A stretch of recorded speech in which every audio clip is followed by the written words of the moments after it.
The Committee of Finance is back on the record. Testing. Okay, that's better. It's a bit difficult, colleagues, to follow the budget book. Post Audit has prepared the post audit report using the information provided by OMB, which is customary. The budget book, page 755, has WTJX 2022 budget as 3,627,111. Act 8474 that was passed, the budget is actually 4,315,590. Hence, the appropriation that was recommended by Government House is the same appropriation that WTJX received for this fiscal year. Yeah, and we're And asking for. The director is requesting a budget of $4,401,902, which is $86,000 more than they received this year. But if you look at what is in the budget book, it would make you think that they're receiving $800,000 more than they received last year. Secondly, there's no index. To find anything in this book, you have to flip and flip and flip and flip until you find the particular department. So you can't go to the front and see what is listed and see what page number. You know, we have to do a way better job. It's just so difficult to follow this. And if you're not aware as to what took place last year, you'll just be totally lost. So I'm calling and the Office of Management of Budget to correct all the figures. We're supposed to have corrected numbers, and I do recommend, Mr. Posadit, we might need to send a letter recommending that they fix all of those departments before they come before us, and to provide you with up-to-date information so that our post-audit team can be able to provide actual information, because what we get in is just totally wrong. Senator DeGraff, you may continue, and Senator Janelle Saro, I think she's there. Welcome. You may continue. Yes, she's there. Senator Thank you, Noble, Mr. Chair. one minute, Mr. Senator. I also want to thank Sure. Senator Noble Francis, regular attendee at the finance meetings. Thank you for coming. So let's. Yes, thank you, Mr. Chair. Director Singh, I was just asking in terms of rental properties. I know the post-audit report said it don't have any, but I saw in the 22 projections, there was 210,320 for rental of land or buildings, and now you're showing 24,479. Did you give up properties or something, or what do you have rented now? I'll have our CFO respond. Sure. Nedra Thomas, CFO. So we do have rental property. It's on page 10 of the post-audit report. And what we did is that we now have all our full-time employees being paid from the government's allotment. And we have moved our lease for our office in Havenside to our Corporation for Public Broadcasting grant for payment. So we do still have that lease. The 24,000 you see in the financials as the budget, is for our rent of our tower space in St. Croix. Oh, okay. It just have it as. Okay, so your rent has gone down based on what you're showing me in page 10 from 210 projection to 180 something. No, it was always the 184.56, 056. Our rent has not gone down. Not gone down. Okay. It has remained the same. Okay, I just, like I said, comparing the two. Now for overtime, you have $10,000 for overtime. Is that accurate also?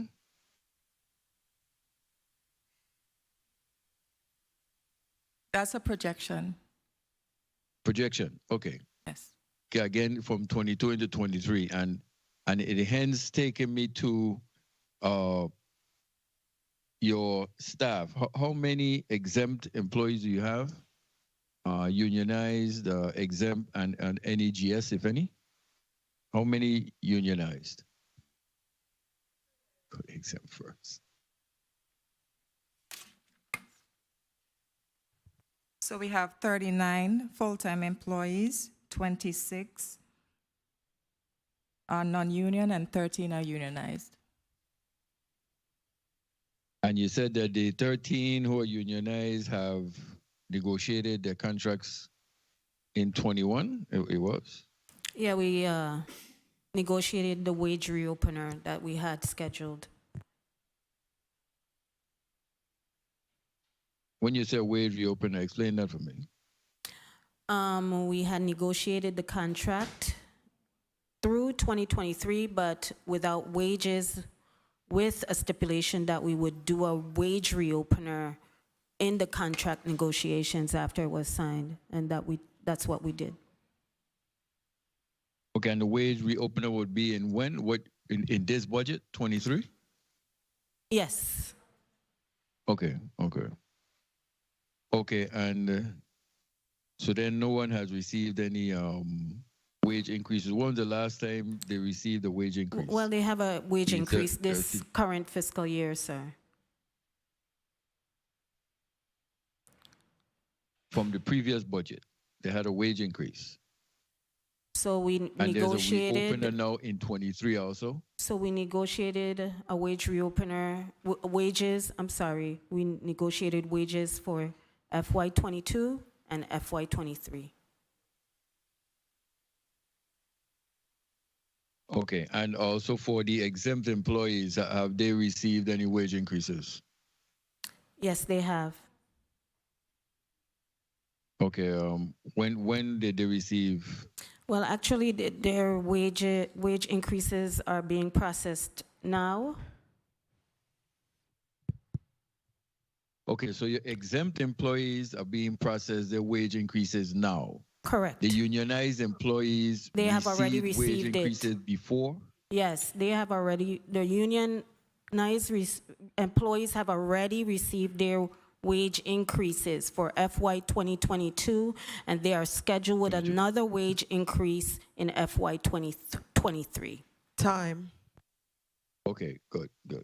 And finally, if I may, Mr. Chair, in regards to vehicle expenses and generator expenses, I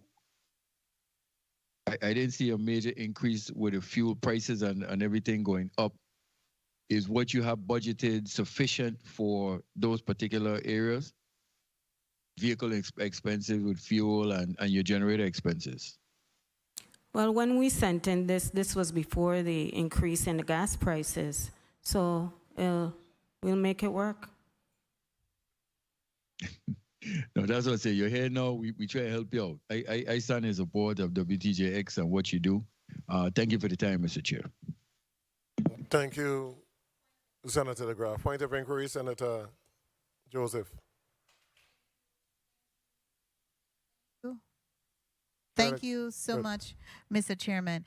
I wanted to ask Ms. Singh, are your employees entitled to any of the premium pay from the ARPA funding? Yes, they are. And you've submitted all of your documentation to the OMB? Yes, we have, and we just got a notice yesterday that we need to submit another document because they are going to pay the employees directly. So we just received that yesterday, so we will work on that. Okay, thank you so much. Thank you, Senator Joseph. Senator Blyden, you recognize. Thank you, Mr. Chair. Good morning, colleagues. Good morning to the viewing and listening audiences, staff, central staff. Good morning, Director Singh and your supporting staff there with you, and thank you so much for your testimony. First of all, I'd like to start by saying congratulations on your 50th anniversary. Thank you. WTGX, and also on your audit. I must say that's commendable. And thank you guys for what you do for the community in terms of your service you provide to us. Let me go to the post-audit report. Good morning, Ms. Thomas. Let me ask on page 6 of 12, on the communication, and you know what? Sorry, page 6 of 12. Which page is this on? In terms of the electricity bill, I want to know if that's accurate because it's showing that the spending has gone from fiscal year 21 from 163,000 to 17,282 in 22, and then zero projected for fiscal year 23. Is it in a different category or something? Why is there nothing projected in that category? Okay, again, the VIG allotment, we have moved our employees that previously were paid from our CPB grant to our allotment, and we have moved some of our operating expenses to that grant. These expenses are communication. Insurance, Sorry. insurance is one of Give them me a also, sec. correct? Yes, insurance, sorry. Very well. Rental, land rental, and our electricity. Okay, thank you for that. I was just inquiring because it seems off, but it makes sense now. Okay, let me go back to your federal grants though, because I know you said the Federal Communication Commission is the annual grant that you get on an annual basis. The FEMA grant and the Corporation for Public Broadcasting CARES grant, or is that an annual grant also? Or that's a one-time grant and you expend it accordingly? And when does it expire? That's my question. So the Federal Communications Commissions, that is a grant specifically designed for our REPAC project. The Corporation for Public Broadcasting is a grant awarded annually. The grant for $1,058,000 expires on September 30th, 2022, and this year's grant would expire next year, September 30th, 2023. You have a 2-year on each. And you also, those grant that expires in 2022, September of this year, will all those funds be expended? All the grant funds will be used up? It will be. Okay, great. Let's go to, I know you have 7 bank accounts. How often do you reconcile those bank accounts? Monthly. Monthly, okay. And your contract listing, you have a contract listing of 110,152. All contracts have been paid up? Yes, we pay our expenses net in 30 days. And speak up when you're speaking into the mic so we can hear you, okay? We pay our expenses regularly, within the 30 days time period. Okay, I have one concern though. Vacancies. Let's go to vacancies. How many vacancies do you have? Well, we filled some of those that's on this list. Yeah, because we're showing 10. So how much do you have at this moment? So at this moment, I would say 2 minutes.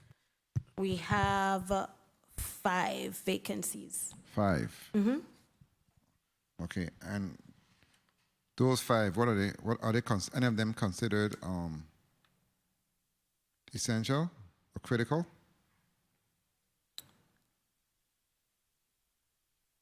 I would say all of our positions are essential. Okay, how long have they been vacant?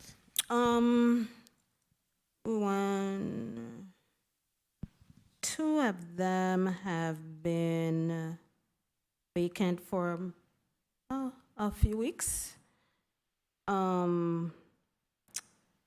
The chief operating officer has been vacant for quite some time.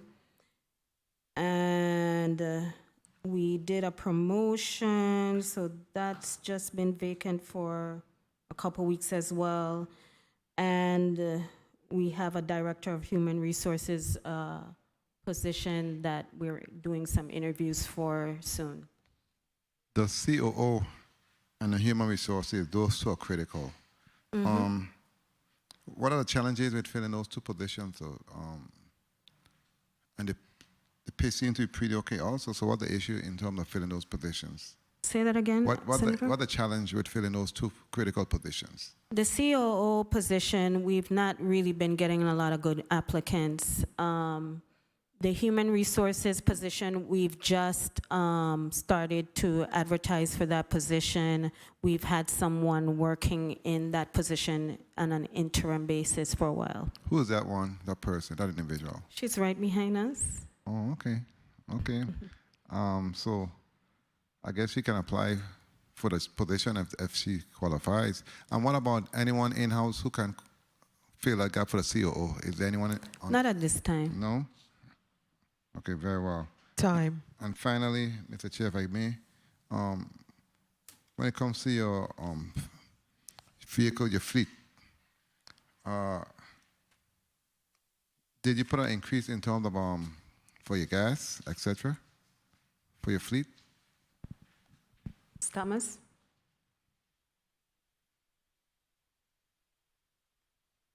Yes.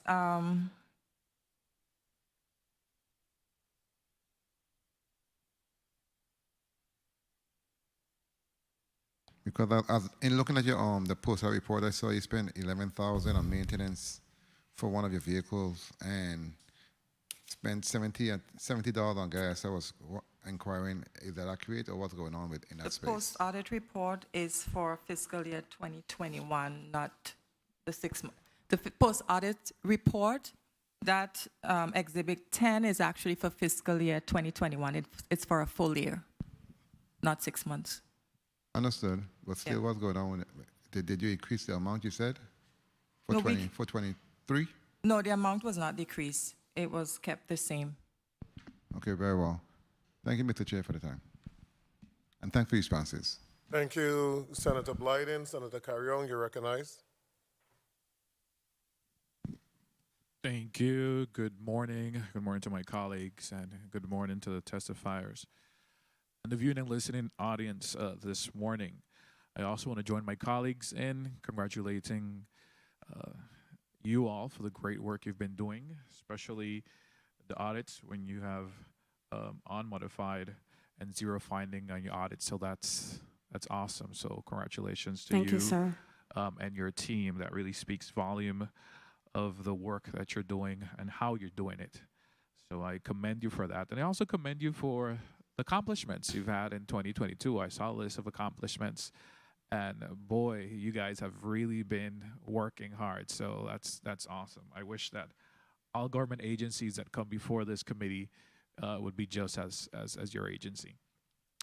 So kudos to you.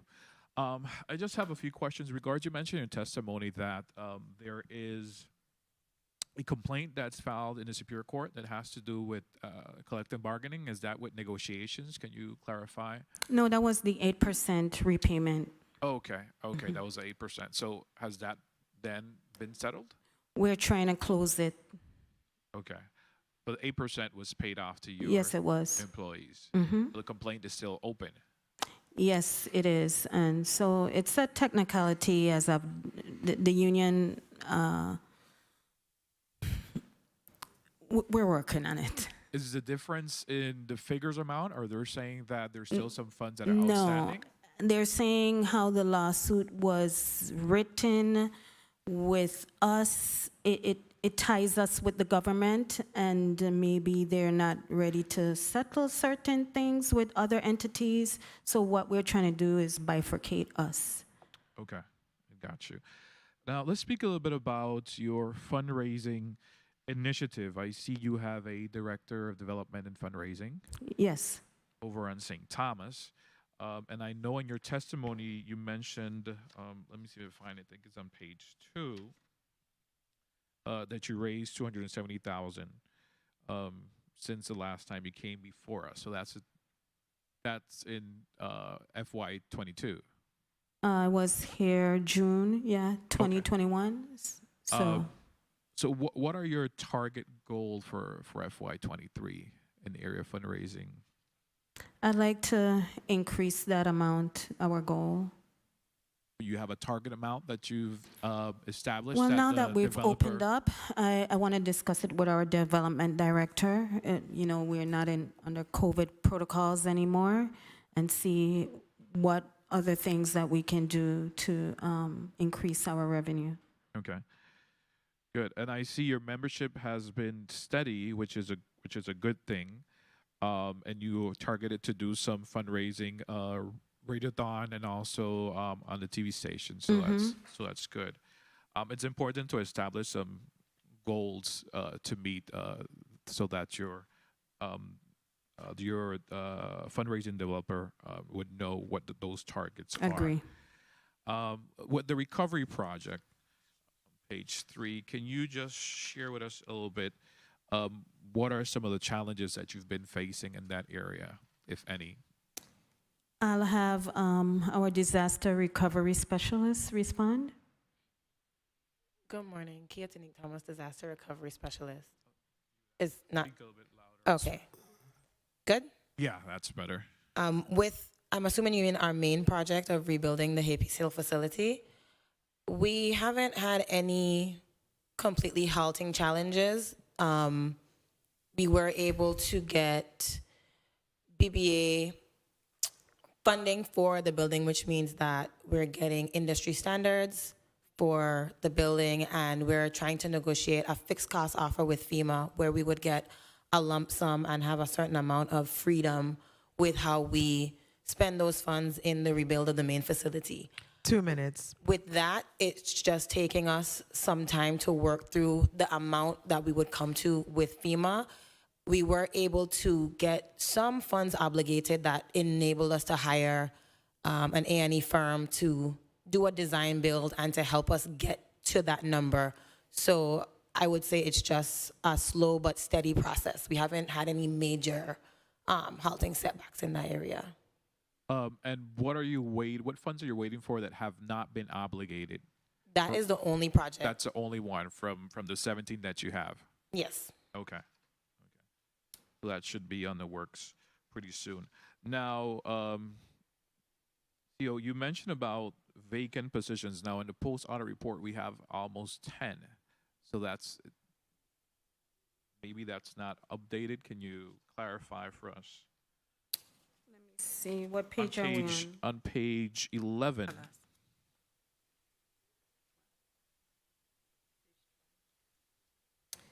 Okay. We have filled the executive assistant position. Okay. We have filled the graphic artist 2 position. Okay. We promoted someone to the production manager position. We promoted someone to the production supervisor position. We've just filled the radio news reporter position. And we filled the senior producer position. And we filled the technical, no, that's about it. Okay. And then those that were promoted, then the positions that they had before, are those now vacant? Or Excuse me? Those that were promoted from within, the positions they held before, are those positions vacant? So we have one position to fill, which is from promotions, which is the crew chief on St. Thomas. And that is a recent. So what's your turnaround window when you have a vacant position? What's your average Time. to get it filled? Average time to get it filled? I would say it's, the technical positions are a little bit more difficult. So the longest one you've had vacant, it's been for how long? The COO, which has been vacant for a couple years. A couple of years. Okay. But you seem to be doing pretty good compared to, other departments that come before us with vacant positions. So whatever you're doing a good job in getting them filled. Now, with your vendors, do you have any outstanding vendors that you haven't paid? Obligations? Ms. No, Thomas? we pay all our vendors within the 30 days time period unless there's an anomaly, but usually they're paid on time. Good. CEO, let me ask you, so there is an increase of approximately $6,000. Tell me why. An increase of 6,000? Yeah, from the general, from what you're requesting and what the Or 86? government, 86. Time. We're trying to meet our employee obligations. So that's to meet your employee obligations. Mm-hmm. Okay, very well. Thank you, Mr. Chair, and thank you. Thank you, Senator Carrion. Senator Francis? Thank you very much, Mr. Chair. Good morning to you. Good morning to my colleagues. Good morning from the fine folks from WTJX, and good morning to the people of the Virgin Islands. I too want to join in extending kudos to the team, of course, and your unmodified audit, and also for the fact that you have received a 3% increase in the Public Broadcasting Cooperation Fund. That's commendable. So all is not rosy, I would expect. You're here sitting today in a budget hearing, and I would imagine that there are some challenges. What keeps you up at night? What about this budget that gave you reason for pause? I just want to meet my employee obligations and make sure that we have the budget to maintain our CPB funding. As you say, we were up 3% from on our CPB funding, and that is thanks to the local legislature, local funding, because that's the formula. Every time our non-federal funding is raised, they also raise their contribution. So is there an opportunity for you to be able to maximize additional funding? What is a cap that you could receive from the Public Broadcasting Corporation Fund? You know, I don't know a cap. I don't know that there is a cap, or if there isn't one, I don't know. Can you look into that and see if there is any opportunity for you to be able to increase those levels? And that's the formulas. The more our non-federal funding goes up, they increase as well. I don't know that there's a cap, but I can find out. No problem. So do you have any pending litigation? I know that you spoke about the one with regarding the 8% case. That's the only one. That's the only litigation that you have. How is the donated or philanthropic funding, how is that utilized? It is utilized mostly to buffer overtime, to do marketing, and local programming. And how is the fund expended? Are you required to go through the board to make that decision? Are you, as the CEO, authorized to disperse from that funding? How is that expended? Anything over $25,000, I must go to the board.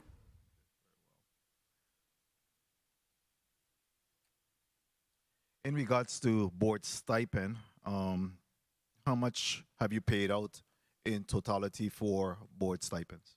Our board doesn't get a stipend. I was hoping that was going to be the answer. Very well. Technological improvement. Let's talk a little bit about what is the technology improvement that have been made thus far, and what are some of the improvements that you intend to undertake? I'll have Chris, our Director of Engineering, Mr. Benton, sorry. Hi. Good morning, Senator. Morning. In which areas do you want me to start with? We've improved almost everything at WTJX. Okay, just I guess just an overview in terms of some of the improvement that have been made as a result of your expertise and the teams. Well, like Tanya said in her opening statement, we took radio to HD, which has changed considerably. I don't think, like she said in her statement, there isn't another radio station in the territory that has the HD technology. So I think that's going to open a big door for us. So let's put a pin there for a second. I know that I often listen to NPR, and is there certain locations that because it seems to me that when I go certain locations like Far West, for example, it gets a little bit scratchy. I'll answer that. We need a translator, an FM translator on St. Croix, similar to the television, that we have a translator to cover the entire island. That is what we need for St. Croix on the radio side. And there's a moratorium in the FCC for FM translators, and we're just hoping that window opens soon. Okay. You may continue with other technological improvements. Okay, so on the television side, we upgraded our transmitter in 2018. But that has made it so that we were able to add multiple digital channels. We've been doing multiple channels since 2005, but we rearranged those, and as Tanya said in her opening statement, we recently installed the new PBS dish on Mountaintop in St. Thomas, and that gave us the ability to receive 8 separate video feeds from the National PBS Center, and has allowed us to create or rebrand our third channel as WTJX Business. And as Tanya said in her statement, it's a 24-hour news. So no sneak preview, nothing new in terms of technology that you intend to undertake every year that the CEO come before us. She always have something in her pocket that she intends to deploy there. If I may, Time. at the end of the year, we're looking to get fiber underground to the Mountaintop location, which is our transmitter location, our most important location in the system.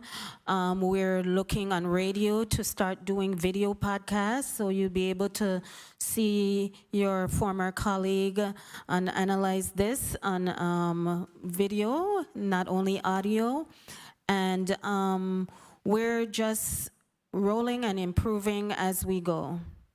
Very well. Mr. Chair, if I could just conclude with one final question. Yes, you may.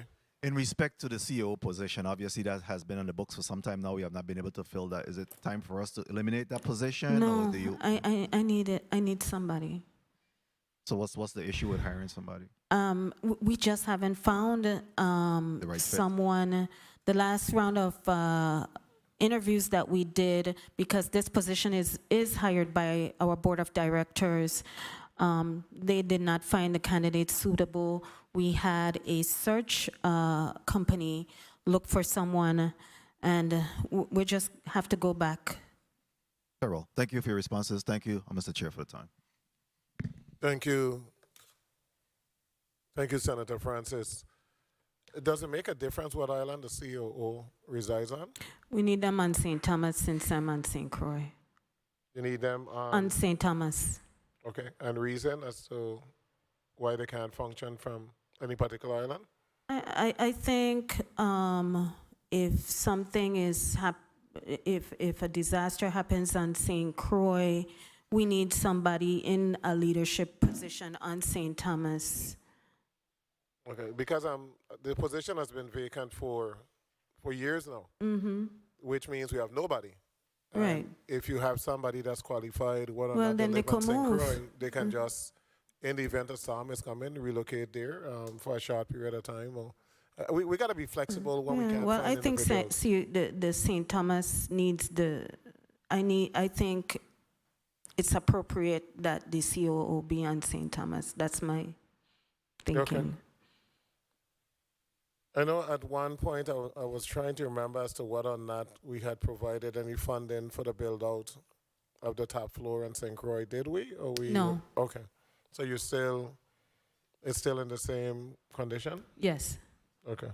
Thank you so much. Senator Saru, you recognize. Thank you, Mr. Chair. Good afternoon. I have a feedback. Can you hear me? Loud and clear. Can you guys hear me? Loud and clear. Okay, thank you. Afternoon.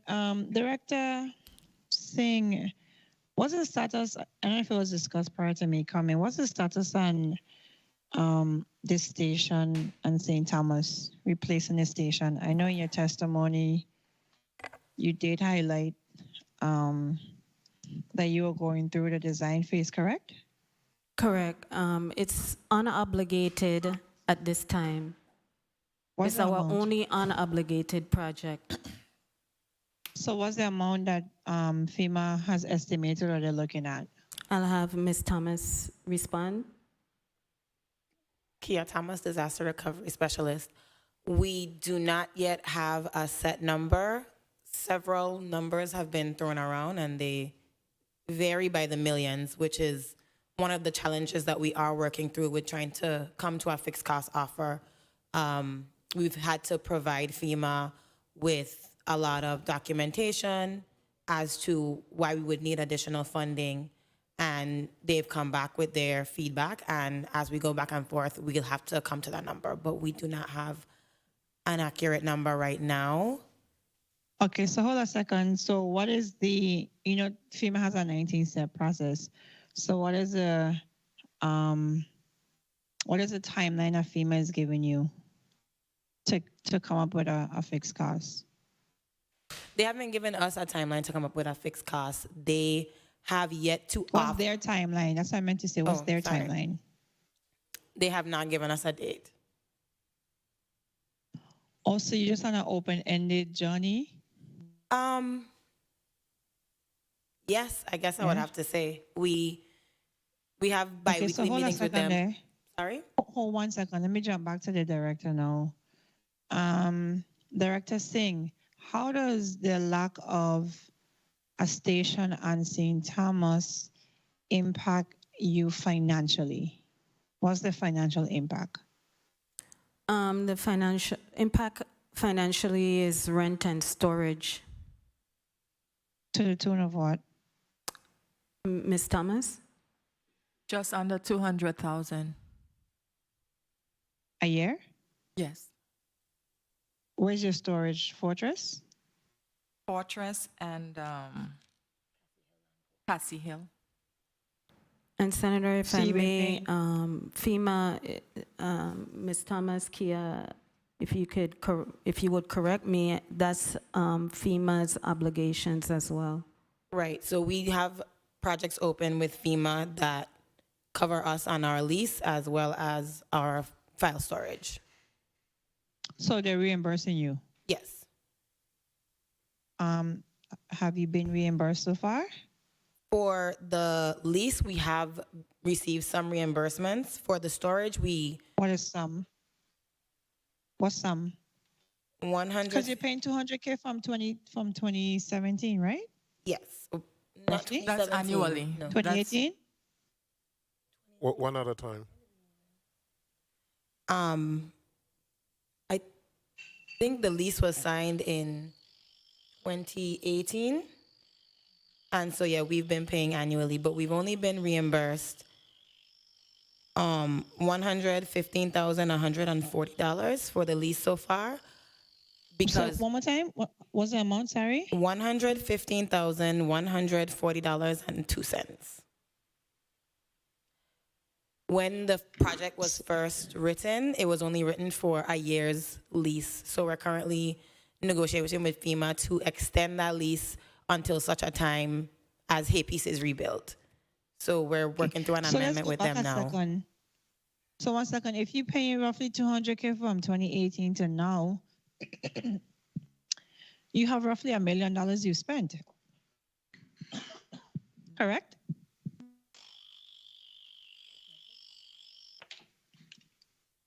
Sorry. Hello? Hello. Go ahead. Repeat that. Sorry, I was choking. If, 1 second, 1 second.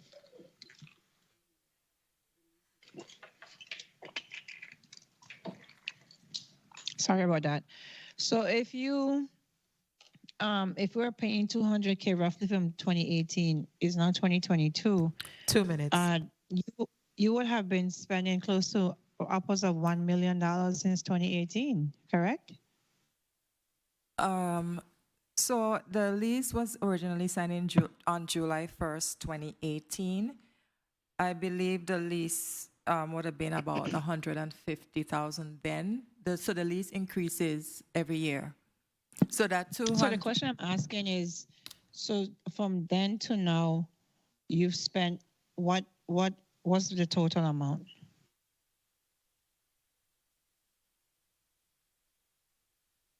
And then where in your budget do you have allocated for this expense? Is it under? It's not under the VIG allotment. We are currently financing it from our Corporation of Public Broadcasting grant for fiscal year 2023. So there would not be a number in there for Okay. the lease. So I'm missing a few numbers, right? So from 2018 to now, what's the total you spent on rent and storage? And then and you've only been reimbursed 115,140 from FEMA. So what's the plans to fully reimburse you this close to $1 million? Okay. So for the file storage, we are not able to be reimbursed until the project is complete. It's a small project, so they don't do partial drawdowns on small projects. So for all of the file storage, we'll be paid that in a lump sum when we close that project and leave the file storage. For The same for the rent as well? No, not for the rent. So for the rent, like I said, when we first were obligated the grant, it was only for the first year's rent. So we're currently awaiting FEMA to approve an amendment to increase the time to run concurrently until Haypiece is rebuilt. So once that amendment is approved, then we can apply for all the back rent. Time. Okay. Mr. Chair? You may conclude. Please. Okay. And then quickly, Miss, 2 questions, Director Singh, St. John. When you go out to St. John, Coral Bay, your radio station fades. Right. Any plans? Because I know that I heard the other question about St. Croix, but any plans on St. John? Anything in the works? Because I see that you have 0 for capital outlays here. So I don't know if that will be from a grant, or what's the plan for that, and what would that expenditure be in trying to get better radio service to St. John? So that's one of the things in my report. I spoke about the field strength testing that was recently done. So when we get the results of those tests, we will discuss with our engineering consultants what, if anything, can be done. Okay, so we don't have a plan yet per se. Correct. Okay. Mr. Chair, I hope we have a quick round after. Thank you for the time. Thank you, Senator Sarro. There's a big divide between what FEMA is recommending for the Sindama site versus what we think that we need. Ms. Thomas? They haven't formally recommended a number, so I wouldn't be able to say yes or no. Okay. I'm trying to really figure this out. Okay, it's like 4 years after, 25 years after, as to why everything takes such a long time for FEMA to come up with a number. I know that they have quite a number of personnel working in the Virgin Islands, as to why 5 years after we're still not close to getting to a number. Well, we're closer than we used to be. I think also we want to be, as a station, very careful with the fixed cost offer that we are pursuing with FEMA. We do want to have the autonomy of being able to use the funds in a bit more of a loose way, but with a fixed cost offer, once FEMA allocates a certain amount of money, that's it. There's no, in the event, like with our rent increase, and that's a regular project. We can just go to FEMA and say the rent increase, and we need those additional funds to cover it. With a fixed cost offer, we don't have that option. Once we get a certain amount of money, we don't have the option for change orders. We don't have the option for amendments. If we spend over that would be on the station. So we do want to take the time and be really careful before we come to a fixed cost offer agreement with FEMA. Who's working with WTJX on putting this together? With O'Brien. With O'Brien? Mm-hmm. Okay. Senators, if you have one question, I'll allow you, I think. Oh, you're here, Senator Javen James. Welcome. I didn't even see when you came in. Please mark Senator Javen James as present. Senator Javen James, you recognize. Yes, thank you, Mr. Chair. Greetings, testifiers. Thank you for being here.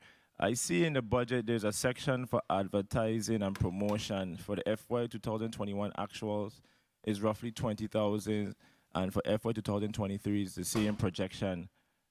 Is that suffice? Do you, as far as how much you need for advertising and promotion? Is there a need to increase since you have local radio shows about to come on and other things online? Is that 20,000 suffice?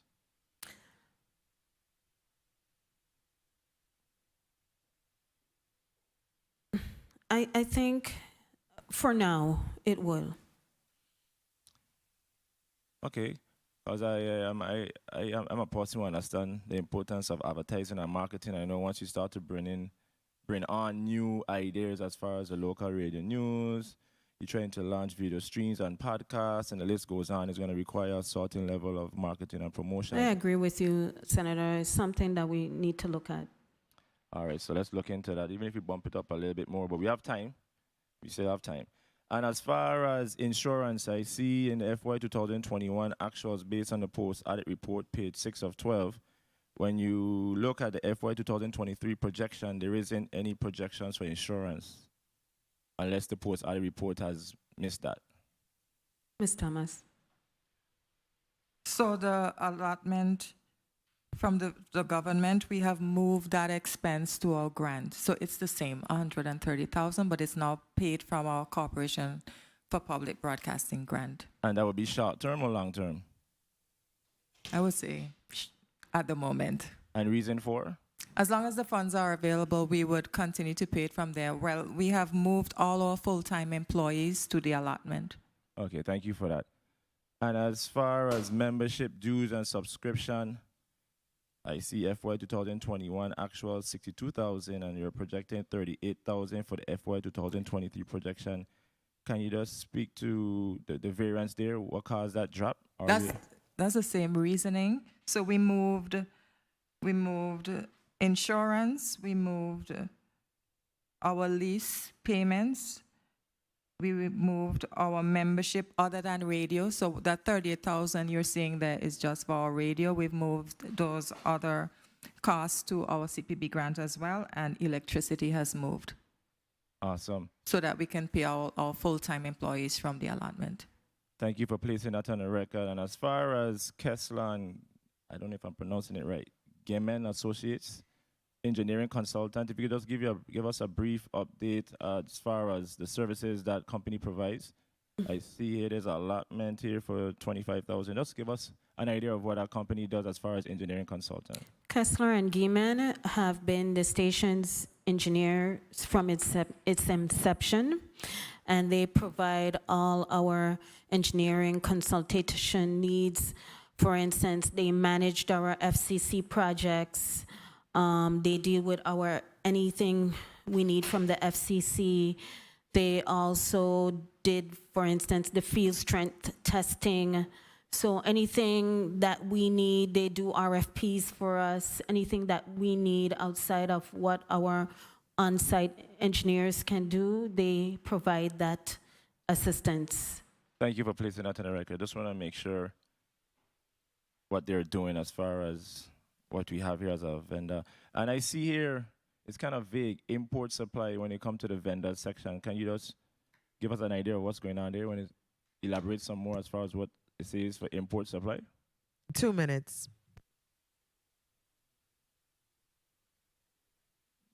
Import supply provides services for our generator as well as, I believe, landscaping services.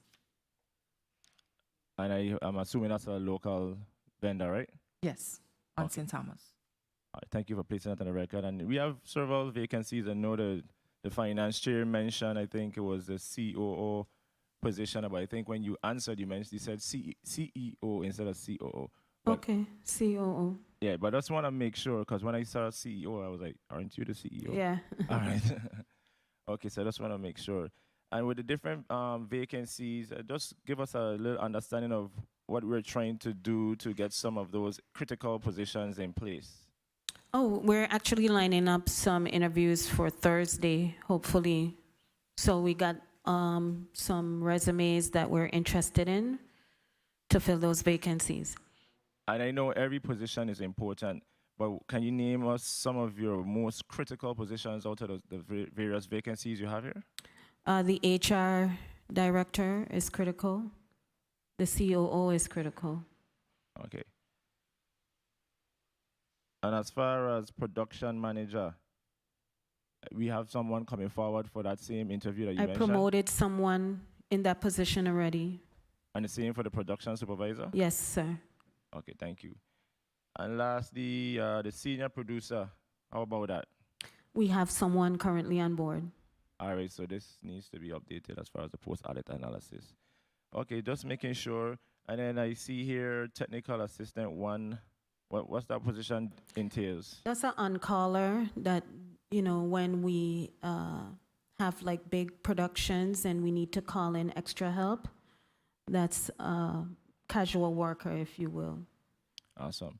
And I will close by saying, when it comes to the advertising and promotion allotment, let's bump it up a bit, but of course, present a plan to us as far as how you plan to use those additional funding to make sure that all the different services that WTJX provides is being marketed not just to the U.S. Virgin Islands, but to the Caribbean and the world. Because I think you have the app, right? Yes. As far as the data pertaining to the app, as far as the analytics and analysis, do you study that to make sure areas you need to work on, the geographical areas, age, and the list goes on?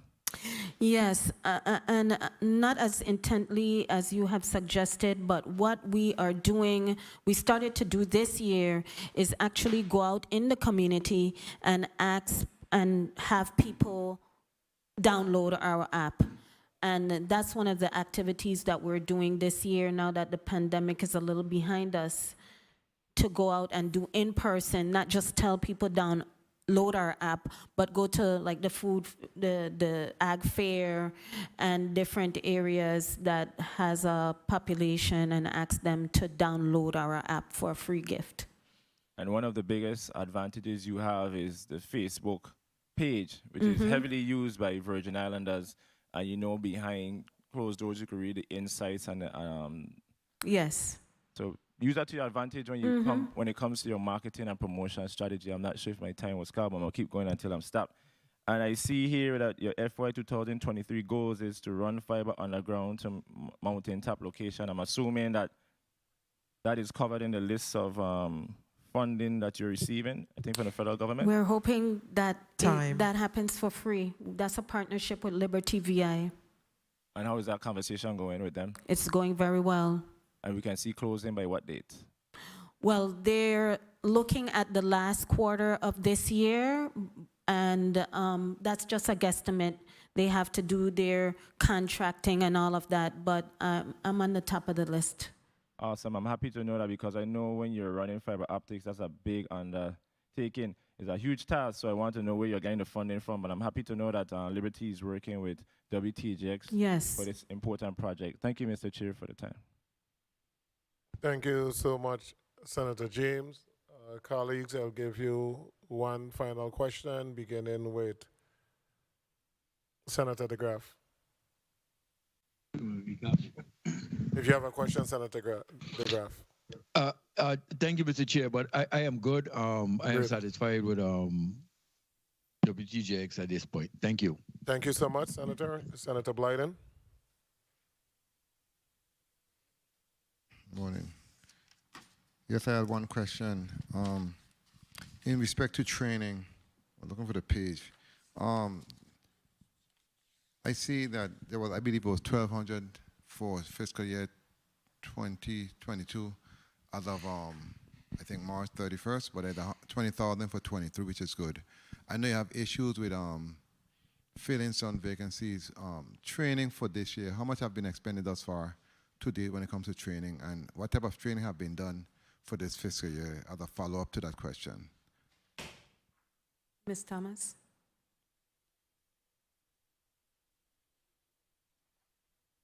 Give me a sec. I found it. It was 11,175 for 21, 1,200 for 22, and 20,000 for 23. So, talk about the variance and how much has been spent thus far for this year, and what type of training are you doing?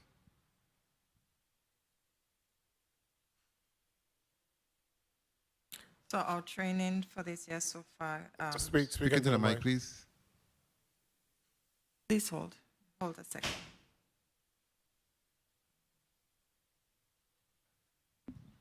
Because Director Singh, as you stated, you know, you're having challenges with hiring individuals. So, what type of training have you done in-house to assist, with, in terms of capacity, etc.? Thank you. We've spent $20,000 this year so far for training as of May. Excellent. And what type of training that includes? Well, I know our staff went to the National Association of Broadcasting this year, which is the biggest broadcasting conference, and that includes training. So that's one of the major things. Happy to hear that, and thank you so much for that. I must say that again, congratulations again, and thank you for what you're doing, and I look forward to bigger and better things moving forward from Thank you. the department. Thank you. Thank you, Senator Blyden. Senator Francis, you have a question? Comment? Go ahead. You may proceed. Thank you very much, Mr. Chair. I don't have any follow-up questions. I just really wanted to, again, commend WTJX on behalf of the Senate President and our media team for continuing to provide, live broadcasts of the legislative session and keeping our community informed. We truly appreciate that. Thank you very much. Thank you, Senator. Thank you so much, Senator Francis, and we do appreciate the coverage that you give the legislature on a regular basis. Senator Sarro, you have one question? Thank you, Mr. Chair. Just going back to the vacancies, I'm a little concerned here on the St. Thomas, St. John side. That's where most of your vacancies lie. You can't find a graphic artist, Director Singh, in this district? We filled it. We filled the artist? position. You filled it? Yes. Oh, okay, good. And then you said about the radio news reporter. Any conversations with UVI for those who are coming through as with their communication degrees? Any internships, partnerships there? Well, we just hired a radio news reporter on June 20th, and that is the first conversation I had with her, that once she gets settled, we're going to bring on interns from UVI. Okay, because they do have a radio station there, and I tune in from time to time, so I think that would be a really good relationship to have with UVI. And lastly, just any austerity measures, given and access to every agency, given the volatile climate that we're in right now with the world market, any austerity measures that you've put into place so far? Senator, I think that's my management. Oh, you're already, very austere. you're already at an austerity level. Yes, that is what my staff will tell you. Okay, thank you. You're very frugal. Okay. Thank you so much, Senator Sarro. And last question, Senator James, do you have any other questions? Question. 1, 2. Yes. I saw here where it was also mention of data casting. So I went and doing a little research here as far as data casting, and I'm happy to know that you're moving in that direction. But as far as funding, again, how are you funding these projects? I know it's once you move forward in this direction, it's going to be cost effective. It's going to save your money, and it's very useful during emergencies based on my research here. But can you just let us know how you plan to fund data casting? Yes, Senator. I'm having a little mixed signal. I'm hoping that we get funding from ARPA funds. But if not, I have spoken with the Commissioner of Police, and he said he would fund it if it doesn't come from ARPA. Once again, I'm happy to know the direction that you all are taking. But of course, when data casting and all those great advantages that we're going to see from y'all, we need to market and promote. But thank you for all that you do, and God bless. Thank you. Thank you so much, Senator James. So you're saying I'm going to allow you to put a closing statement on the record. I think we have exhausted all of our questions, so you may now close. Thank you, Senator. I just wanted to thank all my staff once again. If you want gala tickets for the 50th anniversary, buy them this week. They are almost done. I want everybody to be aware again of the name Adriana Montez. That's our reporter, and she'll be calling and trying to get comment. So just remember her name. Thank you. Thank you so much, Director Singh, for your testimony. Colleagues, we are going to go to a 3-minute recess so we can switch out this group and bring Vitima up next. This committee stands in recess for 3 minutes.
The Committee of Finance is back on the record. Madam Clerk, can you read the next item on the agenda? The Virgin Islands Territorial Management Agency invited testifiers Daryl Jaschen, Director. Thank you, Madam Clerk. Director Jaschen, I'm going to give you an opportunity to put your name and title on the record, along with the members of your staff that are here with you. So I'll begin with you. Director? No, you start first. Good morning, Senator. Again, we are the Territorial Emergency Management Agency. But Director Daryl Jaschen. Next. Okay, I'm going to amp you up a little bit. Speak directly into the mic and increase your volume. Go, do again. Merlinda Philomene, Deputy Director of HR and Labor Relations. Thank you so much. Next. Good morning, Senator. Barbara Peterson, Assistant Director, VITEMA.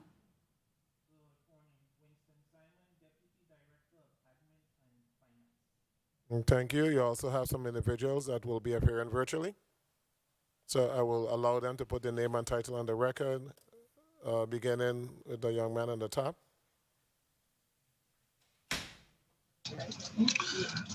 Good morning, Senator. My name is Eric Ackerson. I am the Public Information Officer for VITEMA. Next. 1 minute. Can you say your last name again, please, sir? My last name was Ackerson, A-C-K-E-R-S-O-N. We got it. Okay, next. Good morning, Senators. My name is Wayne Bryan, Director of the Virgin Islands Fusion Center. Thank you. That's it, Director. Senator, I do have some individuals in my staff behind me. I will introduce them when I go through my introduction. Okay. Are any of them going to provide answers? As questions come up, Senator, they may come up. Because I can go ahead and see 2 individuals now if you would like. I would appreciate that, sir. Yes. Okay, so let's go ahead. Which 2 would you like seated? I'd like to take my Operations Deputy Director, Bruce Kelly.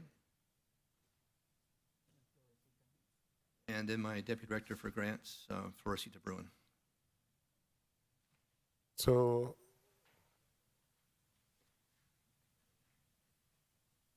and I'll let the next person go right there also. We'll move Senator Johnson over if he comes.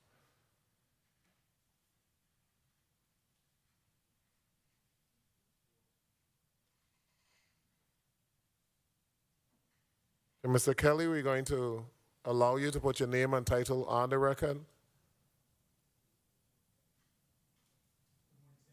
Good morning, Senators. Bruce Kelly, Deputy Director of Operations. Thank you. And next. Yeah. 1 minute. Mike. Try it again. Good morning. Floresita Bruin, Deputy Director of Grants. Thank you so much. Director, you may proceed with your testimony. Senator Kurt Violet, Chairman of the Committee on Finance, and all other senators present, legislative staff, and those in the viewing and listening audience, good morning. I'm Daryl D. Jaschen, Director of the Virgin Islands Territorial Emergency Management Agency, VITEMA.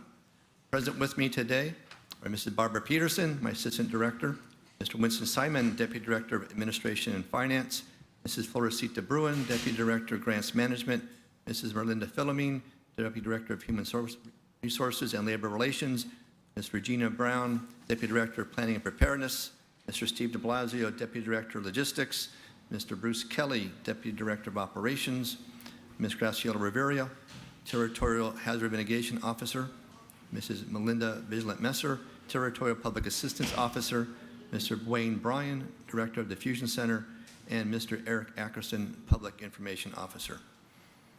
Thank you for this opportunity to present VITEMA's proposed fiscal year 2024 and 2023 budget. The fiscal year 2023 budget represents a 3.6% increase in what the 34th legislature approved in fiscal year 2022. VITEMA's mission is to save lives and protect property through preparedness, exercises, prevention, and mitigation. The agency is comprised of 5 main divisions: administration and finance, grants management, planning and preparedness, operations, and logistics. The public assistance and hazard mitigation sections support recovery efforts, and while they are budgeted federally with FITEMA, they report operationally to the Office of Disaster Recovery under executive order. FITEMA has oversight of the 911 emergency system and the VI Office of Homeland Security. Our daily operations include 2 911 emergency communication centers, known as ECCs, 1 in each district, 3 emergency operations centers, or EOCs, 1 in St. Croix in downtown Christiansted, 1 in St. Thomas, just east of the Cyril E. King Airport runway, and 1 on St. John, just across from the Myra Keating Smith Community Health Center, and a Homeland Security Fusion Center located on St. Thomas. FITEMA has 141 funded positions, of which 57 are classified and 84 are exempt. Currently, 65 positions are funded by the general fund. 21 positions are non-ECC related, of 1 is vacant. The remaining 44 positions are ECC 911 positions with 42 operators and 2 managers, 1 in each district. One of the ECC 911 operators is on military leave. Additionally, FITEMA has 76 federally funded positions. 57 of those positions are funded by the Public Assistance and Hazard Mitigation Disaster Grants. 32 of these are disaster grant funded positions are filled and 25 are vacant. 19 positions are funded by other grants, of which 15 are filled and 1 is vacant. In total, FITEMA has 106 full-time active employees. Our 2023 and 24 proposed budget. FITEMA's proposed budget for fiscal year 2023 budget request is $9,936,053, which represents $6,308,555 from the general fund and $848,105 from the emergency services fund and $2,799,094 in federal funds. The subgrants to the rescue organizations and Civil Air Patrol are no longer reported in FITEMA's miscellaneous budget. For fiscal year 2024, FITEMA's proposed budget is $9,993,792, which represents $6,666,556 from the general fund and $848,105 from the emergency services fund and $2,779,131 in federal funds. Our disaster contingency fund. The disaster contingency fund is used to provide a local match for federal disaster-related grants, to cover costs of local response efforts for major incidents that do not meet the threshold for the presidential disaster declarations, to reimburse FEMA for any disallowed disaster costs, and to provide a local match for a declared disaster. In fiscal year 2023, as well as fiscal year 2024, no monies are recommended by the Office of Management and Budget to be appropriated to this fund. Our emergency service fund is supported by a $2 surcharge on communication lines, which is authorized by the New and Emerging Technologies 911 Improvement Act of 2008 and by Act number 7981, enacted January 5, 2017, which amended Title 33 VI Code, Chapter 3, subsection 58, subsection C. Additionally, subsection F of the same act FITEMA now receives 40% of the monies, or 80 cents of the $2 collected for the emergency services surcharge, while the Department of Health with EMS and VI Fire Services receives 30%, or 60 cents of the $2 each. As of May 26, 2022, FITEMA received $378,764 of the total revenue collected. These funds are purposed only for improvements of the 2 911 ECC systems. For fiscal years 2023 and 2024, FITEMA requests $848,105 from the revenue collection of the emergency services surcharge to manage equipment repairs, to train the emergency communication center operators, and to continue the transition of the public safety answering point, or PSAP centers, from a basic 911 to an enhanced 911. Our accomplishments and milestones. For fiscal year 2022, the most significant accomplishments for FITEMA have been the 12 months of operating as part of the Unified Command in a state of emergency for COVID-19 pandemic, preparing for the 2022 hurricane season, progress on 3 recovery projects involving repair of the 44 tsunami sirens, repair of the St. Thomas Emergency Operations Center, and design efforts on the wind retrofit safe room at Herman Hill on St. Croix. Our 911 Emergency Communication Center. FITEMA recognized the need for multilingual translators to provide adequate and prompt service to the people of the Virgin Islands. We have found tremendous success in our contracted language service, called Language Line, to provide professional translation for emergency non-English speaking callers. Language Line offers professional certified translators for over 240 languages, 24 hours a day, 7 days a week. The average response time to connect with a certified translator is 3 seconds. In December 2021, we transitioned our 911 call center operations from an 8-hour shift to 12-hour shifts, with the full support of the call center operators and United Steelworkers Union. FITEMA remains committed to ensuring that all its employees can prioritize their physical and mental wellness. The benefits of a 12-hour shift include more flexibility in work schedules, rotation on and off days, such as 3 days on and 4 days off, or 4 days on and 3 days off, more time to recuperate and spend quality time with their families. They remain with their squads and significantly reduce the need for overtime. On our federal grants, FITEMA's Federal Grants Management Division, FMG, continues to support the territory to ensure the national priorities established by the federal grantors are executed to close the gaps that identify by the territory's vulnerability through the Threats, Hazard Identification, and Risk Assessment, known as THIRA, and the Stakeholders Preparedness Review, the SPR. FITEMA's Federal Grants Management also continues to support the territory through training, outreach, and education. Funding is used to provide enrollment and training of the Web EOC for internal and external government employees.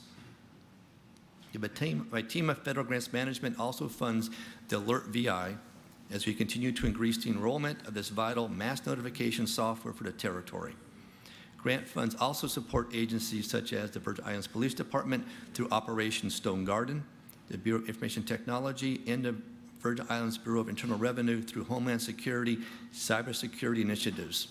Additionally, FITEMA's Federal Grant Management Division secured the Technical Assistance Program grant totaling $630,872 to upgrade the territory's 911 telephone system to a state-of-the-art advanced system. Our pandemic state of emergency. Although Governor Albert Bryan Jr. has recently issued an executive order ending the COVID-19 state of emergency effective June 30th, 2022, FITEMA continues to be one of the 4 leading organizations in a unified command responding to COVID-19 pandemic. Working through FEMA, FITEMA has managed to request and receive personal protective equipment as PPE to include the powered air purifying respirators, or PAPRs, for the Governor Juan F. Louis Hospital and the Schneider Regional Medical Center Hospital at 100% federal funding to support COVID mitigation, and coordinate missions for the National Guard Title 32 at 100% federal funding. Additionally, FITEMA maintains a call center utilizing contracted Padford staff to provide vaccination schedules for both districts.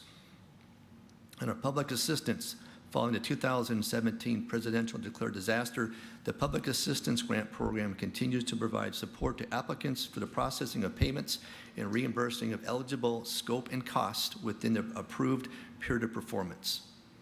Hurricane Irma has been awarded $72.8 million for 345 obligated projects, of which $20 million has been expended.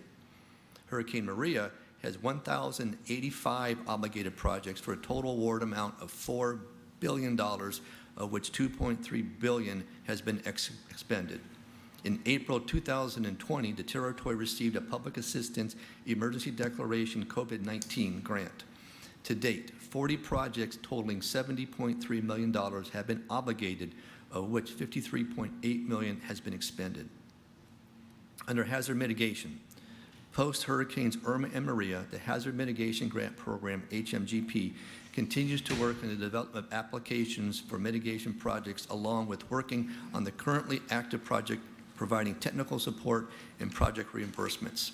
In December of 2021, HMGP received confirmation that our 50-month lock-in ceiling amount for disaster VI 4340 or Hurricane Maria had been reviewed and additional funding was granted, bringing the new total of funds available to $801,221,648. I'll say that again.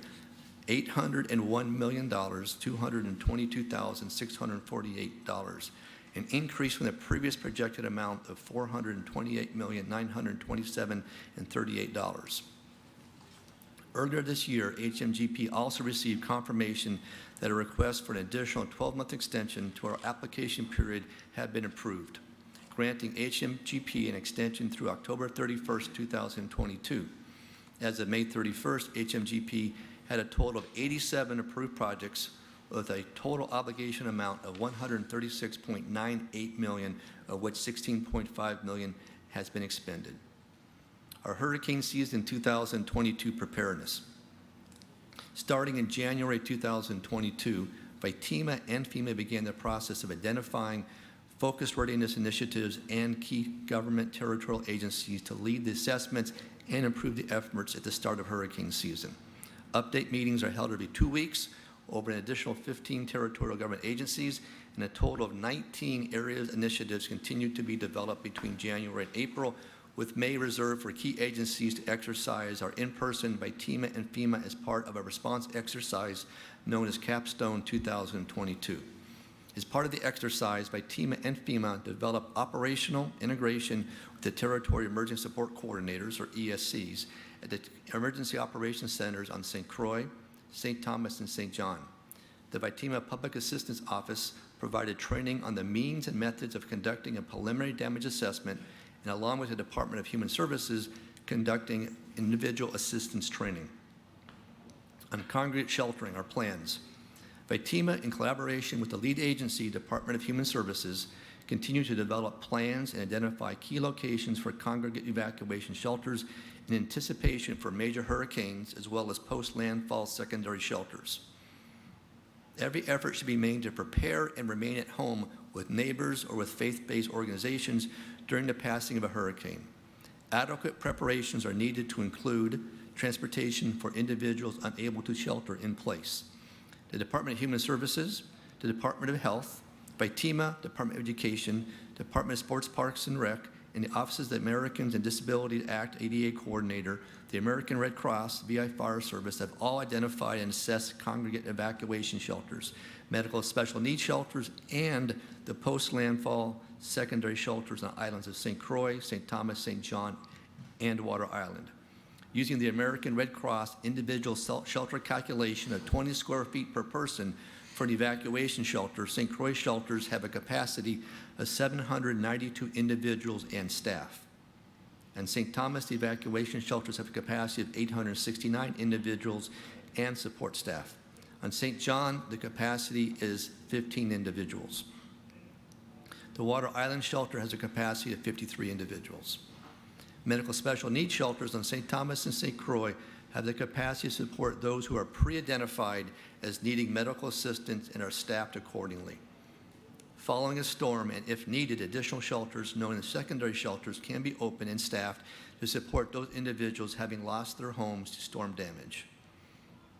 With adequate notice and preparation, evacuation and medical needs shelters open 24 hours prior to the threat of a major hurricane, which is Category 3 through Category 5.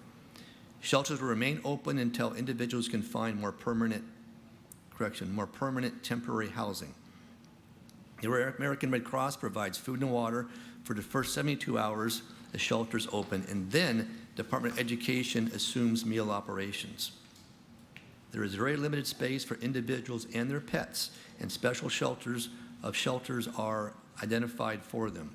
Owners are required to bring cages, food, leashes, and medicine for their pets and are responsible for cleaning up after the pets.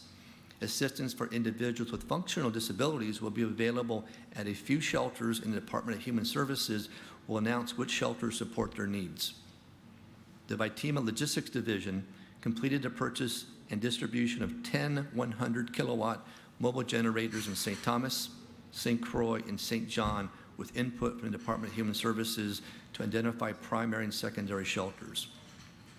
4 of those generators are in St. Thomas, 4 on St. Croix, and the final 2 are in St. John.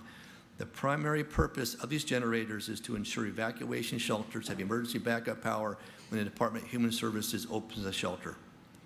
Our commodity points of distribution, known as pods. In addition to sheltering operations, VITEMA and Department of Human Services, as the lead agency, and the National Guard verified viable points of distribution, or pod sites, for issuing food and water following a storm, and identified individuals, including volunteers, needing training on managing a pod site. Additional agencies, including VI Police Department, Department of Education, volunteers, and faith-based organizations, work together in managing and maintaining these pods stocked with food and water following a storm. VITEMA is responsible for maintaining the approved commodity distribution plan, while FEMA maintains the warehouses on St. Croix and St. Thomas that hold a 10-day supply of food and water based on authorizing individuals 2 shelf-stable meals per day and 3 liters of water per day. On St. John, FEMA controls 20-foot and 40-foot containers are pre-positioned in Coral Bay nearby VITEMA on Center Line Road that hold a capacity of 10 days of food and water. Following a major disaster declaration and based on clearing routes of movement, VITEMA submits a mission assignment to FEMA to stage and transfer to VITEMA enough food and water to feed up to 10,000 individuals per day on St. Thomas and St. Croix and 2,000 individuals on St. John. Once the transfer occurs, the National Guard transports the food and water to pre-identified points of distribution and sets up operations for the day. The pod site is managed and trained by individuals from the Department of Human Services or the Department of Education. Due to the limited number of available National Guard soldiers, only a few sites can be operated simultaneously. Faith-based organizations and volunteers also assist in the distribution of food and water. When available, blue tarps will be distributed at each pod site. Due to the level of coordination and number of individuals required to operate and maintain pods will not be ready for food and water distribution until landfall plus 6 days. VIPD is responsible for traffic control in and out of each site. Pods will cease to operate once normal food supply chains are reestablished and banking systems such as credit cards, SNAP and DSNAP, or ATMs operate. Earlier in the year, VITEMA attended the 2022 Hurricane Conference in Orlando, Florida. VITEMA presented on topics from COVID-19 response from an emergency management aspect, which all leadership participated in, was facilitated by Assistant Director Barbara Peterson, to presentations on hazard mitigation resiliency plan in collaboration with the University of the Virgin Islands. Deputy Director of Planning and Preparedness, Ms. Regina Brown, participated in a roundtable discussion on preparedness and equity in the field of emergency management. Lastly, Deputy Director Bruce Kelly, along with the Public Information Officer Eric Ackerson and EOC Supervisor Akeem Choswell, presented on our operational coordination based on our unique geographical location. This was the first time in the Virgin Islands history that VITEMA submitted an abstract to present at this conference, and we are slated to present again at next year's conference in New Orleans in 2023. Our VITEMA Territorial Emergency Operations Plan. VITEMA published a new Territorial Emergency Operations Plan known as a TEOP, which is updated responsibilities of the lead territorial agencies of all the 15 emergency support functions. It introduced the use of community lifelines in assessing and prioritizing response efforts and provided new response essential elements of information. Our National Hurricane Preparedness Week. VITEMA conducted outreach and messaging throughout the territory as part of the National Hurricane Preparedness Week from May 1 to May 7. The overall theme for the week for individual families and businesses was be prepared, stay informed, and be vigilant. VITEMA staff visited several radio talk shows in both districts, conducted social media campaigns, created public service announcements, and delivered and distributed our 2022 hurricane maps to private businesses, government agencies, private citizens, and faith-based communities throughout the territory. Our tsunami siren repair. On May 28th, VITEMA completed a public assistance recovery project to repair 27 tsunami siren sites on St. Thomas, St. John, and Water Island. Of the 27 sites, 2 require additional repairs which are outside the scope of public assistance scope. The second independent public assistance recovery project to repair the 17 sites on St. Croix is scheduled to begin work in July. According to the contract, all work on St. Croix must be completed and verified by the end of September 2022.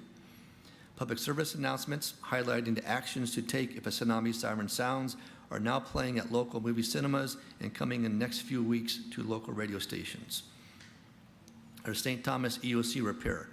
The first phase of the Public Assistance Recovery Project for St. Thomas by TEMA EOC roof repair damage is prepared to go forward for a competitive bid. Based on assessments by FEMA and by TEMA, no staff will need to be relocated during the repair to the building. Our St. Croix Herman Hill wind retrofit. The hazard mitigation wind retrofit and safe room at Herman Hill and St. Croix has completed several FEMA technical assistance meetings with the architectural firm and is on track to reach at a 30% design by August 2022. Our Emergency Management Accreditation Program, known as EMAP, by TEMA completed 5 plans required for the Emergency Management Accreditation Program and has implemented numerous processes and procedures to include conducting training sessions with key stakeholders and by TEMA's Emergency Management Program. A Continuity of Operations Plan, or COOP, is scheduled for completion in August, and the on-site evaluation of the program will be in early September. Currently, by TEMA, with assistance from FEMA, is conducting a crosswalk of the standard requirements with existing documentation and records before submitting its official documentation packet in July. Our Fusion Center. The Virgin Islands Fusion Center is one of 80 federally recognized primary fusion centers comprised of both local and federal components. The Fusion Center is an all-crimes, all-hazard center with a focus on border security, counter-drug, and terrorism. It is also focused on critical infrastructure protection and has previously supplied training, assessments, and additional support for its private sector partners. A few of the key accomplishments of the Fusion Center include coordinating and publishing a joint SEAL product in custom and border protection in the United States Coast Guard that led to an intelligence progress listed with the Homeland Security Intelligence Network Intel Notable Project Review, partnering with the Virgin Islands Police Department's Planning and Research Crime Analyst Unit, in coordinating an FBI Introduction Intel 100 training for federal, local, state, territorial, and tribal analysts, a successful certification of completion, intelligence support in partnership with the Transportation Security Administration, TSA, the Visual Module Prevention and Response Team, CBP, Custom Border Protection, the Virgin Islands Port Authority, Police, and U.S. Coast Guard during several port security operations, among others. Now, our challenges for 2023 and 2024. For the remaining year, though, of 2022, TEMA will continue to track and close gaps with key territorial agencies identified as part of the 2022 Hurricane Response Capstone Focus event. Agencies are scheduling dates for drills for patient movement and evacuation, sheltering, commodities distribution, emergency power, and emergency communications. Our critical needs for fiscal year 2023 and 2024 are to support replacement of our mobile emergency operations centers for each district, funding unmet needs for the TEMA Herman Hill Hazard Mitigation Project, and hiring additional staff to build a bench for qualified essential individuals to support 24-hour operations. And our personal staffing.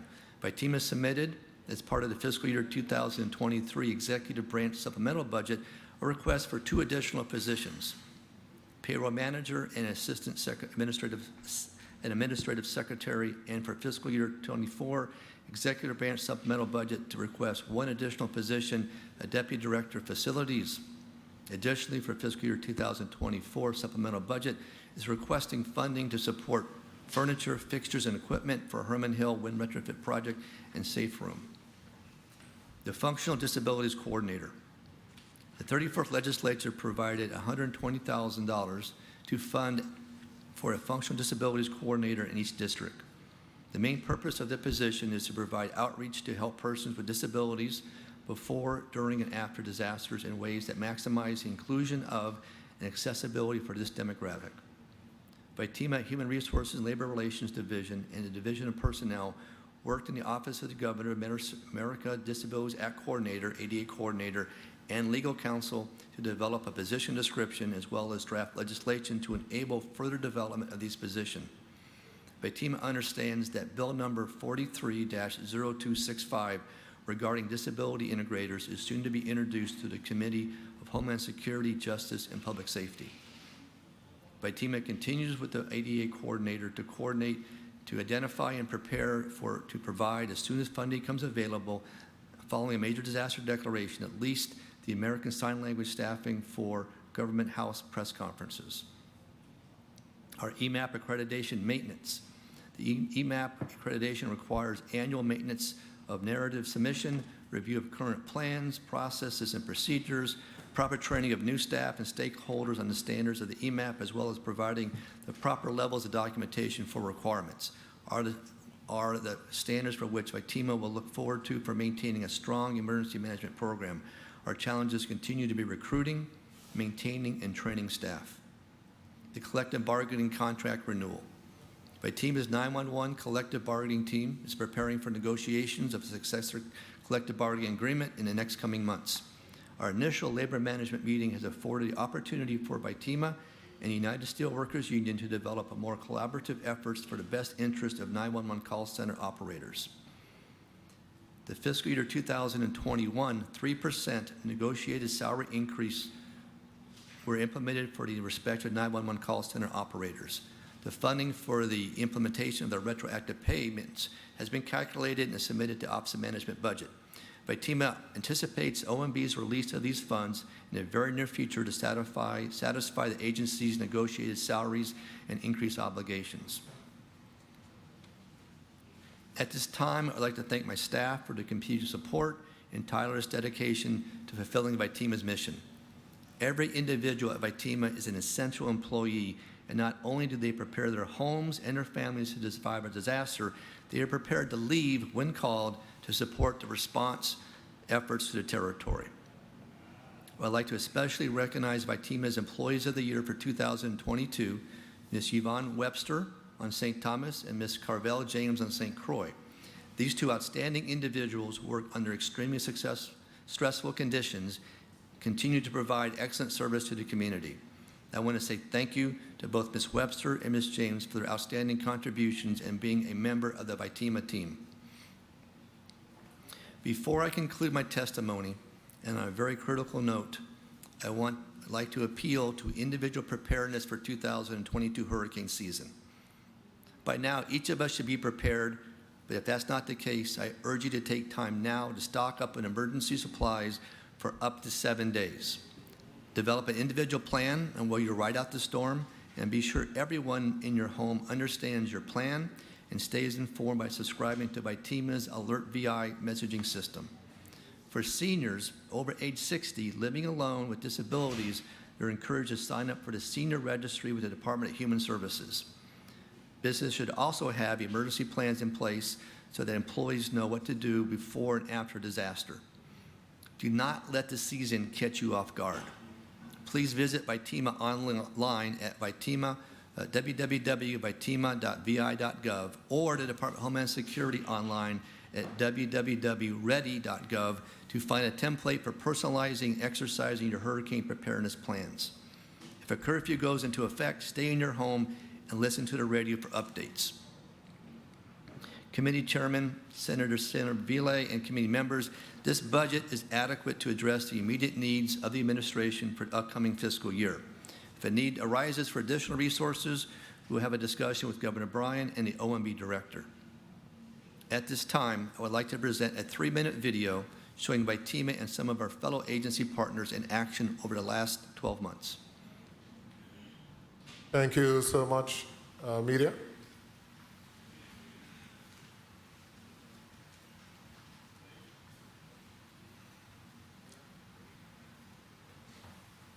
If you're on the beach and you hear a loud roar, or if you see the water receding away from the shore, yes, that is nature warning you. So get as high as you can go. Evacuate, run for your life. Don't even turn back for your wild life. Move to higher ground, 82 feet above sea level. Everybody run. Don't go out trying to be no hero. Move to higher ground, 82 feet above sea level. Everybody run. Drop everything you have now. Let's go run.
visit vitima.vi.gov. My team and I thank you for the opportunity to speak. My team has proposed fiscal year 2023 and 24 budgets. We are ready to address your questions. Thank you so much for your testimony, Director Jaschen. Before I begin with a 6-minute round of questioning, Mr. Simon, do you have actuals? Or up until May 30th? The actuals we have up until March 31st. Use a mic. The actuals that you have is the same actuals I have.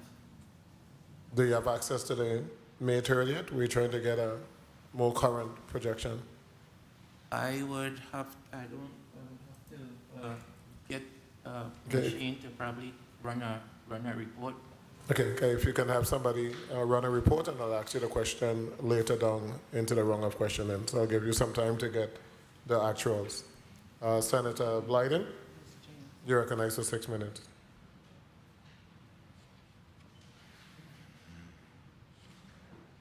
No, I'm sorry. Senator, you're usually always first, so that was just like a natural instinct.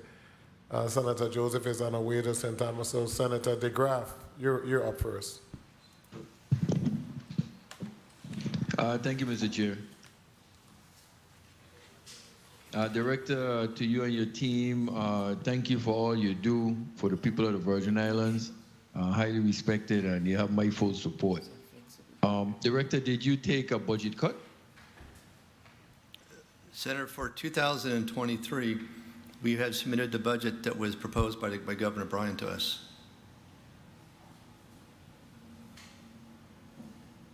So that's a yes or no? We did not take a budget cut for 2023. We actually have a 3.6% increase from what was approved by the legislature in 2022. Okay, and I think in your testimony today, you mentioned about the roof of the Vitima building here in St. Thomas being a contract to fix. I know that was messed up from 2017. What's the status of that? Senator, we do have a public assistance project that's been approved going forward. We have a contractor identified, and we're going through to put the contract out for a bid to repair that particular roof, sir.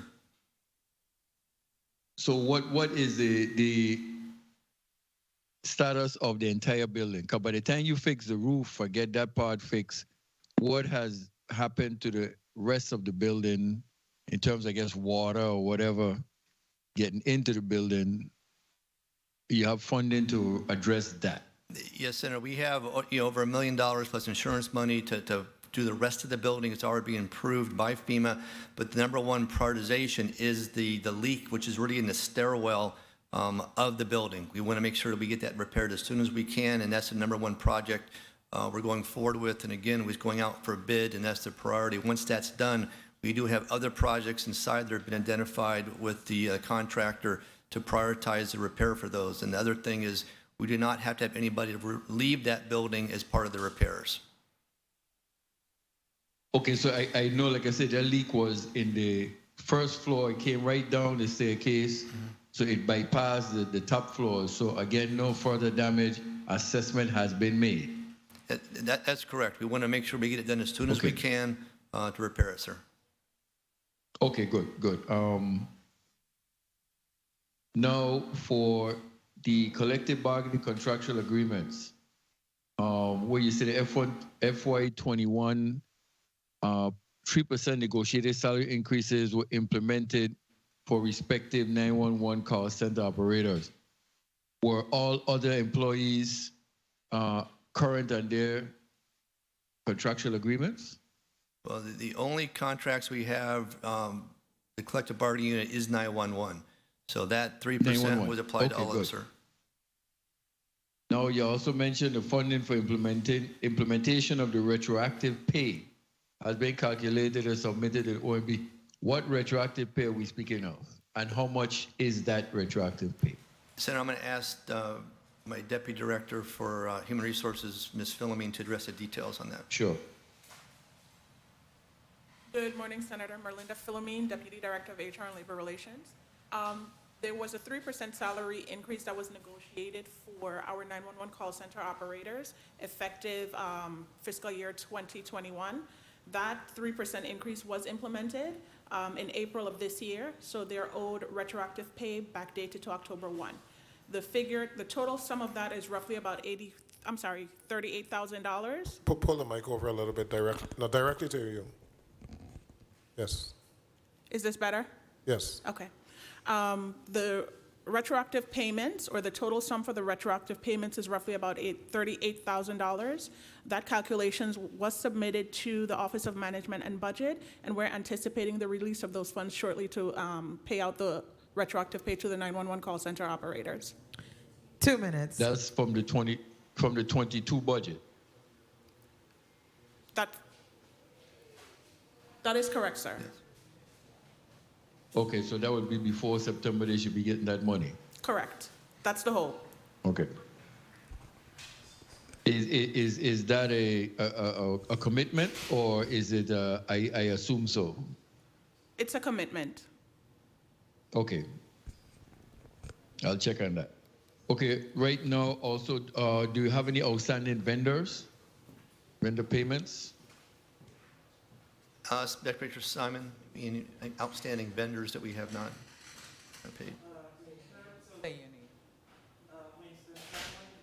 Excuse me, I didn't understand that. Could you I repeat need again for me, everyone to please? speak directly into the mic so that we can hear you. So pull the mic close to your bends. Yes. And get as close to the mic as you can, and then speak into the mic. Winston Simon, Deputy Director of Admin and Finance. In terms of vendor payments, we are going through we owe some vendors in relation to the COVID ads that was done through the radio stations, but the ultimate funding is coming from Department of Health. We facilitated the payments, but the monies are being funded through Department of Health's COVID monies, and we're in the process of finalizing those payments to those vendors currently. And what is the amount?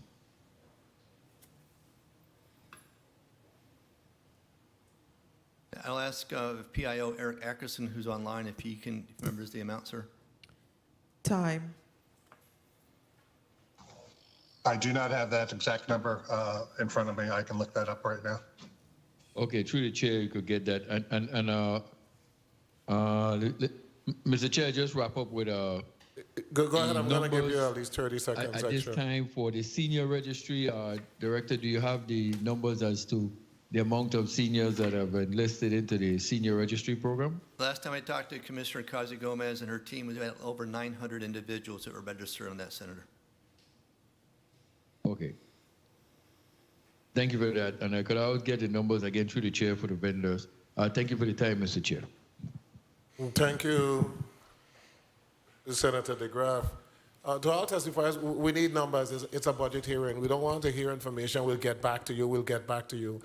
You're at a budget hearing. You're supposed to walk with the requisite numbers. You're supposed to know the amount. You can't continuously say, I don't have that in front of me. Then what do you have in front of you if it's a budget hearing? So please get as much information as possible so the senators could be able to make a decision as to the path moving forward. If we can't determine what you've spent, what you have done, then we can't determine what we need to fund. So I'm just asking that you get that information. If you don't have it, can somebody text the information to you, and as soon as you get it, you let me know, and then I'll allow you to put it on the record. Senator Blyden, you're up next. Senator Violet, Mrs. Bruin does have that number amount. Okay, sure. So go on. Which number are you referring to? Because we've had a number of requests. 1 minute. The microphone and put, well, you're close. Speak into the mic again. 1 minute. Good morning. That's it there. Floresita Brown, Deputy Director of Grants. The amount owed is $39,000 for the PSA for COVID. Okay. You got that, Senator DeGraff? Yes, Mr. Chair, yes. Thank you. Okay, great. Senator Blyden. Thank you, Mr. Chair. Good morning. We have 1 minute. Good morning. Good morning, Senator. Director Jaschen and your supporting staff there again, thank you so much for your testimony. And thank you for the work that you guys continue to do on behalf of the people of the Virgin Islands. Let me go to the post-out report. In respect to page 2 of 15, under the financial summary, other services and charge, in 2021, the actual was $294,708. This fiscal year, appropriation was $776,682 and $423. Next fiscal year is requesting $1,016,017. Why such a large variance? Why such a large variance? Okay, I'll ask And what's under that category, other services and charge? What inclusive in that category? All right, please reference again. You're on page 2. Page 2 of 15.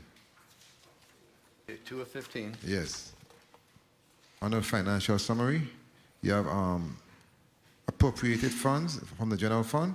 You have other services and charge, and those amounts. The $1,016,000, which are $239,335 difference between 22 and fiscal year 22 and 23. Why such a large variance? All right, Deputy Simon. The variance that you're seeing between the 22 and the 23, those amounts include the disability unit number. It also includes $100,000 for the sandbags, $200,000 for shelters, and EMAP accreditation numbers, NEMA accreditation numbers, and employee appreciation numbers. Okay, thank you for that. Go to page 6 of 15. Let's go to the federal grants. We're going to start out there. I see the nonprofit security program grant, right? And the type of assistance, it says formula. Total awarded $41,200. Grant period expires August of this year. Have those amounts been utilized, or and if not, are we going to ask for extension? Okay, I have to defer that question to Ms. Florisita Brun. Oh, thanks. Morning. Deputy Director of Grants, Florisita Brun. For all three of them, we're presently working with our nonprofit agencies. They are about complete. We just have to go in and do an inspection for the 41 and the 31,000. The 300,000, they just got their approval from FEMA for their EHP, so they're going through their process now. And you anticipate those fundings being allocated and spent before Yes, the grant definitely. period has expired? Okay, let me also inquire in respect to some of those recipients. Let me see. I know I saw, okay, for instance, on page 8, you have a sub-recipient of Antilles School. What is the grant for? What is the purpose of the grant? The nonprofit security Speak into grant. the mic, speak into the I'm mic, sorry. please. The nonprofit security grant is about securing the premises against terrorism, and they use the funding, for instance, to purchase cameras, 2 minutes. surveillance. They also can use the funding for purchase gate to secure the premises, and if need be, training and whatnot to educate the individuals. So is it a competitive grant whereas people apply for it, or you just, It is a competitive grant. They have to do the application, and at the end of the day, it's submitted to FEMA, and FEMA reviews it and determines who wins, who gets the funding. Likewise, the both $300,000 grant for the Hebrew congregation and Seventh-day Adventist school, same thing? Is it for security? What are those grants for? I'm sorry, that is an error. It should be 150 for the Hebrew congregation and 150 for St. Thomas St. John 7 Adventist. So the total is $300,000. My apologies. It should be 150 for each one of those. And it's for same thing, fencing, security, Correct. etc.? Whatever they determine based on what is the national priority for the national security, they determine what is allowable, and based on their application that they submitted, they got the funding. Okay, very well. Good to know. Let me go back to personnel. Philemon? Philomene. Philomene? Yes. Yes, let me ask you, how many vacancies do we have at Vitima? In total, we have 35. Speaking to the mic. I'm I sorry. need to hear you. Merlinda Philomene, Deputy Director of HR and Labor Relations. Right now, we have 35 vacancies within Vitima. 35 vacancies. Yes. 35 vacancies. What are we doing to fill those positions? Well, we're actively recruiting. One of the things that we focus on is recruiting in-house first. We post our positions within with the Division of Personnel as they become vacant, as well as we work with the Office of Disaster Recovery in posting those federally funded positions.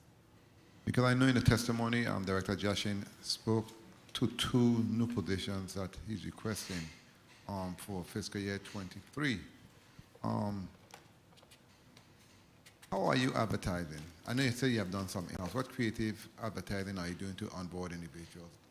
Time. Is there an issue with experience? Is there a challenge with that? What's going on in that space? Well, like many government agencies, we do have some challenges finding qualified and skilled candidates, but we advertise with the Division of Personnel. As well as on our website, we do vacancy blasts via our social media as well.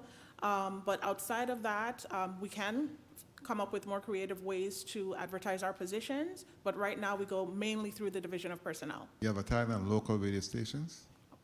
Do you advertise on local radio stations? Not at this time, no. You need to. Okay. A lot of people listen to radio. Yes, we can consider Honestly, that for sure. I mean, those individuals are looking work. And in closing, Mr. Chair, I lose my train of thought. The 2 positions that you're asking for. No, that's not what I wanted to ask you. 911. You spoke to a new system that translate, etc. Because I know I've been asking for years in terms of translators locally. And you said 3 seconds response time. How does that work?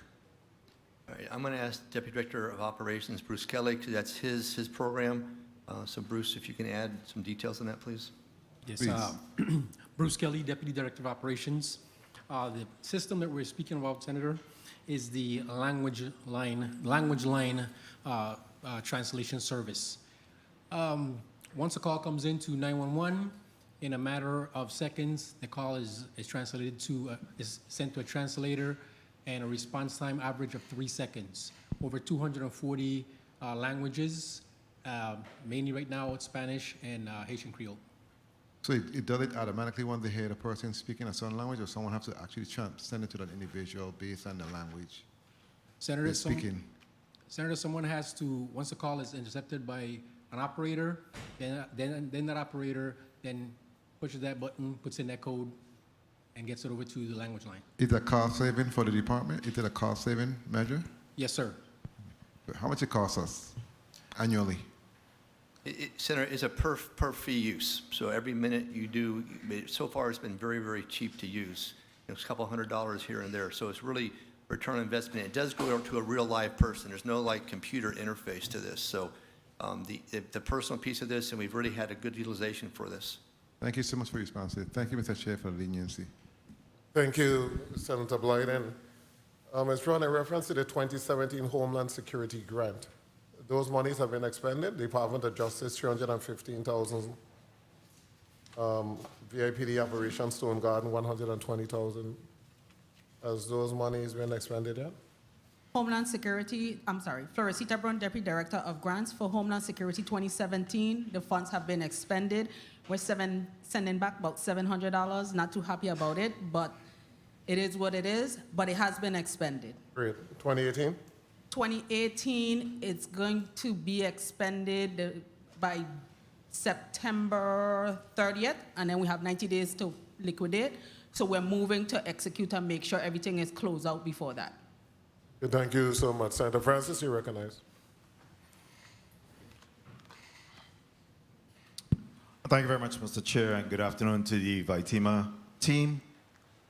Thank you very much, Director Jaschen, for your testimony. And I wanted to quickly, again, commend the team for your work and your effort to continue to keep the Virgin Islands community safe. We certainly appreciate that, and we don't say thank you enough to our emergency responders, and I just want to extend my appreciation there. I want to take this opportunity to revisit the issue of vacancies. This budget cycle is very important that we're able to really narrow the issue of why we're not able to hire individuals. Throughout this community, everywhere I go, people ask me for jobs. And conversely, I'm hearing about all of these positions available and vacancies that's available here. So again, I want to really just kind of understand whether or not there are PRFs that's approved for the hirings. You know, what's going on? What's the real issue of us transitioning from vacancies to positions and filling those positions? All right, Senator, I'm going to ask my Assistant Director, Barbara Peterson. Good afternoon, Senator Francis. The primary concern with recruiting, I think, we train our staff very well. Forgive me, Barbara Peterson, Assistant Director of ITEMA. We train our staff, and unfortunately, we lose them to other agencies. And that is a very troubling situation of ITEMA, a situation where we're being poached often. We have a really good team of people, and as soon as they're well-trained and certified, other agencies, they move to other agencies. You're correct. We're actively recruiting. Senator Blyden talked about radio. We have 35 vacant positions, but we try very hard to get people on board, and we even work with them in terms of the training. We give them a time frame to get certified in the various courses that are required. We start with people at the elementary level. We're not concerned about that, but when they get very good, we lose them to FEMA and other agencies. That's our biggest problem. So again, as a government, I believe, and I've been in government for 30 plus years, as a government, we really got to get a handle of what's going on. Musical chairs is not benefiting us. Right. Whether or not we need to increase salaries to make sure that we're attracting the best and brightest, just moving from agency to agency, you know, we have to be able to try to incentivize our employees so that they don't have to move to other agencies. You know, because when we talk about 1,200 employees and vacancies that we want to fill, if you're just moving them from one agency to the next, again, it's not increasing our roles, it's not increasing our retirement system, it's not really doing anything for us. So as a government, we really got to work collectively to address and close the loop on that. So I'll move on from there. In respect to the Emergency Service Fund, and I have the wealth marks and the blows on my back for increasing that fee, I'm happy to see that we continue to utilize that funding to assist our first responders. The tsunami warning sirens, what's the, I saw that you said that in July we're supposed to start working on the ones here in St. Croix. What's taking us that long to really get this moving? Well, good afternoon again, Senator Director Jaschen. So you have the same group that installed them, Allied Signal Corporation. So two separate contracts. The first one we did, the toughest one first, St. Thomas, St. John, Water Island, and verify those. Now we're ready to go into the second iteration or second contract into St. Croix. So it's taken a little bit while because of some of the rock we had to drill down into. These are hard, you know, these are steel poles going in, not the WAPA poles. It's a little bit of discovery as we put those in place. But right now, everything is coming into St. Croix. The operators are being trained for installation. They're coming over here from the program, and they should begin in mid-July right now. Okay. And in respect to your, of course, this is a budget hearing. You have received all of your funding for all your allotments for the 3 quarters? 2 minutes. For the tsunami sirens? No, just if all your funding. Have you received all of your funding? Yes, all our funding's been received. I believe 1 July, right? The rest of the funds are supposed to be released by OMB also. Okay. What about vendor payments? Are you up to date with your vendor payments outside of the $39,000 that's owed? That's the only vendor we're tracking right now, Senator, that we're having challenges with. And that's not the vendors, not by team. It's just going through the grants process. Okay. And have you had a reason or some concern? Obviously, we're in a drought, correct? Yes. Have you done a drought assessment of where we're at, you know, with that situation? Well, that is a hazard as well, right? We do have a hazard mitigation grant program, and Mr. Rivera has been as hazard mitigation officer, has been the lead for that. I don't know, Mr. Rivera, do you want to address any drought issues that we've addressed? I know we work with UVI quite a bit. If we could just hold my time real quickly, Madam Timekeeper, Mr. Chair, because I think it's important for us to get an understanding of what's going on with our drought, whether or not we need to support as a legislature funding or whatever to address our farmers or drought situation. Have there been an assessment or evaluation regarding our rain levels for this year? Hold the Senator's time.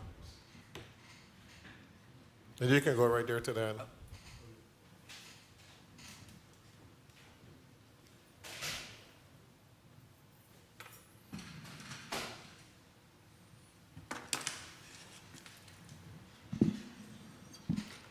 Good afternoon. Can you hear me?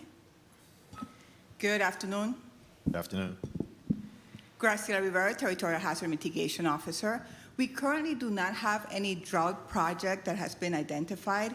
We do know that with the support of UVI, we were able to get on the drought monitoring. So we are getting the data that we now need to be able to create some projects, and it's a discussion that is currently ongoing. So we're hoping to identify some in this current cycle with the hazard mitigation grant to address that. Very well. Have you heard from any farmers or anybody in regards to lack of water or drought situation? We have not heard directly from any farmers. We have worked with UVI as part of the extension facility, and that is where we're currently focused, but that will be part of the process, the outreach to the farmers. Very well. Mr. Chair, I'll ask that we at least, again, get from my team on some level of where we at with our drought situation. My yard is dry. Wind is blowing, everything is turning brown, and I imagine our farmers are in trouble and in crisis regarding this situation. So let's get an assessment of what we're doing there with that. Let's talk a little bit about the Fusion Center. So Wayne Bryan, I want to talk a little bit about the Fusion Center and your support for the Virgin Islands Police Department. You know, I'm a former law enforcement officer. I've seen the Fusion Center. What's going on there? Good afternoon, Senator. Wayne Bryant, Director of Virgin Islands Fusion Center. Currently, we were working very closely with the police intel unit. I understand there's been some changes, so we are going to be trying to work with the new supervisor that comes in.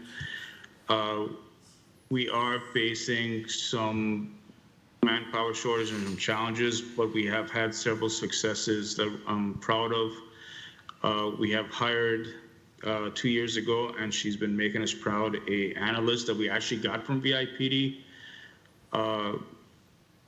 And she's been making great strides and getting us nationally recognized. But if you have any specific questions, I'd be happy to answer them, Senator. Time. Very well. My time has been called. I know this is a public setting, but I really want to have an offline conversation regarding the Fusion Center where we had some of your needs. Again, it's important that we're able to triangulate our surveillance cameras, our shot spotters, our tsunami warning signals. All of those things information is supposed to be coming into the Fusion Center and be able to feed out to the Virgin Islands Police Department so that they could be effective in their crime fighting initiatives and efforts. So thank you very much for the time, Mr. Chair, and thank you for your responses. Thank you, Senator Blyden. Can you just give a brief description as to what is the Fusion Center for those, Senator Francis? Senator Francis. You're supposed to go next. Brian, go ahead, sir. Can you just give a brief description as to what is the Fusion Center? Yes, Senator. The Fusion Center the Virgin Islands Fusion Center is one of 80 fusion centers that are nationally recognized. We are a primary fusion center. We are funded 100% by the Department of Homeland Security, and we are primarily an intelligence function agency. We work very closely with the local law enforcement and federal law enforcement, not just in the U.S. Virgin Islands, but in Puerto Rico and across the United States. Our main focus for fusion centers is terrorism prevention, but we're all kinds of fusion centers. So right now in the territory, the Virgin Islands Fusion Center is primarily border protection, terrorism, and counter-drug, counter-smuggling assistance to law enforcement agencies. We do intelligence products, threat assessments. We do a variety of the intel jobs that you would normally see in an intelligence agency, and we support local law enforcement. We are not an enforcement agency. We do not do investigations. We simply support with intelligence and products. Thank you so much. Senator Blyden, point of inquiry. Yes, thank you, Mr. Chair. This point of inquiry is in respect to the last senator's line of questioning and also Assistant Director Peterson comments in respect to individuals being well trained and then leaving for other agencies. So, Ms. Philomene, this is for you. In respect to the employees, what information have you gleaned in terms of your exit interviews? Why some of them are leaving? How much have left, say, within the last two years? I'm sorry, Senator. Can you repeat the question? In respect to the employees that are leaving Vitima after they've been trained, etc., well trained, what have you gleaned? What information have you gleaned in respect to the exit interview? Why they have left, etc.? Is it the pay is too low, etc.? Have you received anything from them as they left with the exit interview? Yes, we do conduct exit interviews. Primarily, the responses have been for better opportunity, better pay. Okay, very well. Thank you so much, Mr. Chair. Thank you. Thank you, Senator Blyden. I also wanted to put on the record that we do have a supplemental budget that we have been working on. It passed through the Committee of Finance, and there is an amendment to that budget for an emergency appropriation for farmers, for crop and livestock farmers. So that will be coming at the July 11th session. Senator Sarro, you're recognized. Thank you, Mr. Chair. The drought situation is really a concern, but we also have to be honest. I know in the St. Thomas district in Bordeaux where the farmers are, there's a lot of squatting taking place. So the water is being used for household items and household purposes and not for farming. So that's, you know, a major overhaul is needed through agriculture. Let's go to your page 2 of 15 post-audit report. So your, where are we? Your utilities. Your utilities reduced from 32,930, is that correct? Deputy Director Simon, on the utility side? Can you address Yes. that, please? Yes, that's correct. Now, how does the utilities decrease when the cost of fuel has dramatically increased? How does that work? Well, in terms of the utilities, it was based from the year before with the anticipation that WAPA would come online with those new generators that they have, and the solar farm would Okay, so come. hold on. So with this anticipation, that's not our reality. So Right. is it your intent to adjust your utility cost?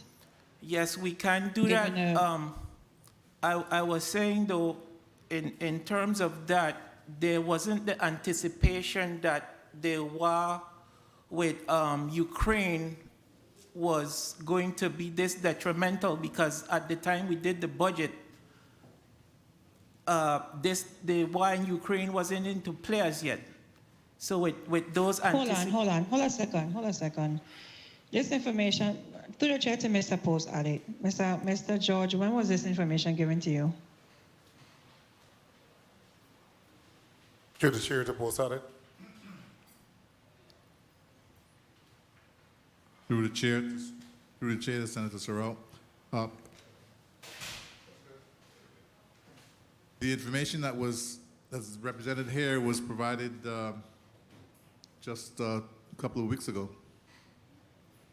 Okay, so information was sent to Post Audit a couple of weeks ago, and America had already sanctioned Russia and their gas lines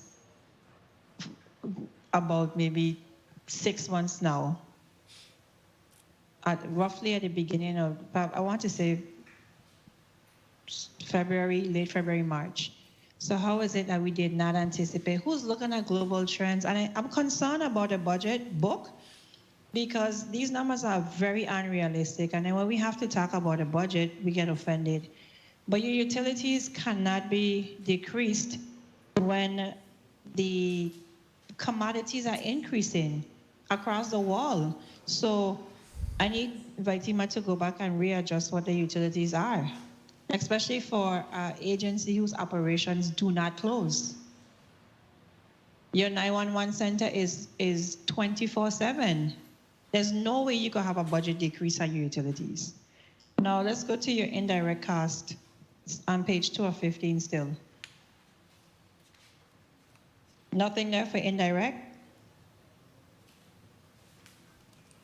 You didn't receive any indirect costs from any federal dollars? I guess that would be Ms. Brun.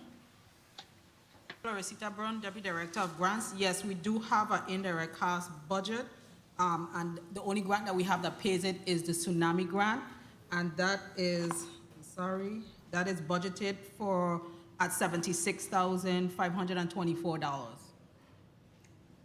76. And what do you use for your indirect costs? What's your uses?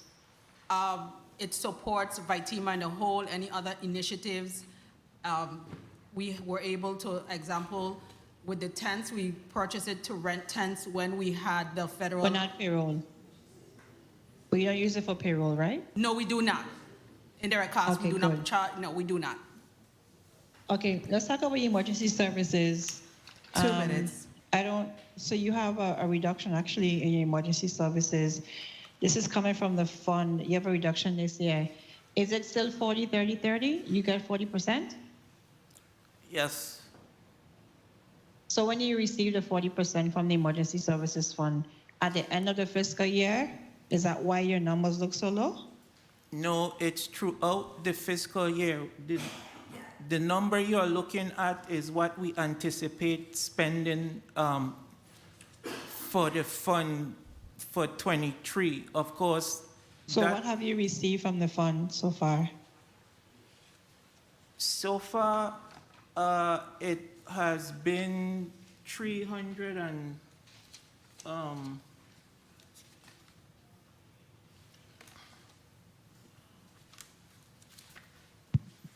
While that's happening, while you find a number, let's go to capital outlays. 378. Your roof is still not.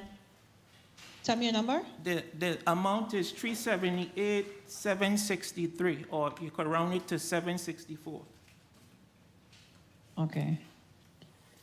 So you receive that every quarter?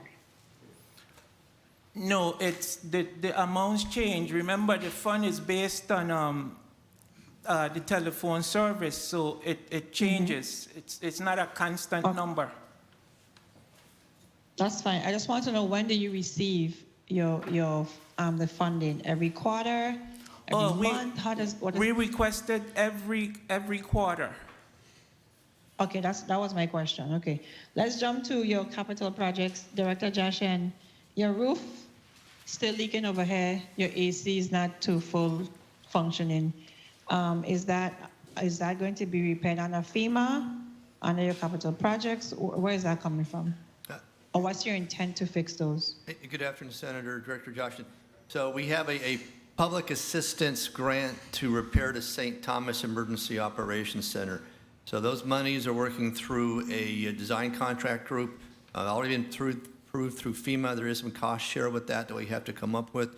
But all those projects are identified moving forward with a combination of federal and territorial funds. So let's talk about the roof. We're in hurricane season now. VITEMA is where everybody's situated during the hurricane. Is there any rush to fix the roof? Yes, Senator, there is a rush to fix the roof. We've gone through the due process we have to go through. We're going out for bid right now. We're working through the contractor to get that done as soon as we can. Time. 4 years later? Mr. Chair, I just have one more comment. The turnover rate in VITEMA is of concern. Can I conclude, Mr. Chair? Yes, you may. Okay. The turnover rate in VITEMA is of concern to the body. The Vice President stated it best. You're losing employees to the Department of Education and everywhere else. And the only reason that people leave is not solely on compensation. If you have a hostile working environment, if you don't do things to build employee morale, if you don't, promote mental health days and different things, employees will leave. Some people will stay with a decent salary or a low salary if coming to work is a joy. And I think we really have to revisit the environment at VITEMA because of all the agencies. This is a critical agency with one of the highest turnover rates and critical vacancies middle of hurricane season. Thank you, Mr. Chair. Thank you. Thank you, Senator Saru. Mr. Chair, may I reply to that? Yes, you may. I would say for our 911, we've had fantastic improvements in our 911 staffing. We have a tremendous event this year. It was 911 Appreciation Week. Assistant Director Peterson, Deputy Director Bruce Kelly were very much involved with that. We really have gone out above and beyond to try to keep that retention and improve their morale. Additionally, I believe our 90% retention rate is what Deputy Director Philomene will tell us is going forward. So, Senator, I appreciate your comments. We are taking efforts every time we meet to do those activities to make sure we have good individuals. Again, a recognition for Employees of the Year is very, very important to us. So I understand your concern, but we are addressing those, ma'am. Thank you so much. Let me go back to the emergency services. The 378 that you spoke about, 378,763, that is up until when? That's until May. That's up until May. Okay. So you're actually going to collect a lot less than what we projected? Could be. But again, the number is not constant. It changes every month. Right, but we projected 1,397,000 over. No, that was for them. In the budget. It was at 33, and then we had, it was 33% across the board, and then we had increased by TMA to 40%, 30. So the 40% we expected to collect more than we did the previous year because of the percentage. Are these companies saying that there are less lines? There are less phone lines? Is that? Senator, I would say, they collect them at different paces. So looking at our numbers here, one quarter is going to be increased, which is great. Some will be less. So it's really not a consistent budget figure you can look out to. And that's what we look at the big picture-wise. But that percentage breakout is what it is, and we adhere to that, and we've received our percentage appropriately, and we use that towards the 911 specifically. But it's really, trying to work through, we request for the amounts, through OMB, it comes up to us. But it's really nothing that you can say every month we're going to get this particular amount coming in. Point of information, Senator Francis. Thank you, Mr. Chair. Also, we're having an issue where a lot of individuals have moved from landline to cell phone as well, and that has decreased the number. The challenge for us is for us to be able to then tap into those, those cell numbers to make sure that they're paying their due service charge. A lot of individuals that have the off-island numbers, they're actually paying to that state versus paying here in the Virgin Islands. So there's a lot of challenges in regards to that. We also have a number of people who prepaid telephone that there's no collection on those too. So it requires some additional work.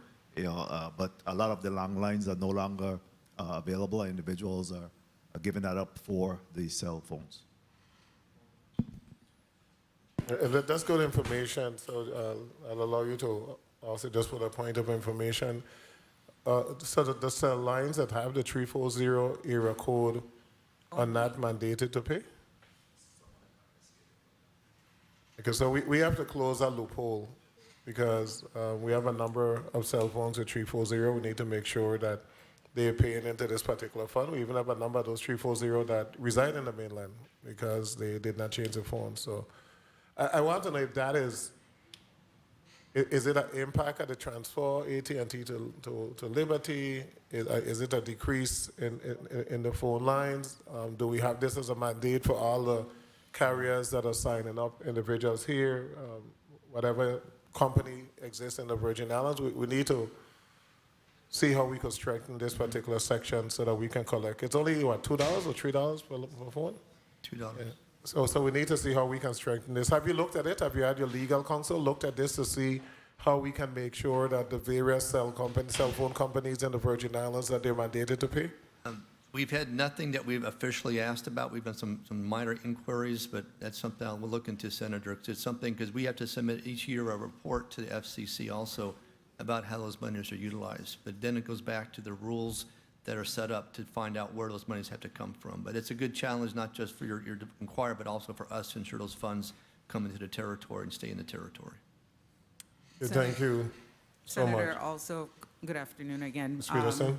I just want to point out what Senator Francis said is significant. The off-island numbers, the long distance. We know plenty of people that live in the territory that do not have 340 area codes. We do not collect on those. So that is a significant reason why the number has declined. And we also have seen that the population of the territory, based on the census, so the number of people who are in the territory, again, like Senator Francis said, people are reducing their landlines. They only have a cell phone, and so the numbers are definitely going to decline because of that. So if you have a non-340 area code number, please get a 340 area code number because it contributes to that 911 fund. Thank you so much. Senator James, you're recognized. Thank you, Mr. Chair. 1 minute, Senator James. I'm sorry. Point of inquiry, Senator Blyden. Thank you. Thank you, Mr. Chair. I think Mr. Simon, in a post, I report on page 5 of 15. Again, I always go to training because I think training is critical. On the training for fiscal year 2021, you had $2,000. Fiscal year 21 to 22 has nothing there. Has anything, what the amount have been paid or expended us for training for 2022 fiscal year? And do you have other training that don't cost you anything to do the training? Because it's not showing anything there, so I just want to inquire about that. Thank you, Mr. Chair. Thank you, Senator Blyden. Response? So as of right now, there is nothing there. We haven't spent anything. The 2,000 that you're referring to, that's usually training that's done by the preparedness program, but that 2,000, it's in training, but it's really to secure the rooms. A lot of training that we have at VITEMA, FEMA related, and at most times there are no costs to us for them. Very well. Thank you so much for that information. Thank you, Senator Blyden. I'd also like to recognize Senator Kenneth Gittins, who have joined us. Thank you, Senator Gittins, for coming. Senator James, you're recognized. Yes, thank you. Thank you, testifiers, for being here. I must say that we need to have a serious talk with our mobile service providers in the territory if we really want to collect that charge. Let me tell you why. I have 2 cell phones. And the reason why I have a local number and a stateside number, because last year I was locked out of my bank account because those banks in the States who utilize the apps do not recognize certain cell phone numbers for like VIA and what have you. So here it is, I have all this money in thin air, can't get access to my account because they're recognizing VIA as a landline and not a cell phone. So we really need to have a talk with our service providers because individuals don't mind. But when you're having that kind of service, it forces you to go elsewhere. So that's when I placed that on the record. I was locked out of my PayPal, Bank of America, everything, just because of a phone number, not being recognized by the app. Because you know when you send those, the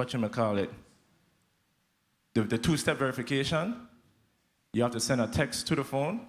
When you send it to the local number, it's not recognizing because it's recognizing it as a landline and not a cell phone.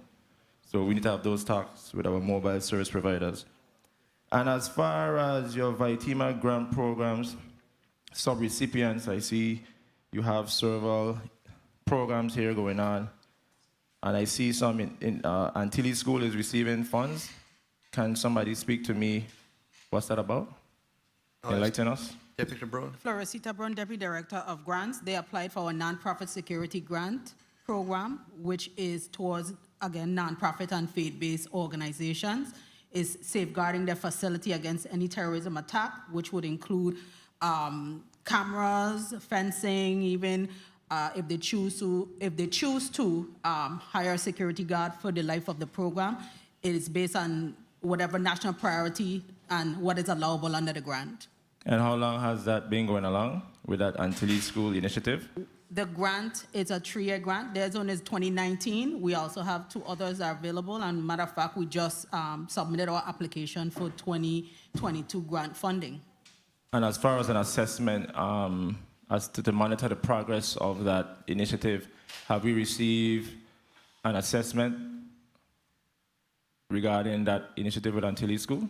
It is a required, it's part of the grant. Each organization has to do an assessment of the premises and submit it to us for review to ensure that they're adhering to the regulations and the priorities of the grant.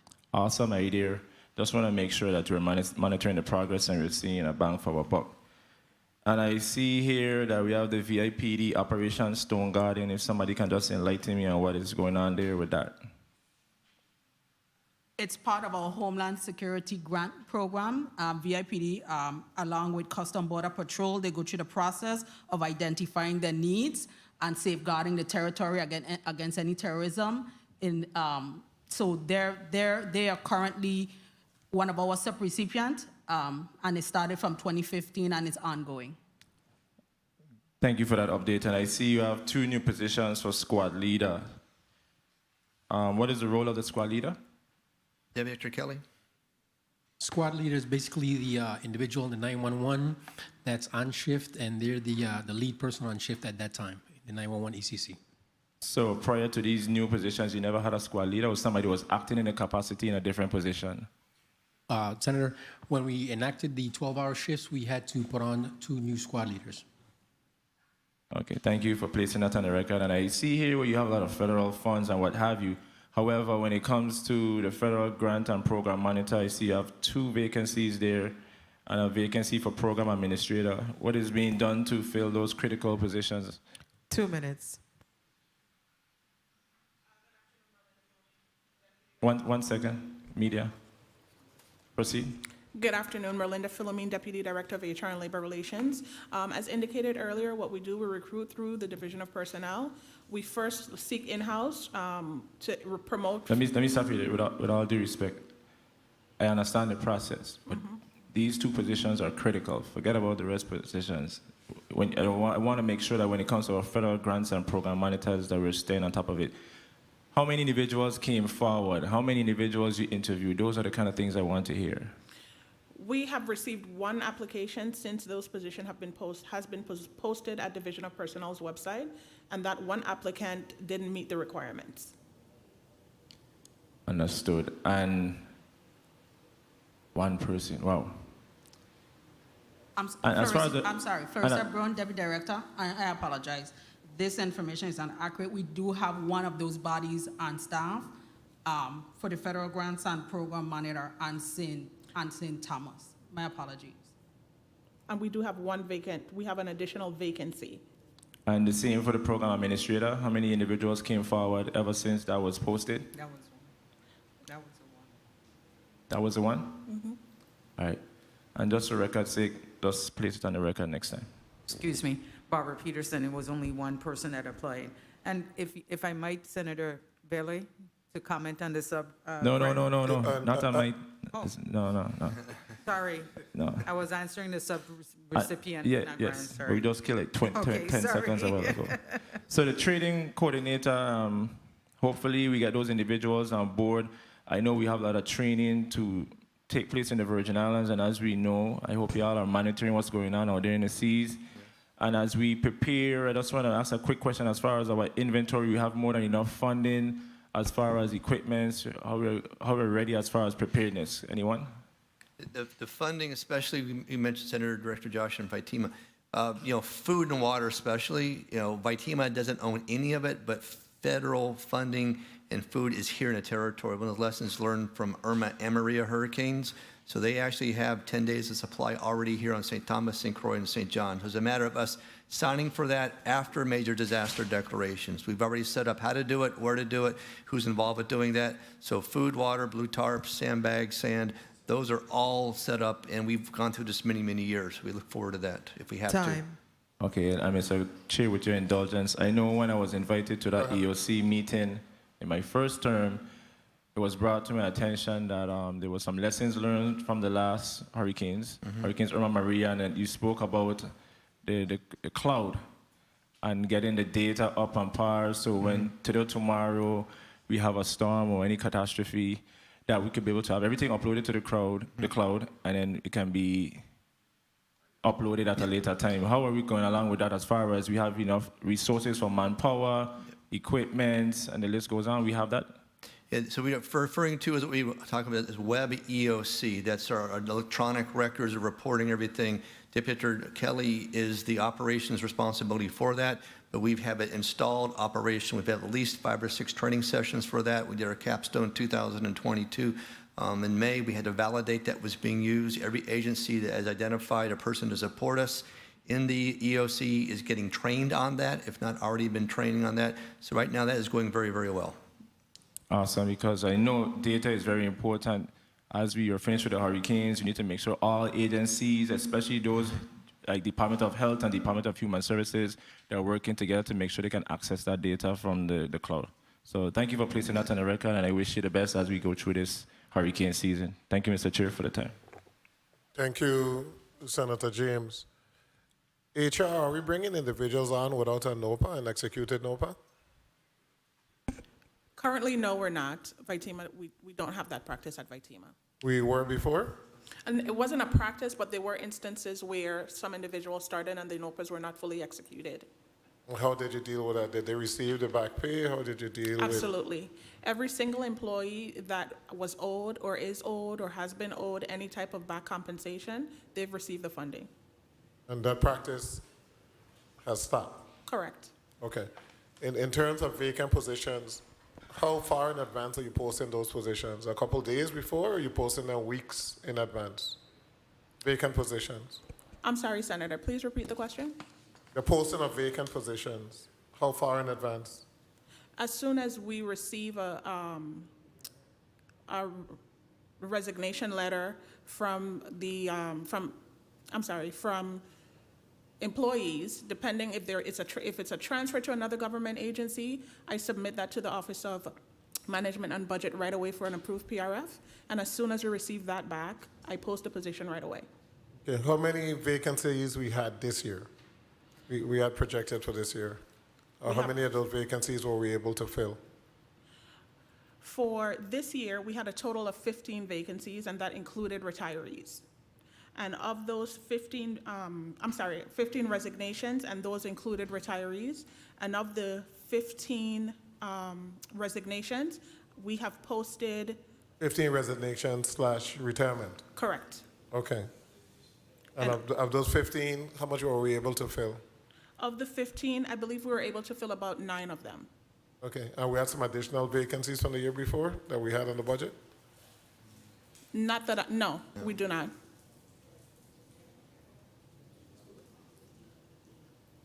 Yeah, I'll check and see what we had in the last budget. Okay. The tsunami siren repair project, that's been a long time. I think this is like the 4th budget hearing. I'm speaking about the tsunami siren, and I kept on hearing we closed first, we were waiting on the contractor. Now we have a contractor, but it's still not finished. Why everything takes so long in the Virgin Islands? To put some poles up, well, it's taking forever. Senator Director Jaschen, these are not just some poles. Again, we did it quickly with WAPA poles, wooden poles, and we had most of those destroyed during the hurricanes Irma and Maria. So we've consciously gone back to put in the steel poles. It takes longer to do. We did have some problems on St. John, Water Island, having to dig those down into some of the rock that's over there. So that's part of the challenge. The other part of the challenge is the contract did expire. We had to go back and re-sign the contract, go through that. It's a 428 project. We had to find the matching funds also for that. And it just takes a while. What is the completion date now for that project? But by the contract is in September of 2022, end of the contract. So we're starting here mid-July, the last 17 going in on St. Croix. We saved St. Croix for the last because we're in the exact same spots, same locations. That should go much quicker. We don't recognize any particular challenges right now from we had in the past. But once you get into it, we may find 1 or 2 things. But right now, once we start that, it's going to keep on going. There's no supply chain shortages. There's no shortages of people working on this. It's a matter of just getting the job done, Senator. Thank you so much. Do you have the actuals now as of May 30th? No? Okay. Before I go to Senator Gittins, what is the squad leader? What's that position? Deputy Kelly, squad leader. Bruce Kelly, Deputy Director of Operations. Squad leader, referring to the 911 Emergency Communication Center. The squad leader is the lead person on that shift. Okay, and that's partially federally funded? Or you just funded a position at 50%? All the 911 positions are union contracted, supported through the government. Right, but with the amount in the budget book, OMB funded a position at 50%, correct? Look on page 13 Yes, or 15. yes, Senator, yes. Okay. Is that a position that you're going to fill from within? That you're going to promote someone that has the experience and then hire 2 additional 911 operators? Deputy Director Kelly, Operations again. Yes, we are filling those 2 positions from within, sir. So they're being advertised presently? They're not being advertised presently. We have acting individuals sitting in those positions currently. How long have they been acting? Currently we have a total of 3 911 call center operators that have been acting, and they've been acting for roughly about 6 to 8 months. Are they being compensated?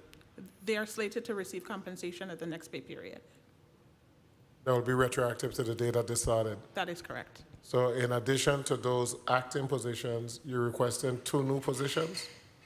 Are you converting? Is there a hope to convert those acting positions into a permanent position plus 2 more? Or tell me, how many squad leaders do you expect to have? A total of 8? You already have 6 that's filled, Correct. and 3 that are acting? So that's 9. I'm sorry, we have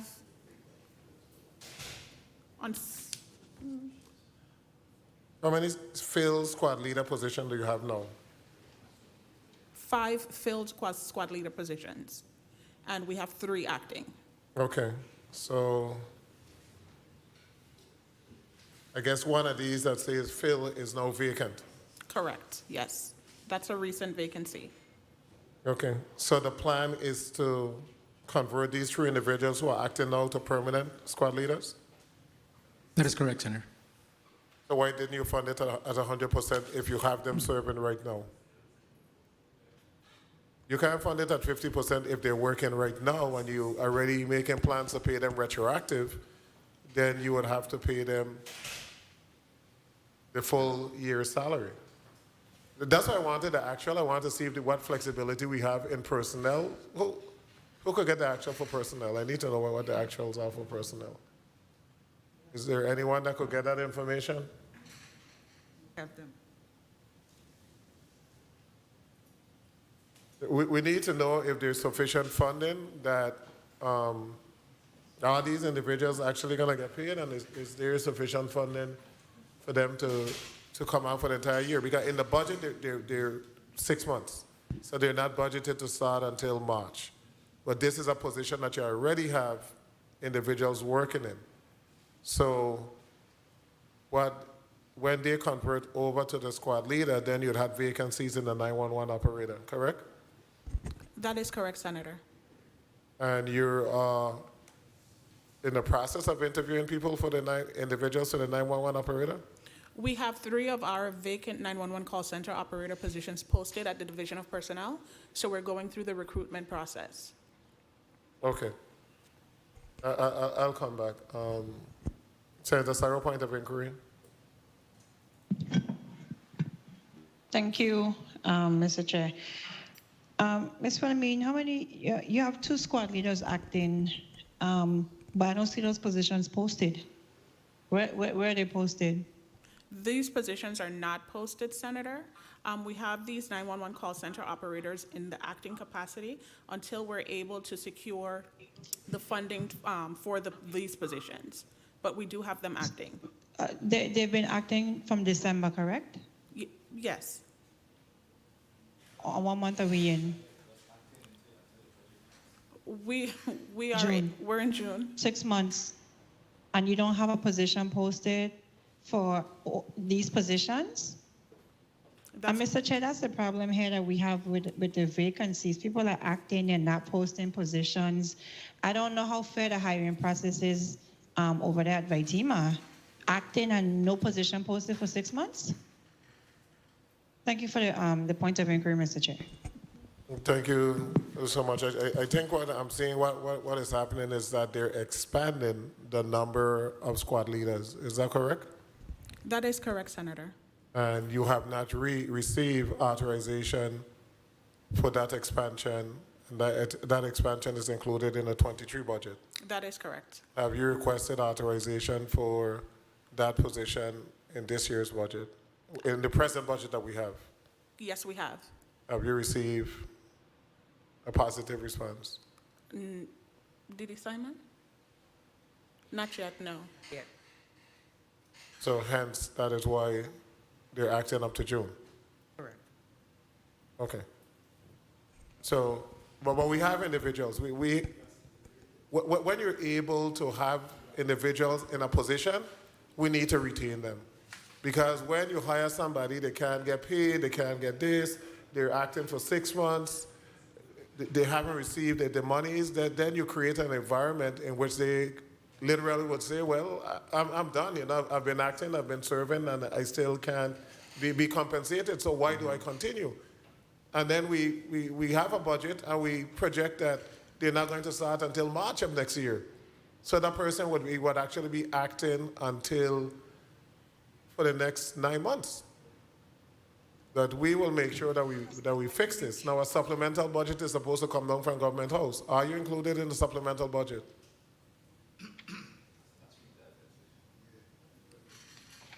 I'm not aware of us submitting anything for 22, but we submitted for 23. Okay, so if you're not aware, then you're not in the supplemental budget. But it was very easy to correct this in the supplemental budget that will be coming down. But we'll have a discussion and see how we do have a supplemental budget that was passed by the legislature and is going before the committee. I don't know if it went to rules yet, but it's supposed to be coming to the floor. So we need to have a discussion as to these 3 positions. You have numbers? You have what is the cost? The difference in salary is $11,000, right? Roughly about $11,000, yes. And they have served for 3 quarters. Pardon? And they have served for 3 quarters. They're going to, by the end of the fiscal year, they would have served for 3 quarters. Yes, they would have. So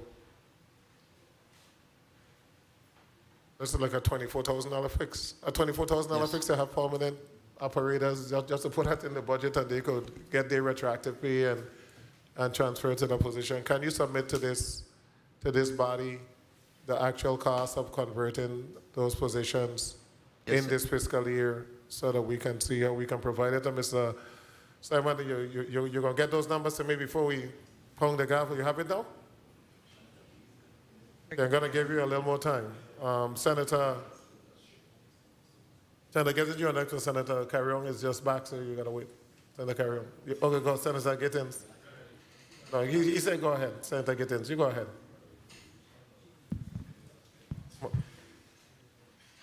Thank you, Mr. Chair. That's how you work together. Thank you, Senator. Good afternoon, Vaitima. How are you? Good afternoon, Senator. Let me go to the first thing first with me, premium pay. Director, have you submitted the listing of your employees to OMB with regards to premium pay? Yes, we have, Senator. How many employees are affected? I'll ask Deputy Philomene. Can I get that information back to you before we close today? Before we close today, that will be excellent. Any of your employees making in excess of $70,000 that would also be affected for this premium pay? We do have some employees that were placed on the list that their salaries are in excess of $70,000. And are you in a position to ensure that OMB has the information that would justify these individuals receiving the premium pay? Yes, we do. Thank you. I heard you talking about 8 squad leaders. How many shifts do you have? We have 2 shifts, 12-hour shifts now. I didn't hear you, sir. We have 2 12-hour shifts. So with 2 shifts, how many squad leaders do you actually need? How many squads do you have? Deputy Kelly? Deputy Director Kelly, Operations. We've got 4 squad leaders, and we've got to account for the shifts that are off. So how many shifts are off? So you have 4 squads on, and how many squads off? So we usually have a mixture of 2 squads on and 2 off, sir. So we're talking about a total of 4 squads. That is correct, Senator. So 8 sounds a little excessive. So that's why I'm asking, where do we get the 8? Or is that 4 St. Croix, 4 St. Thomas? That is correct, Senator. Thank you. That's what we need, clear language. Now, you stated that you have 1 ECC 911 operator on military leave. That person has a NOPA, being on military leave? Yes, she does, Senator. You look like you weren't sure. You hear the assistant director say yes, and then you shake your head. I'm sure, Senator. Okay. Individuals that are, you do disciplinary hearings, correct? Within the agency? Director? We have a grievance, but that's disciplinary. They don't do disciplinary at this point. So you don't suspend anyone? Yes, we have. So then you have to have a disciplinary hearing? Yes, we have, yes. So during this process, if someone is suspended, are you doing a NOPA to show that suspension? Step Secretary Philomene, I'm not a... No, Senator. Why not? You know what happens when this person goes to retire 5 years from now and there's no GRS contribution into that account? Because GRS now doesn't have a track record of this NOPA showing the suspended dates. That's the same problem that we're having chiefly within the Virgin Islands Police Department. When people go to retire, there's missing contributions, and when you actually look back, it's because of suspensions, and the respective agencies are not fulfilling the NOPA process. The NOPA process isn't that lengthy anymore. It's a matter of going on your computer or calling somebody and say, look, in your queue, this NOPA is there. Kindly review it and approve it so you could go on to the next step. So let's remember that when we're suspending employees, any personnel action, you should have that NOPA process completed. You stated it was 35 vacancies, but I counted about 39. I'm not going to mess with the 4. But of these vacancies, whether 35 or 34, how many are classified versus exempt?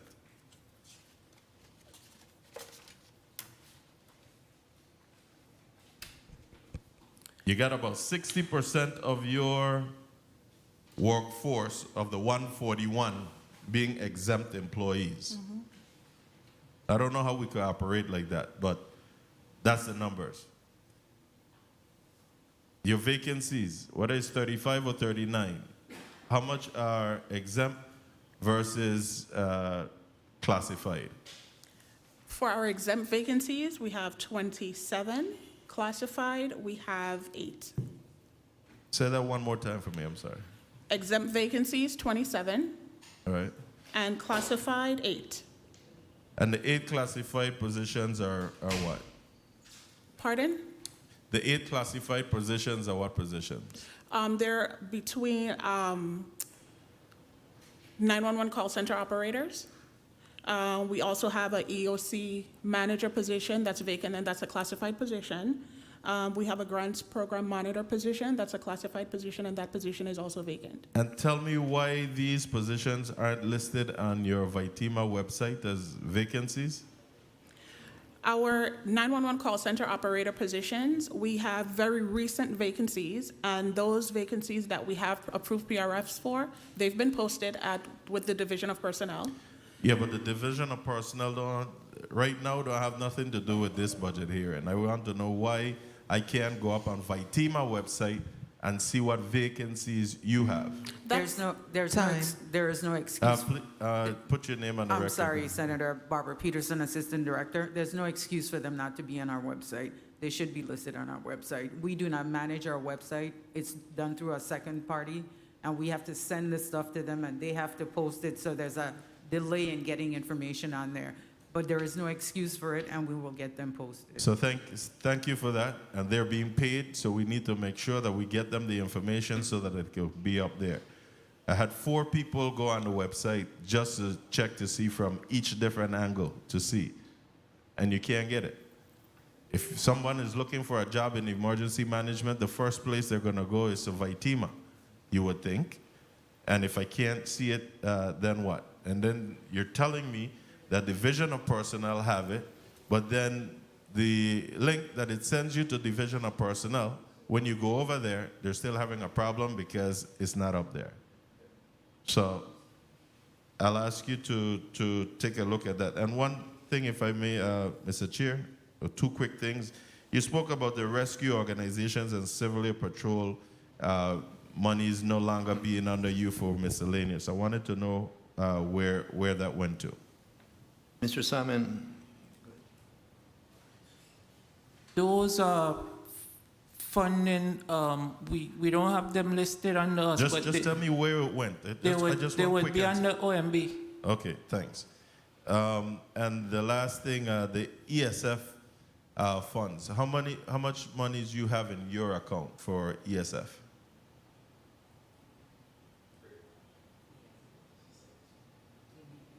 You get a certain percentage from the emergency service? Right, it's 40%. Right, so how much monies do you have currently from that 40% that you receive?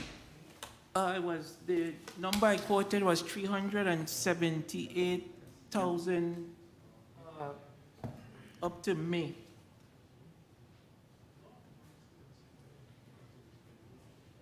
$378,764. Okay, thank you for that. But you come in the budget here, and so you should have had it up to July. But I'll take the 370-something thousand and hope that your personnel is being trained so that we could keep up with the national trends that's going on. We're supposed to have a state-of-the-art 911 system, and I'm hopeful that these employees can be updated through training. Thank you. Thank you, Mr. Chair. Thank you, Senator Gittins. Ms. Philomene, all employees presently working have an OPA. Yes, sir. We don't have any outstanding OPAs. No. No outstanding OPAs for individuals that have been elevated to a different position. How many acting positions we have overall? And not squad leader alone. How many acting positions altogether? Do we have any acting positions? That's it, the squad leaders. Just the squad leaders? Okay. Senator Carrion, you recognize. Thank you, Mr. Chair, and good afternoon to all the testifiers. Director, talk to me a little bit. Tell me, what are your budgetary challenges? Our budgetary challenges really just executing the budgets as provided to us. I mean, right now we want to obviously retain individuals. We want to hire new employees that are available for us based upon the funding for right now. But those are our challenges. Just execute properly the budgets provided to us. Executing properly the budget provided to you. That's a challenge you have right now. And that is because you have problems retaining staff. Well, the execution of the budget has to do with the overall budget process, getting invoices in, processing invoices. So part of it is just the invoicing process, retaining staff, bringing staff in. That's always been a challenge. But right now, it's really just the execution of the budget that we have in front of us. That's some internal challenges then within your accounting department, is it? Well, it has to go back to your office management budget, releasing the funds to us receiving those funds, those paying those bills that come through this. It's the normal process we have to You're go saying you have some challenges then in receiving the funds that have been allocated to your department, to your agency? Well, we have the quarterly allocations that do come out to us based upon their projections, and we have to take those and pay the bills that are presented to us. And what are you doing then to change that, those challenges? What has your agency done to improve that? Is it strengthening the relationship with OMB? Is it? It really goes back to just reminding OMB what our needs are and following up at that. Deputy Director Simon constantly is coordinating with them, talking to them. It's just, again, other agencies have the same, focus, but our focus is working that coordination with OMB for our specific needs. I don't know if Mr. Simon, do you want to add anything else to that? Did I get it right? Yeah, okay. Yeah. Now, in regards to your grants, do you have any grants that are in jeopardy? Deputy Director Brown? Deputy Director of Grants, Floresita Brun, no, we do not. You do not at this moment. Okay. I had a few questions in regards to the grants I saw here in the post-audit report. You have the nonprofit security grant, and I see here a list of some of the sub-recipients in 2019 and in 2020 and in 2021. Is this nonprofit security grant only designated for the St. Thomas District? Who has been the recipients for the St. Croix District of this grant? We have had none so far. I think 2022 will see a change. I had one faith-based organization that applied from St. Croix, which I was very excited about because we put it out to everyone. St. Thomas, St. John, we put it out St. Croix. It's who submitted. So this year we really stressed to get St. Croix to apply. So for 2022, we're excited to see we at least got one application in, and hopefully next year we're gonna try to make it at least 3 to 4 that we can at least get them to at least go through the process, go through the training, because it's a whole process. So you're saying in the past, no one from the St. Croix District has applied for the nonprofit security grant for 2019, 2020, and 2021? Since I've been here, no, we haven't. But we're going to try to expand because it's a whole process. We send it out to all the faith-based organizations and nonprofit because FEMA holds a whole webinar for at least 3-4 times a month so they can understand the process, what it entails. Well, So I hope the nonprofits are listening out there and they apply in the process. How are you marketing and putting information out there? Because I'm pretty sure I know many nonprofits in St. Croix that can benefit from this grant. I contacted Community Foundation for a listing before I reached out to Human Services because 2019 was the first time the grant came out. So we've been expanding. Next year, hopefully, we're going to be boots on the ground and we're going to start knocking on some doors to see if we can get a lot more individuals to apply. I want to see that. I want to see that because I need to see some St. Croix nonprofits and recipients of this grant. Senator Carrion, Barbara Peterson, Assistant Director. Deputy Director Brun is trying to be politically correct. People do not apply for these grants. And I've been trying to get that on the record, and it's very frustrating. We have monies, they do not apply for the grants. We go and knock on doors, and when we submit the paperwork, they don't want to fill out the paperwork. So it's very difficult for us. Do you all provide technical assistance to some of these nonprofits? Yes, Because we some of do. them might be interested and just lack the capacity in order to do so. Yes, we do. Okay. I encourage you to continue doing so and being a little bit more aggressive to ensure that we have some parity and we could see some organizations on St. Croix District benefiting from the grants that are available. Homeland Security Grant. Director, are you following up just to ensure, what's the reporting process to ensure that these funds are being used for what it's intended for? My Deputy Director, for Ms. Bruin, we do follow-ups, we do some sit-downs with the actual recipients to validate they have received it. In some cases, they've received the monies, but they haven't spent them. In some cases, they spent them, they haven't sent the documentation to us. So Ms. Bruin, you can add to that if you'd like to. Based on the grant, we're very diligent because we're required to go out and do monitoring. In other words, we're going to talk to you.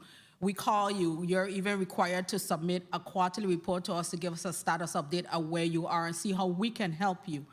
And we do everything to ensure compliance because we want to make sure that FEMA is okay with what we're doing. They established a national priority, and it's our requirement. It's on us to ensure that we follow the mandate, but we're in constant contact with our subrecipients, our agencies, because we do also have government agencies that are our subrecipient, and we are diligent in ensuring that they do what they need to do. Are they all in compliance? Oh, yes. Okay. We can't cash a check unless they're in compliance. Well, thank you, Mr. Chair. I don't want to take more of the time, but I appreciate the leniency, and thank you, Director, and your team for the work. Thank you, sir. Thank you, Senator Carrion. Senator Gaten's point of inquiry. Thank you, Mr. Chair. Point of inquiry and point of personal privilege. The point of inquiry is, are your employees that work shift work between the hours of 6 p.m. and 6 a.m., are they compensated at night differential? Merlinda Philomene, Deputy Director of HR and Labor Relations. Yes, they are, Senator. Okay, thanks. I believe it's Mr. Simon, CFO. I apologize. I don't know why I'm thinking that I'm in July, but you were spot on with the amount up to the end of May. I forget that we're still in June, so my apologies to you. Thank you. Thank you, Senator Gittins.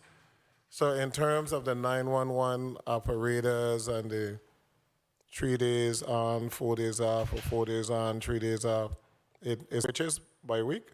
1 week is 4 days on, 3 days off, and the next week is 3 days on, 4 days off? That is correct, yes. That is correct. You guys are giving me positive answers. I see you, it's yes. The answer is definitively yes. And we have met with the union, and the union has agreed with the compensation level in reference to overtime, et cetera. Yes. So we won't have no issues down the line. No, we won't. We don't anticipate any. Hello? I'm sorry. We don't anticipate any issues. Okay, thank you so much. In reference to the hazard mitigation monies that you referred to in your testimony, Mr. Jaschen, explain the 50-month lock-in ceiling amount. All right, I will ask Deputy Director or Ms. Graciela Rivera, Hazard Mitigation Officer. Graciela Rivera, Territorial Hazard Mitigation Officer.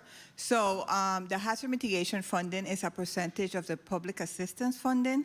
So you're usually allowed to, at 18 and 36-month intervals, submit for additional funding. But because there are so many changes with the public assistance, we worked with FEMA and we were allowed to submit one at 50, and that brought us up to the 801. And we do expect to submit another request. So the 50-month lock-in period is what? 50 months from the December 2021? From the disaster. From the disaster. From the disaster of 2017. So 50 months is 4 years and 2 months. Yes. How far are we in the 4 years and 2 months? I'm not understanding the question. Well, September of 17. September 2017 to 2021 is 4 years. So 2022, we've already passed the 50 month from the disaster. Yeah, but okay, I see what you're saying. So the amount is actually the expenditures on the public assistance side. So that is the number that is used. So when we say the 50-month lock-in, that is tied to the expenditures on the public assistance side at that point. Okay, but what I'm trying to find out, when does the 50-month start? Are we in jeopardy? Is the 50-month close to expiring? When does that start? No. That's not what it refers to. It's the 50-month time period. So we submitted post that time period. It's not a period of performance, 50 months. There's a period that you're allowed of submission? Yes. So usually you do it at 18 and also 36, but because of the different changes, we submitted at 50. Okay. And we got the additional funding. Okay, so there's no more submission that we can make. We could just work on what we already submitted.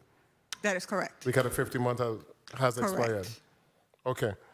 Now I'm seeing here an increase in hazard mitigation of we have now increased to $801,221,648. That is the current amount, yes. As of May 31st, hazard mitigation has a total of 87 approved projects with a total obligated amount of $136,980,000, of which 16 million has been spent. So we have a total of 800. We have 800 million. We have 136 million obligated and only 16 million spent.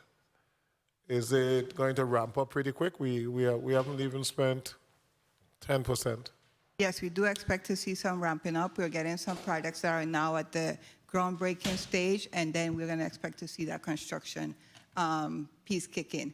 Most of the funding that we currently have right now is for what we call phase one, which is the A&E portion of the projects. So we expect to see some ramp up, yes. Okay, just wanted to put that on the record. We have $800 million. It's 4 years out. It's time for us to begin, and not putting the blame on Vitima, because you guys have such a unique situation in which Vitima using ODR employees, but ODR is under the Public Finance Authority. And in my estimation, ODR should be under Vitima. But for whatever reason, well, I know what the reasons are. I mean, it's easier to get contracts under the Public Finance Authority that you don't want to go through property and procurement. And if it's under Vitima, all the contracts would have to go through property and procurement. So it's a real nice fit to put it under PFA, because then you could comply in certain areas, and the areas you don't want to comply, you just put it under PFA and you give the contract out. Senator, if I may? Yes, you may. Some of the funding that we got was just recent, so we actually went from 300 and something million to the 400 to the 800. It's almost a double. So we're excited about it, and we're still hoping that we'll be able to submit for another lock-in and maybe actually get into the $1 billion. And I applaud all those individuals who submitted to be able to receive these additional monies. So that was the first step, and that's a hard step. But a harder step now is to spend it. And to spend it timely in the Virgin Islands, and to spend it within a short period of time. So whoever did the original submission, hats off to them. Now it's up to the central government to make sure that these monies are spent and they don't sit there for the next couple of years. The public assistance, that's a bit better for all the projects, totaling $70.3 million, of which $53.8 million has been expended. All of the vacant positions that you are requesting, all of those vacant positions are for Vitima, or for Vitima to be loaned to ODR? Those are for Vitima. In some cases, they'll be working for public assistance, but they're going to still have Vitima paychecks. I know about the paychecks, but Most of them are hazard mitigation and public assistance. Okay. How many employees you have presently working for Vitima that really are assigned to ODR, or the ODR director serves as their supervisor? How many?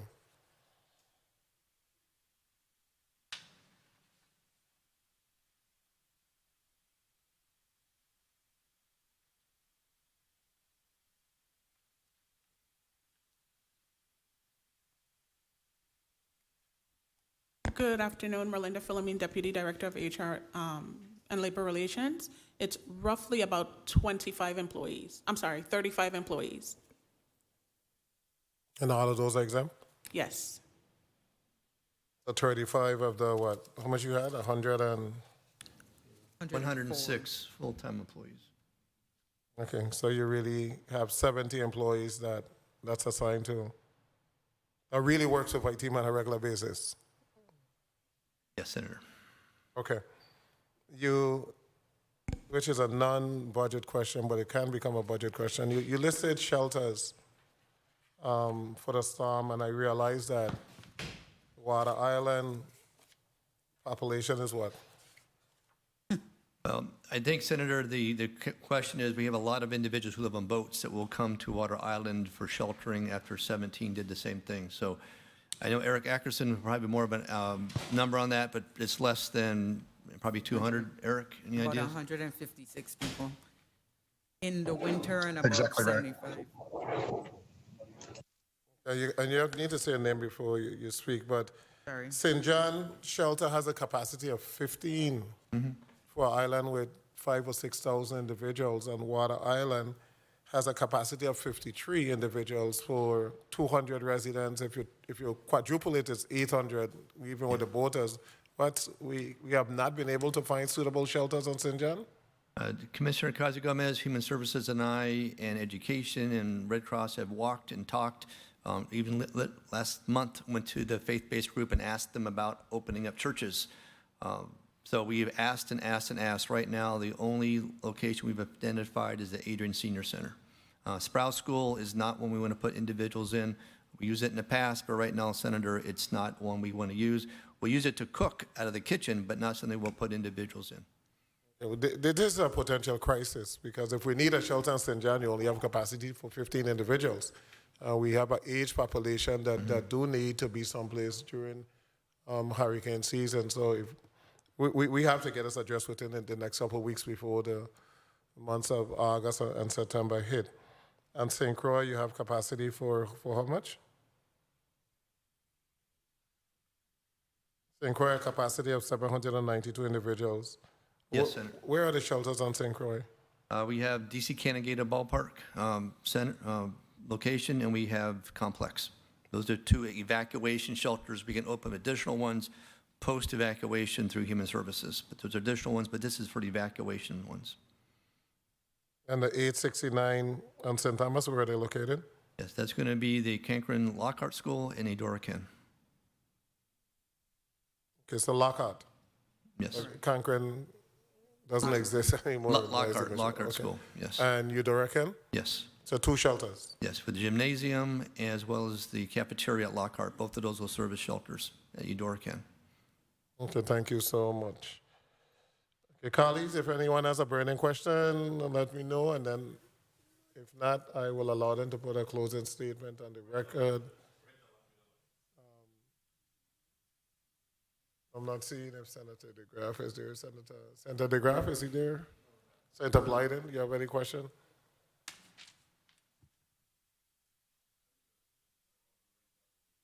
Senator Gittins. Thank you, Mr. Chair.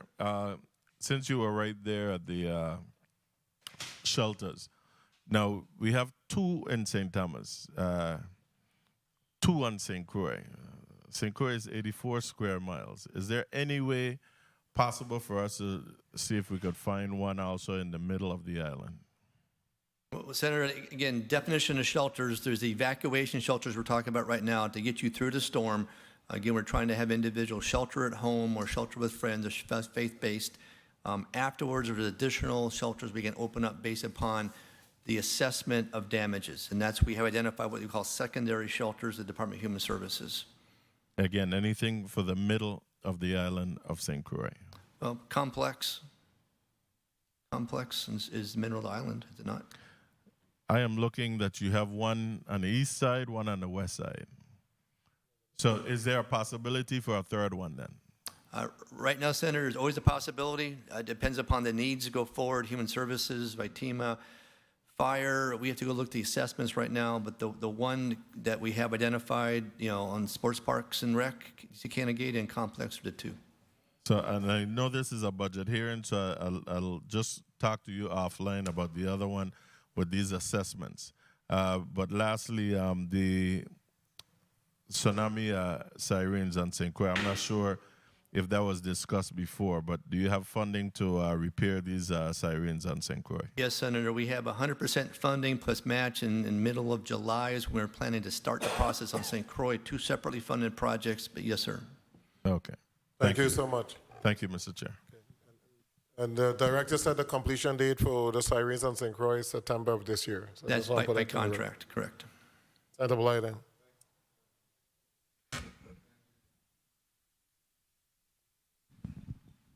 Thank you, Mr. Chair. Director Jaschen, back to the sirens, St. Thomas, St. John District. How many sirens do you have that's working in that district? Of the 23, there should be 21 that are operational today. Okay, and you stated earlier that you had challenges with the sirens on St. Croix with the poles. Have you reached out to any of those companies that are doing a digging the holes for the composite poles, etc., to see if they can assist you with those equipment that they have? Senator, the challenges on St. Croix is just to get the project started. We hit the hard ones first, St. Thomas, St. John, and Water Island, having it dig in. We don't anticipate any problems once we start because they're all going to go in the exact same spots they were identified before, all 17 of those. On St. Thomas and St. John, Water Island, we did have some changes we had to do, and they had to go through FEMA to get those changes done because some are on private property. They said no more, so we had to make some changes, sir. Okay, thank you for that. Thank you, Mr. Chair, for the time. Thank you, Senator Blyden. Senator Carrion.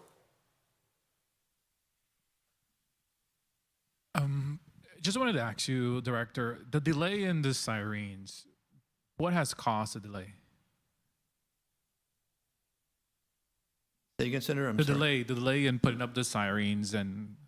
Well, we had one contract we worked with, the same contractor we put them up initially, so we had to work with them. We did work with them. Second, we've gone from the WAPA poles, if you will, the wooden poles, to the steel poles. We had to get them physically down here in the territory from off island. It took a while to do that. They're all done now. So all the poles we need for St. Croix are physically on St. Croix, all 17 of them.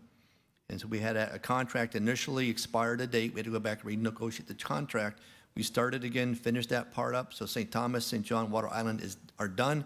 It's now just a matter of starting over here on St. Croix with the contractor. So you would attribute the delay to finding the materials? Initially, yes, because we're doing, again, not the wooden poles, the steel poles, getting them manufactured, shipped down here, positioned down here, plus the COVID-19 challenges did not help at all. Okay, another concern that I have, I know the Vatima office over in St. Thomas during the hurricane was used. People stay there, volunteers, workers stay there, and even after the hurricane. And there were some issues with the building. What have you done to ensure the safety of those that, are 24/7 working for Vatima, volunteering, serving?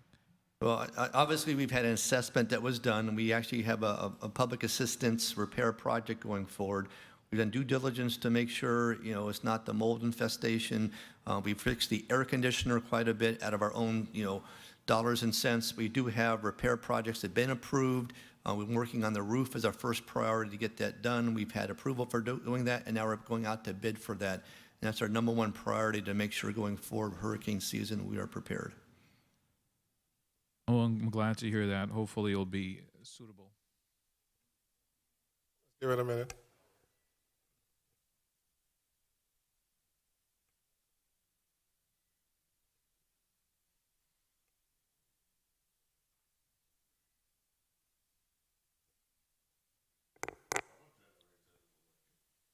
Our generators always work.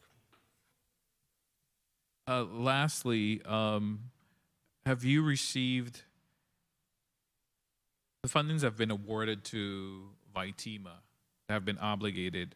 Do you have any amounts? I'm seeing here the assistant projects in the post-audit report. I think they have to do with the tsunami also. You have received all the funds that are related to that, or there's anything that it's outstanding? On the tsunami project, we're 100% paid contract. Everything is fine on the funding side, sir. Okay. All right. Thank you very much, Mr. Chair. Thank you, Senator Carrion. Senator Sorrow, any last question? Thank you, Mr. Chair. Are all employees back to work, or you have any working from home still? Barbara Peterson, Assistant Director. All employees are back to work, and I would point out during COVID, we were one of the few agencies that never went home. We only went home when there was bouts of COVID outbreaks, and then we came back to work. Okay, and lastly, so your emergency operators, roughly, I'm looking at their salary, but you also pay them night differential and overtime, correct?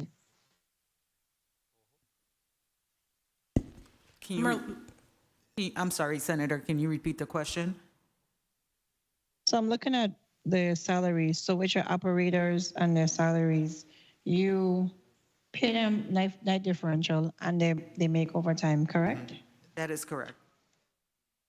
Okay, so that would take their salaries roughly over 50,000, correct? Yes, but now that we've gone to Okay. the 12-hour shifts, we have cut down on a lot of overtime. Okay, so Ms. Peterson, so let's go to your emergency call center manager whose salary is at 50K. We'll have no art, Barbara Peterson, Assistant Director. I know where you're going and you're tracking that correctly. She is being underpaid. Okay, so Yep. is this person exempt or are they classified? Exempt. Okay, because if the operators, by the time they make overtime, making more than the manager, I think that we have to do some adjustment there, correct? Are you on the same page with me? Tracking completely, Senator. Okay, so thank you, Mr. Chair, for the time. Thank you so much, Senator Sarro. Director Jaschen, I want to thank you for your testimony. At this time, I'm going to allow you to put a closing statement on the record. All right, thank you, Senator Viola and the Committee of Finance. I thank my staff, the preparation, the due diligence we've gone through together. This is our fourth year going into the budget hearing under the Roach-Bryan administration. I thank everybody for their support. Hurricane season is here. A lot of activities are also talking about earthquakes and tsunami, all hazards. But ultimately, the team you have in front of us is a leadership team with Vitima that's going to come answer the call. So I appreciate all the good questions from the senators as well as the going forward together as a team approach into this hurricane season 2022, as well as fiscal year budget 2023. Thank you, sir. Thank you so much for your testimony. Colleagues, we are going to take a half-hour break, and then we're going to return to hear a tree lease agreement that will take us no more than a half hour. So we should be completed today by about 2:30, 2:35. This committee stands in recess for 30 minutes.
You got one in here, but you can have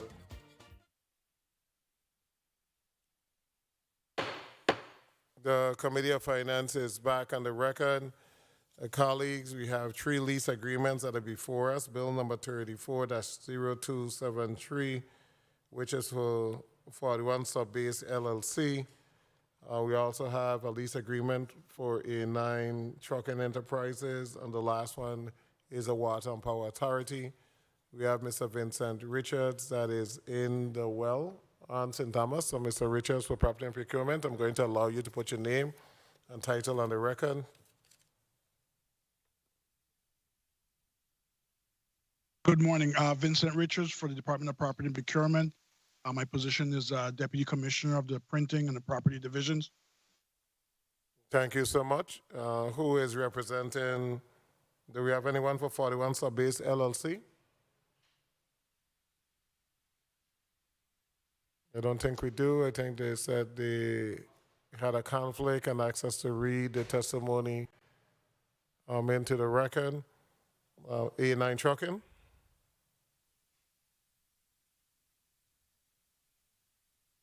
Janice Ashfield, A9 Trucking Enterprise.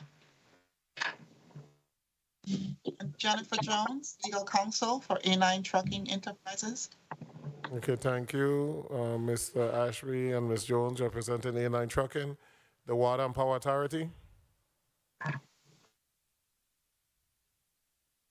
Unmute your device. Yes, good afternoon. Vernon Alexander via WAPA. Okay, thank you so much. Let's proceed with the testimony from Mr. Vincent Richards. Mr. Vincent Richards, you may proceed.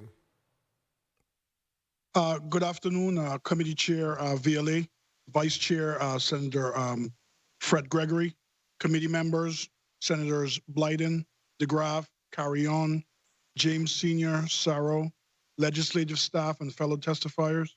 I'm Vincent Richards, Deputy Commissioner of the Property and Printing Divisions of the Virgin Islands Department of Property and Procurement. I'm testifying today on behalf of Commissioner Anthony D. Thomas in support of 3 proposed lease agreements before this committee for consideration.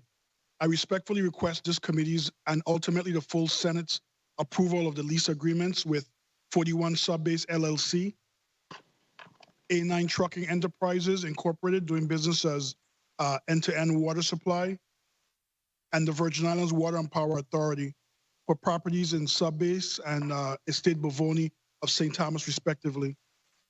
The lease agreement between the government of the Virgin Islands and 41 Subbase LLC is for improved parcel number 41 Subbase, Southside Quarter, St. Thomas, Virgin Islands, consisting of approximately 49,161 US square feet or 1.13 US acres, with an approximately 21,000 square foot steel frame structure.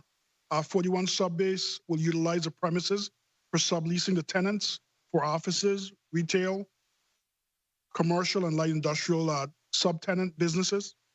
The term of this agreement is for 20 years with 2 renewal options of 10 years each. The annual rent during the term of this lease will be $12,000 payable in monthly installments of $1,000.00 plus 35% of all base rent collected from all subtenants. The rent payable under this lease will be adjusted annually after the conclusion of the initial term, including any renewal term, in accordance with the increases of the Consumer Price Index as established by the U.S. Department of Labor, Bureau of Labor Statistics. This property was severely damaged in 2017. This agreement is structured to allow for needed repairs and upgrades to immediately begin. 41 Subbase LLC will replace the roof and siding, upgrade the aged electrical and plumbing systems, resurface the asphalt parking area, and install an emergency standby generator. Factoring for current inflation, costs of renovation and upgrading this building can approach upwards of $1 million. The lease agreement between A9 Trucking and the government of the Virgin Islands is for an unimproved parcel number 1-20-1 Estate Bavoni, number 1 and 2 Frenchman's Bay Quarters, St. Thomas, Virgin Island, consisting of approximately 78,800 US square feet or 1.809 US acres. The term of this agreement is for 20 years with two additional 10-year option periods. The annual rent between the GVI and A9 will be $36,000.00, payable in equal monthly installments of $3,000.00. The rent payable under the agreement will be adjusted after 5 years and then annually thereafter, including any renewal term in accordance with the increases of the Consumer Price Index as established by the U.S. Department of Labor, Bureau of Labor Statistics. This proposed lease agreement would allow A9 Trucking to relocate its current operations. The property will be used for operating a trucking and heavy equipment business and other related purposes. A9 Trucking would construct and operate a heavy equipment maintenance garage and office on the subject property. Finally, the government of the Virgin Islands is proposing to lease the following properties to the Virgin Islands Water and Power Authority. 2 portions of remainder parcel number 1-A, Estate Bavoni, number 1 and 2 Estate Frenchman's Bay Quarter, St. Thomas, U.S. Virgin Islands, consisting of approximately 108,900 U.S. square feet or 2.5 U.S. acres of land. Also, 2 portions of parcel number 1A-8 Estate Bavoni, number 1 and 2 Frenchman's Bay Quarter, St. Thomas, Virgin Islands, consisting of approximately 108,900 square feet or 2.5 U.S. acres of land. Also, a portion of parcel number 1A-7 Estate Bavoni, number 1 and 2 Frenchman's Bay Quarters, St. Thomas, United States Virgin Islands, consisting of approximately 54,450 U.S. square feet or 1.25 U.S. acres of land. And finally, a portion of number 1-21 Estate Bavoni, 1 and 2 Frenchman's Bay Quarters, St. Thomas, U.S. Virgin Islands, consisting of approximately another 54,450 square feet or 1.25 U.S. acres of land. And then finally, a portion of 17A, not a portion, I apologize, parcel number 17A-7, Estate Bavoni, number 1 and 2, Frenchman's Bay Quarters, St. Thomas, U.S. Virgin Islands, consisting of approximately 43,849 U.S. square feet or 1.01 U.S. acres of land. The term of this lease agreement shall be for a period of 25 years with 1 additional 5-year renewal term. The annual rent for the subject property during the term of the lease will be $48,000.00, payable in an annual installment payment. If the lessee assigns or transfers this lease, the assignee shall pay an annual rent of $84,000.00, payable in equal monthly installments of $7,000. These properties collectively will be used by WAPA and their partners for constructing, operating, and maintaining wind turbine generators, maintenance sheds, access roads for the construction and operation of a microgrid of wind turbine generators, and an electrical utility substation, as well as other related purposes. This project will generate clean, renewable, and sustainable energy for this public utility.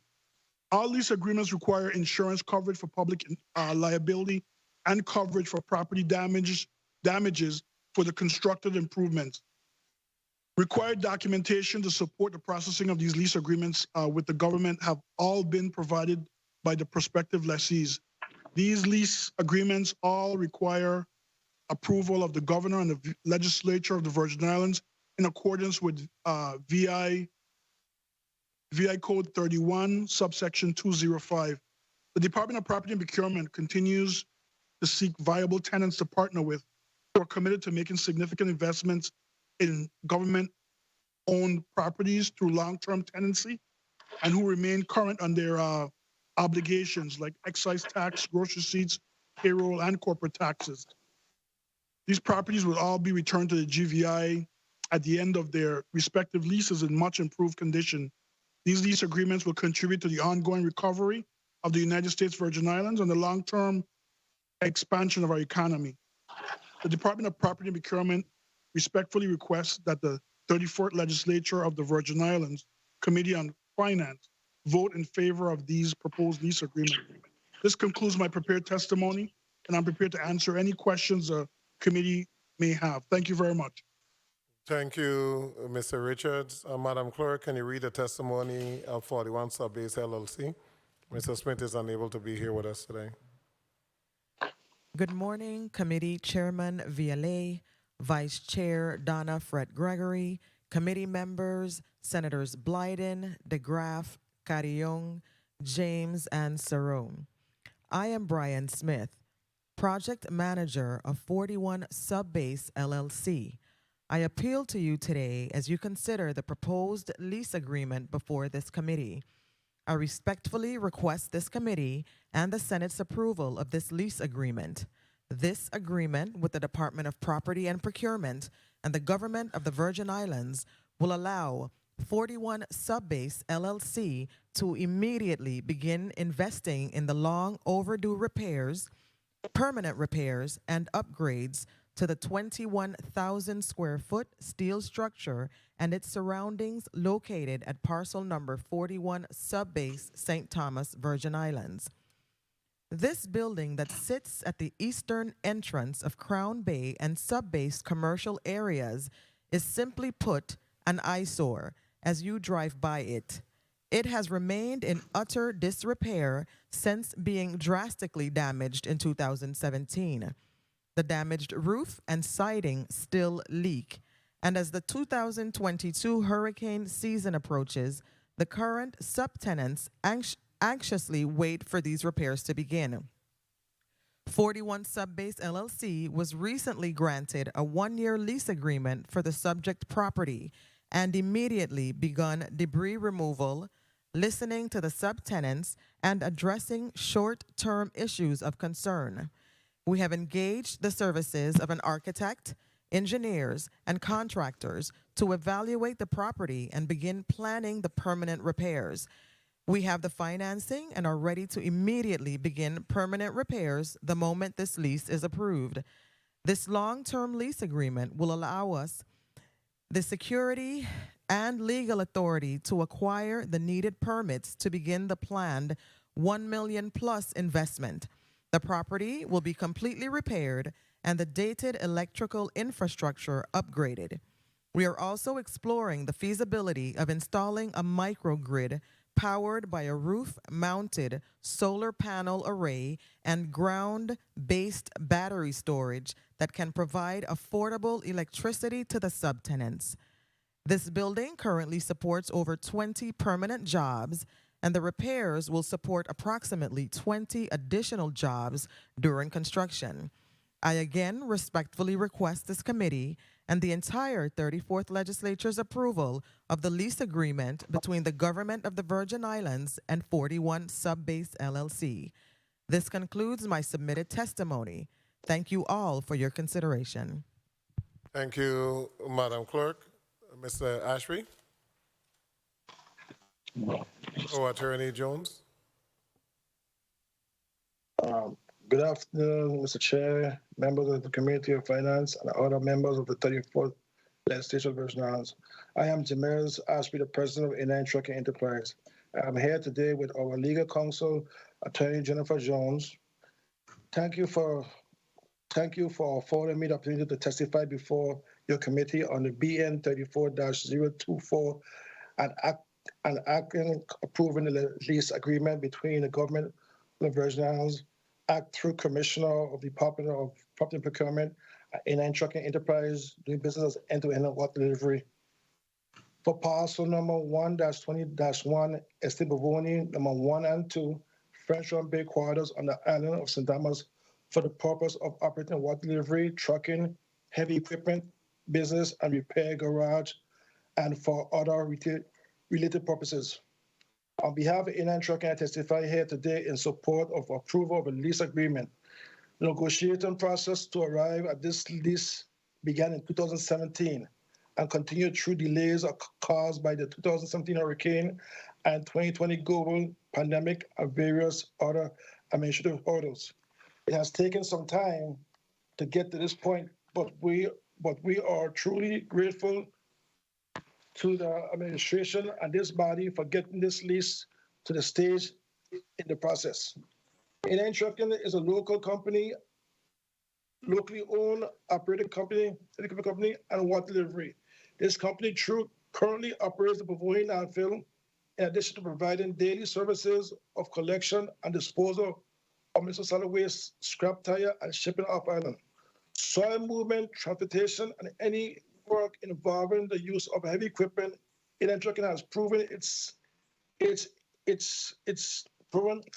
proven and gained long-term with government, personnel, and private parties, using state-of-the-art equipment and landfill management practices.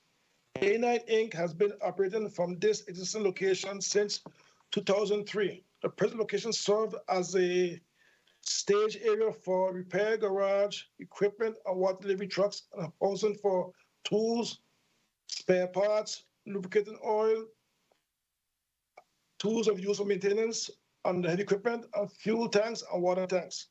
Since 2002, our operation has grown, and we need additional space for additional equipment we have purchased.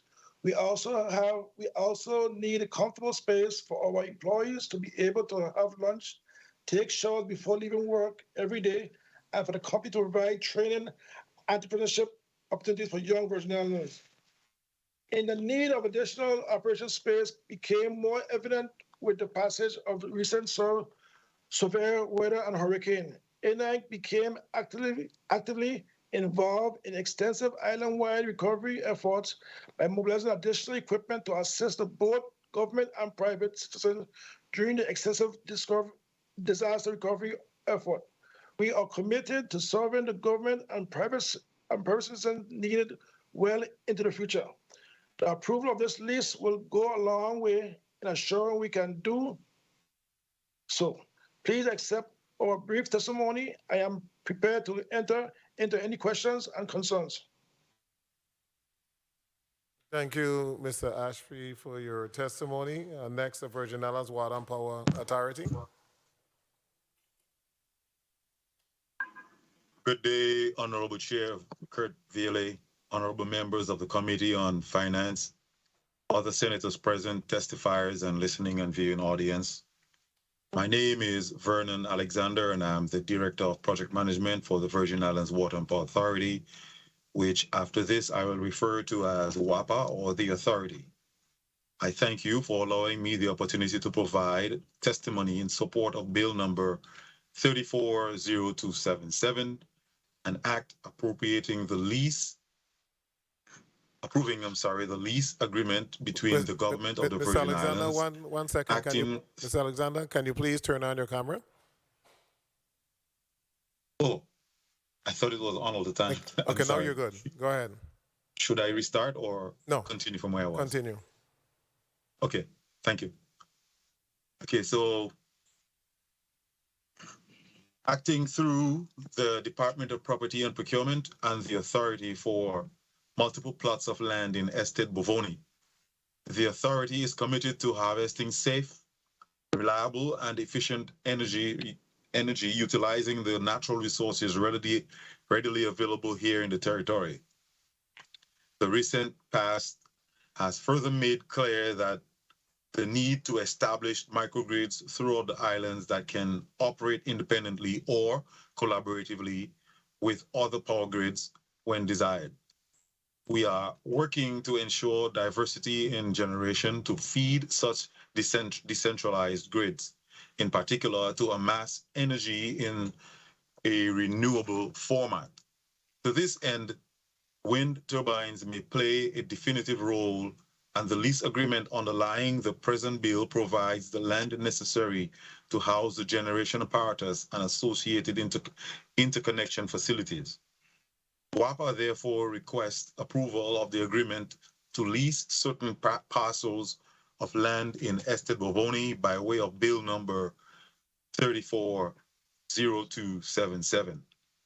On behalf of the authority, I would like to thank this body for its effort towards securing reliable and efficient renewable energy for the Virgin Islands. Specifically, I would like to thank the Honorable Senator Fred Gregory for sponsoring the proposed legislation. I appreciate the time afforded me today to stand, and I stand ready to answer any questions with respect to the bill and underlying lease agreement. Thank you so much for your testimony. Before we go to a brief round of questioning, Mr. Richards, where is the 41 sub-base? Is that next to the Pueblo? Yes, Senator. Good afternoon. Vincent Richards, Property and Procurement. It is next to the Pueblo sub-base as well as across the street from the BMV. Okay. What is that where the nightclub is? Pardon me, Senator? Is there a nightclub in the front of that building? I believe there is a nightclub somewhere in the building, Senator, yes.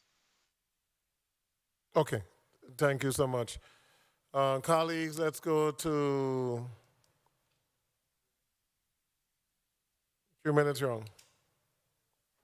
Senator DeGraff, you're recognized. Thank you, Mr. Chair. Good afternoon, colleagues. Good afternoon, testifiers. Good afternoon, all viewing, listening, and present. Basically, I was just trying to get that information also, if you could do the layout of actually to orient where people, for the public, as to where these areas are we're speaking of. You said the one is in Sub-Base, next to Pueblo, you said, and BMV? Senator DeGraff, I believe if you want to, if the best idea to tell you where it's located is tell you the G&D building where G&D's is located. Okay. I think that's the best landmark to tell you. Okay, good. They're located in that green building, yes. Okay, great. The G&D building. And then the next parcel for the A9. A9 trucking, heavy equipment, they're currently located in Bovoni. They're going to be moving one parcel over from where they currently are. Ironically, the reason why we're relocating them is because WAPA needs a space to put one of their wind turbines in the area. Okay. So we're relocating them, and they were gracious enough to decide to move and to absorb the cost of them moving their operation somewhere else. And luckily, they're going to be expanding their operation as well. That's great to hear. And also in regard, with WAPA, the gentleman that was just on, your name slips me. I apologize. Alexander. Mr. Alexander, good afternoon, sir. In regards to putting up a wind turbine generation system, now, is noise going to be a factor, or are there any other underlying factors regarding residential areas that this may possess? Now, with those turbines and their rotations, would noise become a factor? 1 minute. Currently, an environmental assessment is underway. A local contractor has been hired to conduct environmental assessment, and that will be one of the things that will be considered as well. Okay, and if it becomes a factor, is there mechanisms, or does it have to be other equipment added to the purchase of those wind turbines to alleviate that, to address that? Would that be also a part of the contract? No, sir. But no, the preliminary specification presented by the contractor or by the wind turbine supplier has already shown that the noise footprint does not reach the populated area. However, we still want to be able to ensure that we have it on record, so that environmental assessment will present that fact conclusively. Okay, thank you for that, sir. I stand in support of these three measures. So what, at the appropriate time, I stand ready to vote yes. Thank you for the time, Mr. Chair. Thank you, Senator DeGraff. Senator Blyden. Thank you, Mr. Chair. Good afternoon to all testifiers, and thank you so much for your testimony. Mr. Ashby, Mr. Alexander, Attorney Jones, good afternoon to you. I will be supporting all three of these requests. Let me ask quickly, Mr. Ashby, I appreciate what you are doing in respect to working with the Water and Power Authority in order for them to put up the wind turbine, because we know the issues we have at this moment with our high utility bills, and anything that can assist in driving down the costs. I commend you for what you're doing at a cost to your business. I know, currently, how much employees do you have at this moment, Mr. Ashby? 25. 25. And this is an expansion to your business in addition to what you're doing right now. And basically, you're seeing a need, and you're basically trying to provide relief to individuals. So that's what business owners does. That's why businesses are created, to address a need. And I do respect you, and I respect what you're doing.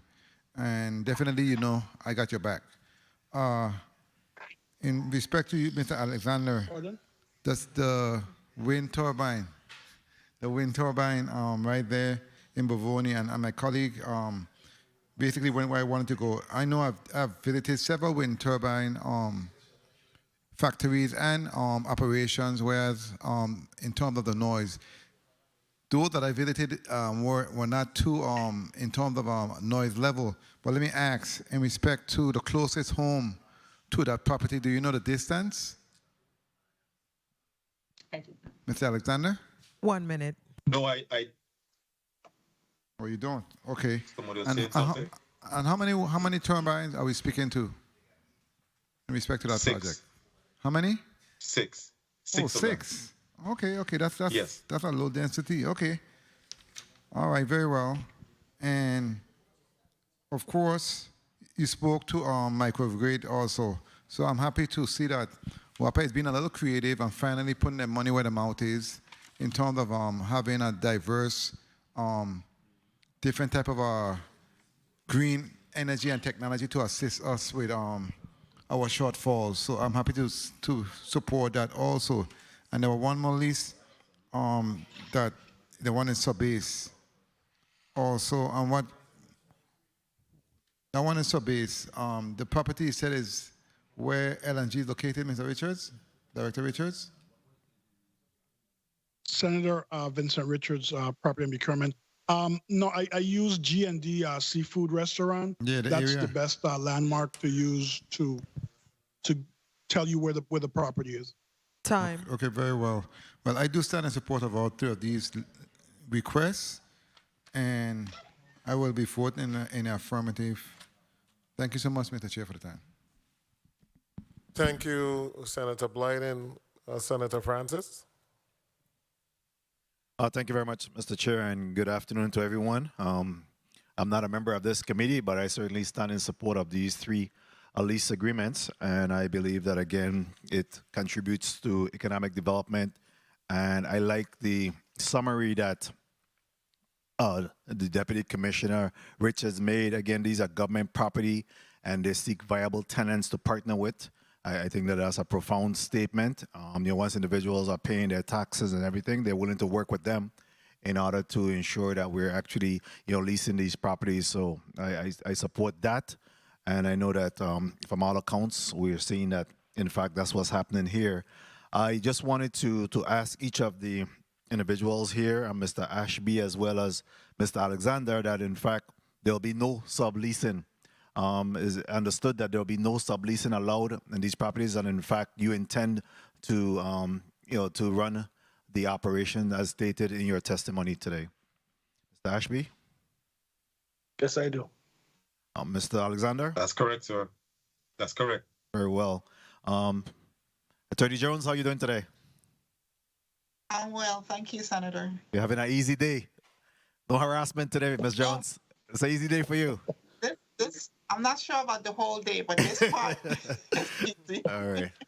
Good show. It's good to see you always. So again, I like this. The fact that we have property and procurement in agreement with these lease requests, and we're actually, as a government, are able to make some collections and revenues collected on these leases, and we'll put them to good use. In respect to the aesthetics that's being developed here, Deputy Commissioner Richards, have you had any discussion with the lessees? What's going to be the expectation? Making sure that they're proper fence line, that making sure that the properties are properly maintained and everything. Have there been a discussion in respect to that? 1 minute. Vincent Richards, Property and Procurement. Senator, I know specifically with 41 sub-base, it's a rough looking building. It's been in bad condition since 2017. From the renderings I've seen from the developer, they do plan to transform the building to make it much look better than it looks currently. So that one I'm happy with. If I may say, you talked about subleasing before. Subleasing is good for the government because we get additional 35% revenue if there's any kind of subleasing whatsoever. So, We're not negotiating here. I want to make sure that these individuals are not subleasing. If you're going to sublease, fine, but we don't want our lessees to then sublease because then we lose control. But, Time. I intend to support these measures when they come to the Committee of Rules and beyond session. Again, I'm not a member of this committee, but I stand in support of all of these 3 requests that have been made before us today. Thank you very much, Mr. Chair, for the time. Thank you, Senator Francis. Senator Saru. Thank you, Mr. Chair. Question on the 41 sub-base, the sole member, Enrique Rodriguez, that is the same owner of Rodriguez Auto Parts? Vincent Richards, Property and Procurement. Yes, Senator. Okay, good. And he's willing to fix our property? Pardon? And he's willing to fix the government property? Yes, I believe it's gonna cost them over $1 million to fix that property. So it's a good investment. And that's where 41 sub-base is where you crush nightclub is, G&D, the whole building? Yes, Senator. Napa too? Not Napa, National Auto Parts? National Auto Parts, G&D. The whole? Yes, Senator. Okay, so that would improve the aesthetics of sub-base tremendously, because right across the street you still have rundown Joe's Discount, and then you have Les Cargo, where Les Cargo used to be, right? Yes, Senator, but we got plans coming for those two. Okay, soon. Because those are eyesores as well. We got plans for those two, Senator. Okay, and we own those, right? Yes, Senator. Perfecto. A9 trucking, Mr. Ashby, how does this impact your operations moving from where you are now to this new spot in Bovoni? It impacted me very bad because I had to do a whole new operation. I had a whole new setup. I had to cut the land, move stuff around, just to set the trailer, to set my tanks. It's a lot of work. So you're moving by choice? Yeah, by choice. I given the WAPA the opportunity to do the turbines and the power generator. They had to prepare the personals. So I'm actually giving it up by costing me in the long run.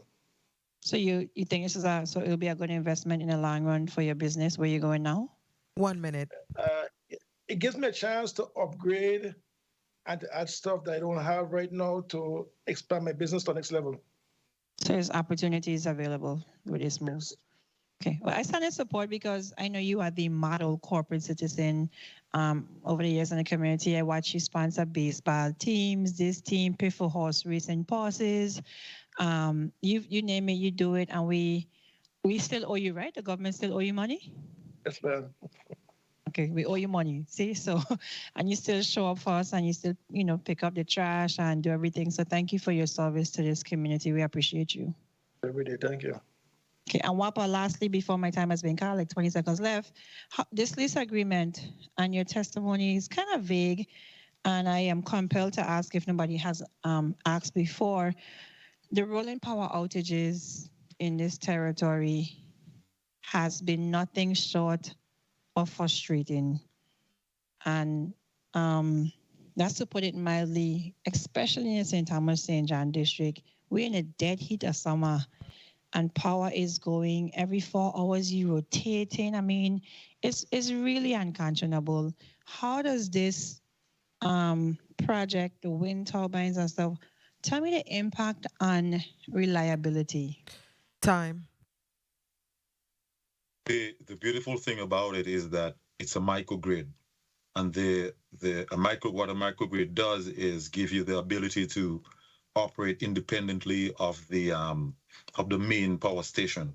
So in the event that there is something amiss at the main station, the main generation station, the microgrid will be able to operate independent of the station and provide power to the east end of St. Thomas. So that is the purpose of this particular microgrid. There are other microgrids on the way.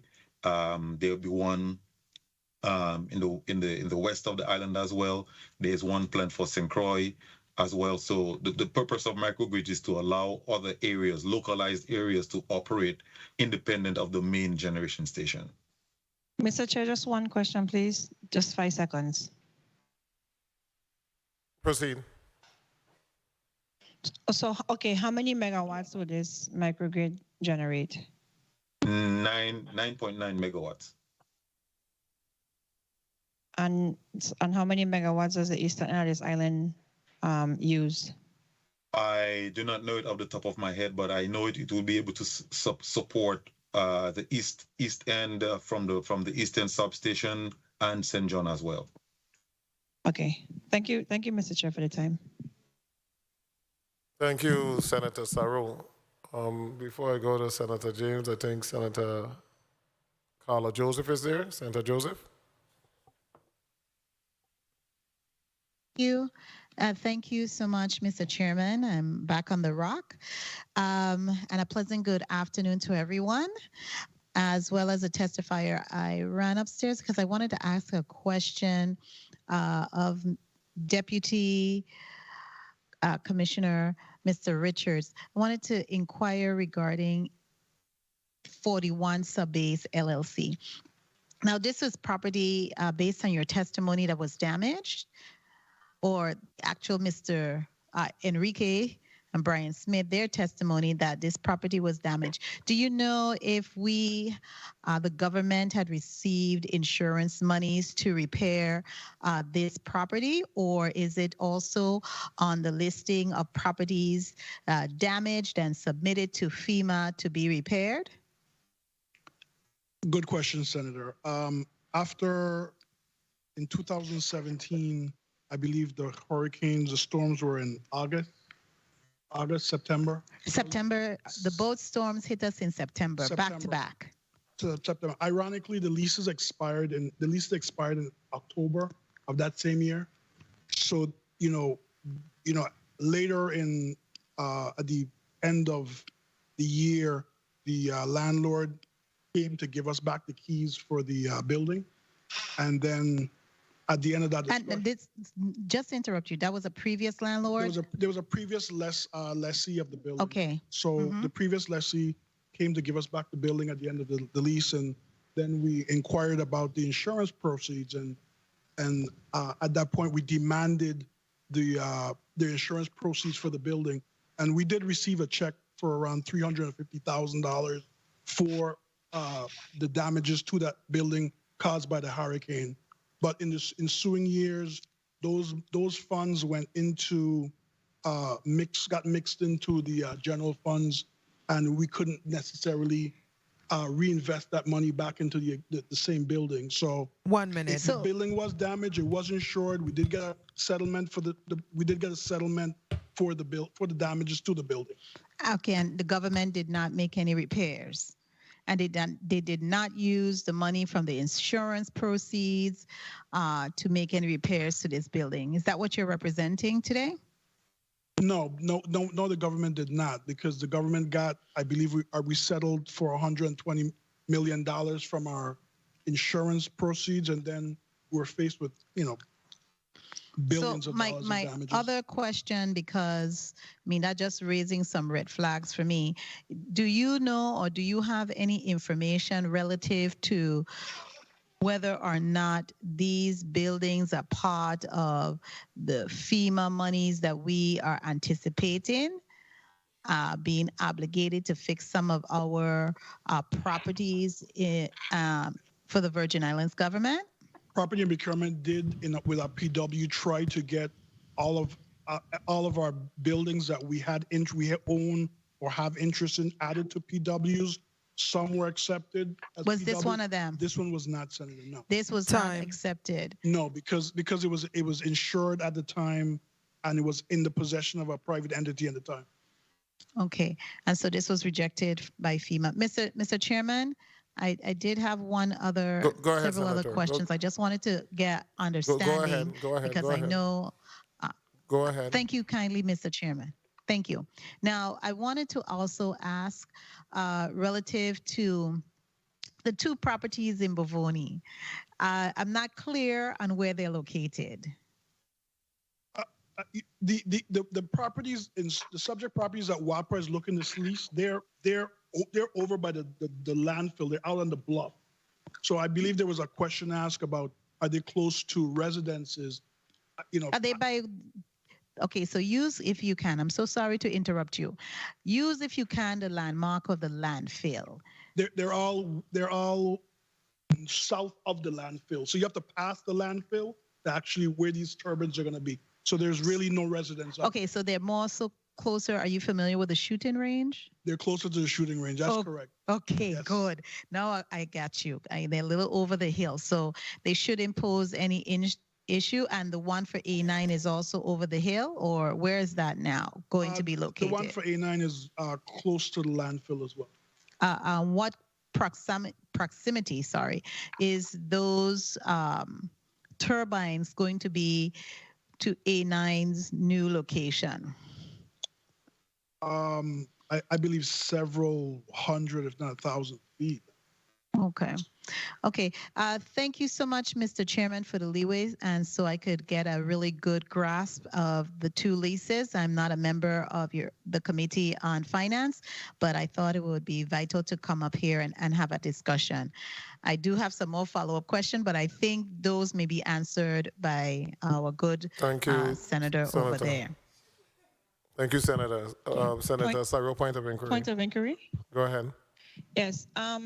Mr. Alexander, will WAPA be subleasing the turbines? The turbines are part of a PPA. So no, that's not answering the question.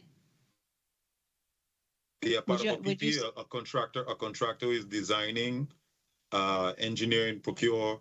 EPC will be doing the EPC. So all we'll be doing is purchasing the power from the contractor.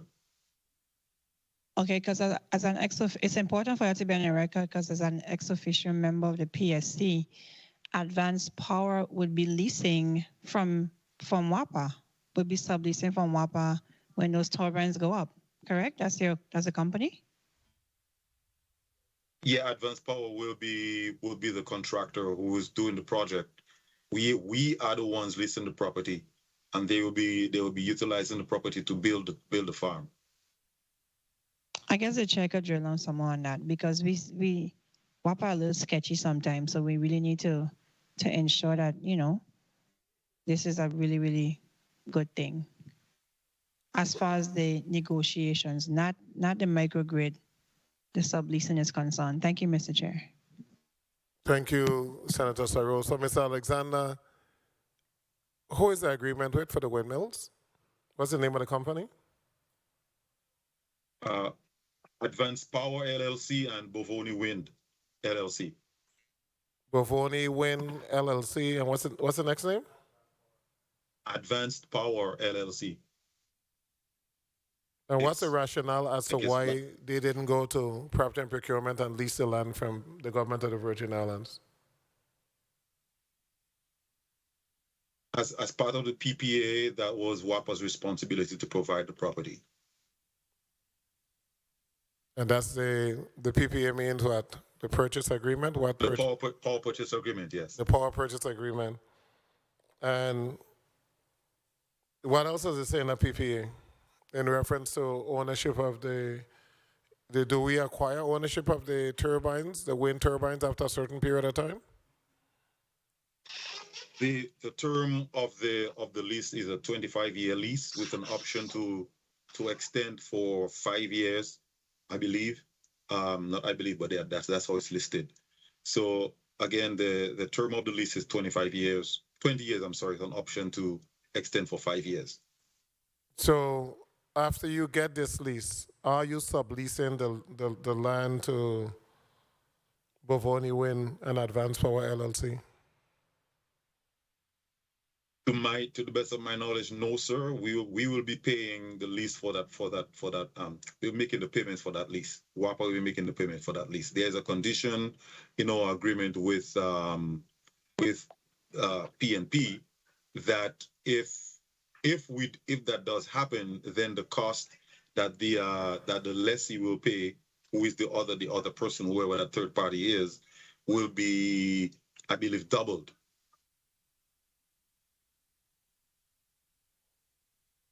Okay, I think we need. I need to see the PPA to see exactly what it entails. Who will be responsible for that liability and the property?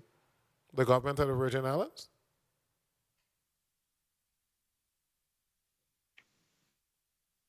I'd have to ask my my legal personnel here to respond to that. And the turbines will fall. Point of inquiry. The turbines will fall under who? Under the private developer or under the GPI?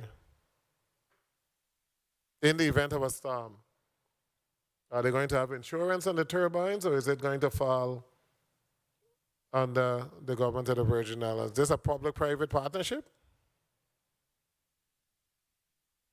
Yes, Attorney Sinclair is going to answer those questions, please. If I may, Senator, good afternoon.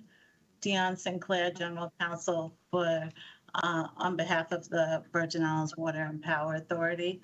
The PPA lays out the EPC premises in terms of the generation for the 6 turbines and the purchase of the energy from Advanced Power. With respect to this lease agreement, WAPA would, as the lessee, would provide insurance pursuant to the agreement. There's a dollar amount that's mandated under that, which we would follow. As part of that agreement, the turbines itself would be insured more likely by Advanced Power, since ownership would not, WAPA would not have ownership. This is a power purchase agreement, a lease agreement. You're saying that they would provide insurance for the turbines, Advanced Power? No, for the property. The turbines are only a portion of what is scheduled to be placed there. So you have a microgrid, you have the wind turbines, and other renewable energy is being considered at the moment. I believe solar, but that is subject to change. I'm coming, Senator Sarah, I'm trying to get a point. What is the cost for WAPA for this? How much cents per kilowatt? What are they charging? So Vernon Alexander, it's 16 cents per kilowatt hour. Well, I would call 1.166 per kilowatt hour. 16 cents per kilowatt hour, plus we got to pay the lease, plus we have to have insurance. After all of that, how much per kilowatt hour is it coming up to?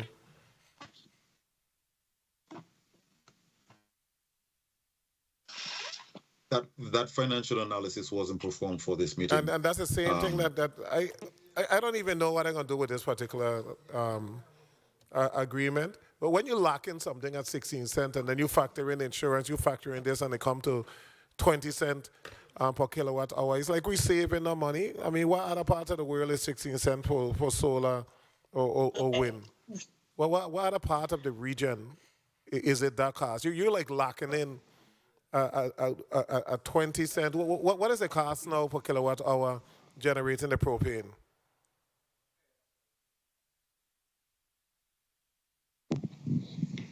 And we're off track. I'm sorry.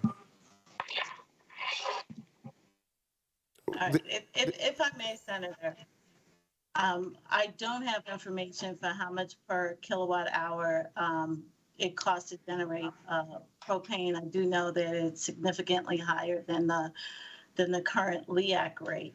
With respect to the wind turbine, okay, so hold up 1 second. There was a project. I'm sorry. Hold up 1 second. There was a project that was underway, which it was determined, I guess, by the PSC was taking too long.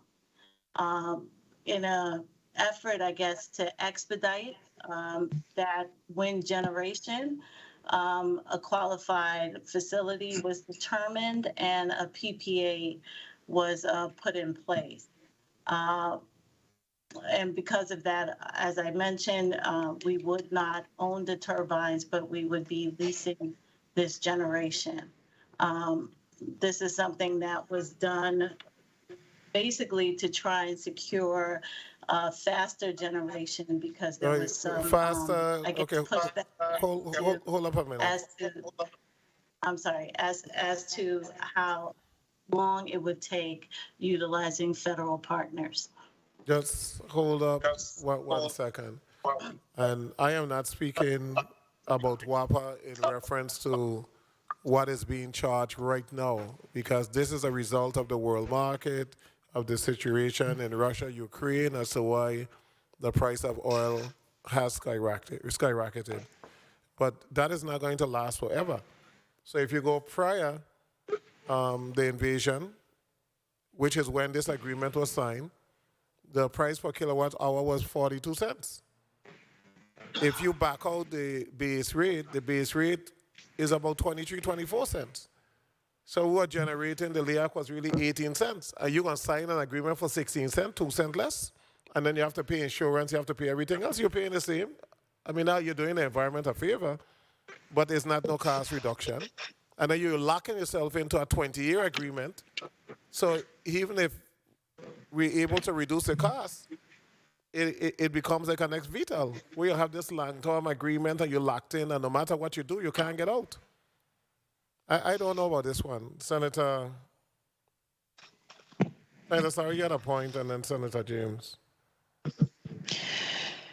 Yes, Mr. Chair, that's the route I was going, because I was going to ask if during the negotiations, if the lease would raise the PPA cost. But I know that the application, just for information, Attorney, you're not correct in that statement, because the qualified facility was approved by the PSC in a timely manner. That was approved. So, and I know Advanced Power was also told that they couldn't lease from the government. They couldn't lease the government property. So the route that they're taking now is through WAPA to sublease. Am I incorrect? Because this is all discussed in those PSC meetings. All right, Senator, and maybe if I misunderstood you, I apologize, but go ahead. And maybe I misspoke. What I was trying to make clear is that the project was underway. The original project and scope was underway to utilize FEMA funding. A determination was made by the PSC, maybe in conjunction with others, that that route was perhaps too long. So a qualified facility determination did take place rather quickly, and then with bids submitted and this PPA pushed forward utilizing Advanced Power. Because it was never a FEMA project. It was to be a FEMA project. But it was never a FEMA project. It was to be a FEMA project that was taken out of our hands. The turbines was never to be the FEMA project. So the microgrid is a That FEMA microgrid- project. The Sorry, microgrid is a Alexander. FEMA project. Okay. Yeah, Okay. the microgrid was a FEMA project, which included it was- the renewable. So it was two projects. It was two separate projects. We're acting like it was one. It was one project on the FEMA. It was one project on the FEMA. That was sectioned off when Yeah. the qualified facility determination came in. Mr. Chair, we may need another hearing on this one because I have a lot of concerns because this does not reduce the cost of power. That PPA and the numbers given to us. I don't know if this lease is going to raise or keep the cost of power at the same rate. And I know sitting in those PSC meetings, there were two separate projects, and WAPA has testified one way to the PSC, and today the information is changing. So I think we are next hearing on this matter. Thank you for the point of inquiry. Thank you, Senator Sarro. Before I go to Senator James, Mr. Richards, who was a previous leaseholder for 41 for the property in Subbase? Can you repeat, please, Senator? Who was the leaseholder for the property in Subbase? I was a company called Skiff Corporation, sir, Senator. And did they have insurance? Yes, they did have insurance, Senator. So they collected the insurance and left? No, Senator. They collected the insurance, and we, at the end of the lease, we demanded the insurance funds that they realized for the damages, and they did turn it over to us, Senator. Okay, good news. So what happened to the individuals who were renting the facility during the time period of no repairs being done? Were they still charged? Were they still charged rent? We met with them shortly after the storm. They were asked to put some funds in escrow until the time came when we figure out what we're going to do. And I believe last year we came to an understanding where we discounted what they owed by over 50, 60%, and we settled at a number. And all of the leaseholders or the subleasees have agreed with that formula? Yes, Senator. So there's no attempt to collect back rent? Senator, when I negotiated I negotiated new leases for the subtenants that's there in the building, back rent was a part of the discussion, Senator, yes. Okay, I'll go to Senator James and I'll come back. Senator James. Thank you for the time, Mr. Chair. Before I get into the 41 Subbase situation, I want to focus a little on WAPA. As far as a presentation, I'm just asking the Water and Power Authority, when you come down with these leasing agreements, to come down with a thorough presentation so we can make an informed decision. Because we don't want to vote no and make it seem like we try and hold back WAPA, because that would be the case. They try to make it a narrative. But we want to make sure that when we as a body take action on these measures, we want to make sure that the people of the Virgin Islands can reassure that it will reduce the overall cost for electricity in the Virgin Islands. So my question regarding this project for the Water and Power Authority, I know the good finance chair asked how much it's going to cost for purchasing the power. But as far as savings, what can we see in savings if we do vote yes for this project when it comes to the Water and Power Authority? Do you have the data?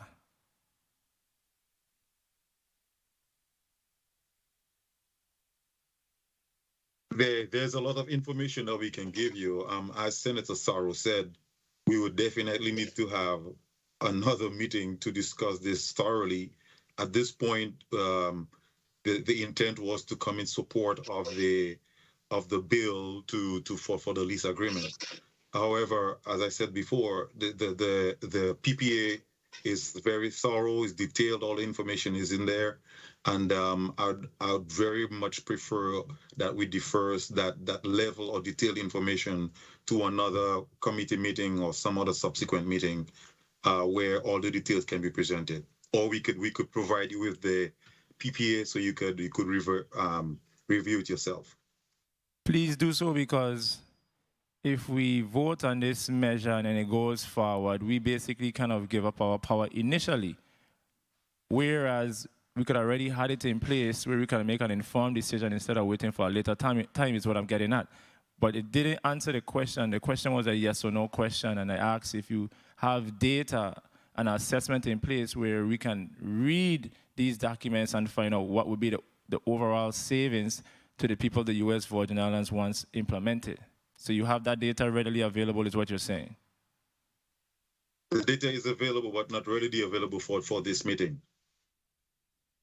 And as far as our issue in the Virgin Islands, you know we have a big issue when it comes to power outages. How is this going to reduce power outages in the U.S. Virgin Islands?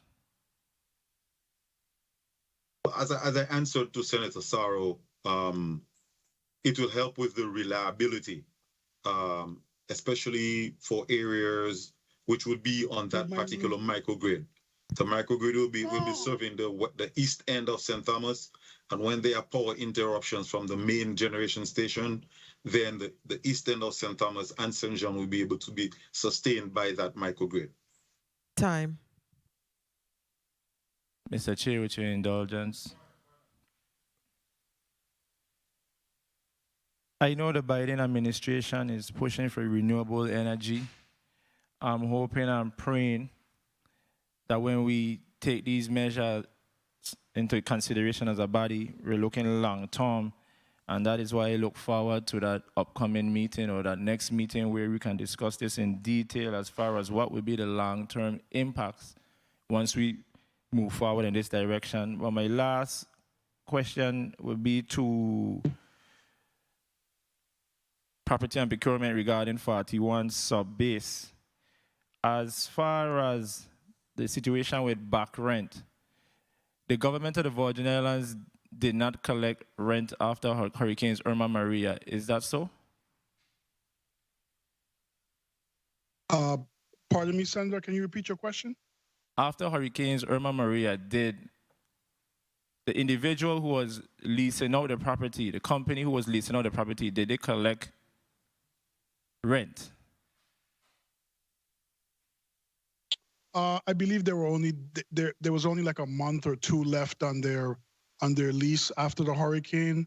I believe with deposits and other considerations, they just called it a wash and just walked away from the building, Senator. So the back pay that the finance chair referenced earlier has nothing to do with Hurricanes Irma Maria. I'm a bit confused with what you're talking about, Senator. The finance chair asked earlier about back rent, owing for rent. And you said you had a discussion and you were able to sit down with them and come to some negotiations and a path moving forward. And the finance chair asked if most of them was in agreement, and you answered the question. So I'm asking you, that situation came as a result of Hurricanes Irma Maria failing to collect? No, Senator. This was for the past 5 years after Irma Maria, Senator. Okay, so let me bring a situation to your attention, specifically Crush nightclub.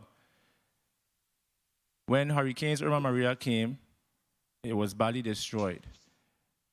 Of course, based on what you're saying, they did not collect insurance. So a lot of those individuals took it upon themselves to enhance the property. Are you aware of that?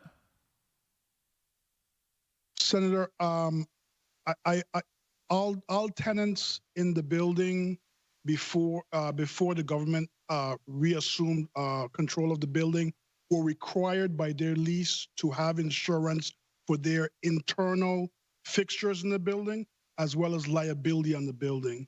So I am not aware of the specifics before the storm, but based on their leases that I had copies of, and I do have copies of, they were required to insure the contents of their building. Mr. Chair, I really have to finish this, because Hurricanes Irma and Maria destroyed the roof for 41 sub-base. Is that so? The same roof is on the building, Senator. The building just You're the not roof answering the got question. Did damaged. Hurricanes Irma and Maria destroy the roof? Yes or no? It got damaged, Senator. All right. So if Hurricanes Irma and Maria destroy the roof, it's beyond the control of the tenant. So what I'm telling you, the tenant had to go out of their way now to fix the roof, because with the leaking roof, it caused exposure with water and flooding out and what the case may be.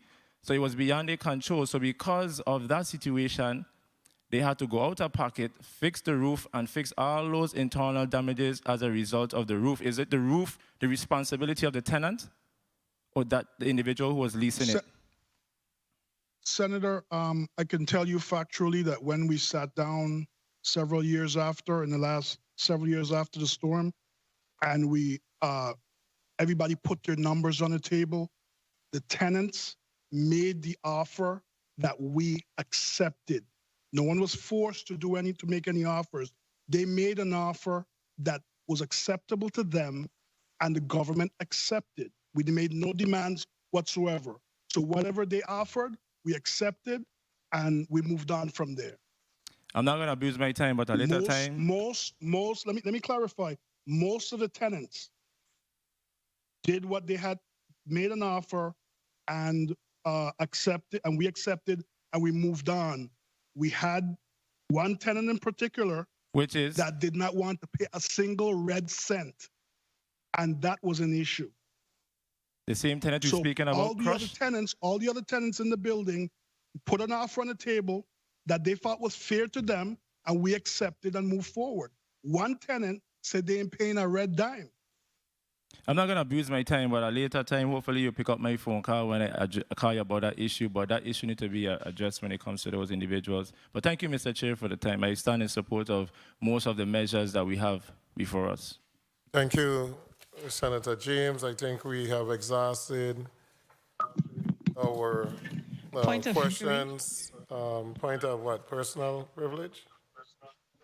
Point of inquiry, Mr. Chair. Privilege. Proceed. Senator Sarah up first. Who should proceed, me or Senator DeGraff? You guys over there, who asked first? Wait, just quickly, what, Mr. Alexander, what's in the provisions of the PPA, if any, to purchase the farm, for WAPA to purchase the farm? What provisions are there? Or the attorney could answer me. Or the option for WAPA to buy the plant. Anything in those negotiations? I get the property lease is 20 years and then renewal of 10, right, Deputy Commissioner? Yes? Renewal of 5. 5, okay. So what's the provision, if any, for WAPA to purchase the plant? Can WAPA use any federal funds to purchase with the investment and jobs infrastructure and Biden talking about green energy and renewables and all of that stuff? What's the provision for us to acquire that? Yeah. Good afternoon, Senator Sarah. Thank you for your question. I'm trying to quickly peruse the PPA to see the buyout provisions, and I have to tell you that it is a little lengthy. So I probably won't be able to tell you that right now, but I can certainly get that to you after these hearings. Thank you. Yeah, okay. So thank you, Mr. Chair. I was going to say, Senator, that it's going to be my recommendation to my colleagues that we hold a WAPA measure until we have the PPA and all of the information surrounding this particular purchase, because it's going to lock us in for 10 to 20 years, and we can't continue to make blind decisions. Senator DeGraff. Thank you, Mr. Chair. I second the motion. Also, in regards to 41 sub-base, the fact of the matter is that the roof was damaged, and the business for the owners for the Crush nightclub temporarily fixed the roof. which they have the documentation for. And it became a back and forth. So that's what I was saying. The whole issue is I'm in support of it because they were willing to move on once they were going to be taken care of. But to hear that the government had insurance, 300,000 plus, that could have fixed the roof and saved those tenants. Like I say, if you have an estimated cost of what a roof costs, then you could tell me. But I mean, for it to be brought to my attention now that the government had insurance money and didn't go toward fixing the roof, that tenant had to fix the roof, and then they were subsequently evicted prior to this lease taking place, you know, it don't come out as fair now. So it was just a point of personal privilege. If the Deputy Commissioner had any comments, he could answer at your time. Thank you for the time, Mr. Chair. If I may, Senator? Sure, go ahead. First of all, Senator DeGraff, nobody was evicted from anywhere. That's number one. Number two, I got a letter. Number two, all tenants were asked to basically escrow some funds. At some point, we're going to have a discussion. 5 years later, we had a discussion. They all made an offer of what they want to do and what they want to pay. And we didn't fight, we didn't argue. We say, you want to offer $1? We'll take $1. Thank you very much. One tenant, I won't call the name, refused to meet 1, 2, 3, 4 times, never showed up. And at the end, they made no offer. The offer was nothing. So we moved forward. We subleased the building. We leased the building as is. I'll tell you factually, when the building was damaged, we went out and we saw an estimate to repair the building. We got an estimate from a company, a reputable company. It was like between 1.2, 1.6 million dollars to fix the roof. So the 300,000 we got would have been a drop in the bucket or a down payment, maybe mobilization if we're lucky. So, and then subsequent to that, in the last 5 years, Property and Procurement has been paying the electricity for some of the tenants in the building. We've been paying for the water. We've been paying for everything around the building. And so those are the facts, Senator. Thank you. Thank you so much. I thought that today would have been very easy with these lease agreements, but I realized that was wishful thinking. I guess A9, are you accustomed to being the easiest item on the block? They did. They got a documentation. Somebody speaking into the Senator DeGraff. I can hear you. We're going to move towards a vote. This renewables with wind and solar with a private company selling the power back to the Water and Power Authority is one that we have to carefully monitor. We do know that we have a number of federal funds and one of the basic platform of the Biden administration is moving towards renewables. So I don't know if it's in the best interest of this government to enter into a private agreement with a private company. And we might have an opportunity where federal funds can be utilized for solar farms and wind turbines, et cetera, which would severely decrease the cost of generating electricity for those areas. The 16 cents doesn't make me extremely happy. I just looked at my WAPA bill. I'm now paying 22 cents. So that is a 6 cent saving. And you haven't factored in the cost of insurance. You haven't factored in all the other factors. By the time you factor that in, it probably come to 18, 19 cents, which is not much of a reduction. We can't get ourselves caught up again. And I heard the explanation that the Fed's taking too long, so we're going into a public-private or a private partnership so that we could get it done as quick as possible. Nah, we could wait. We could wait and save money. I know we agree. We have new turbines on St. Thomas. You just bought Unit 27.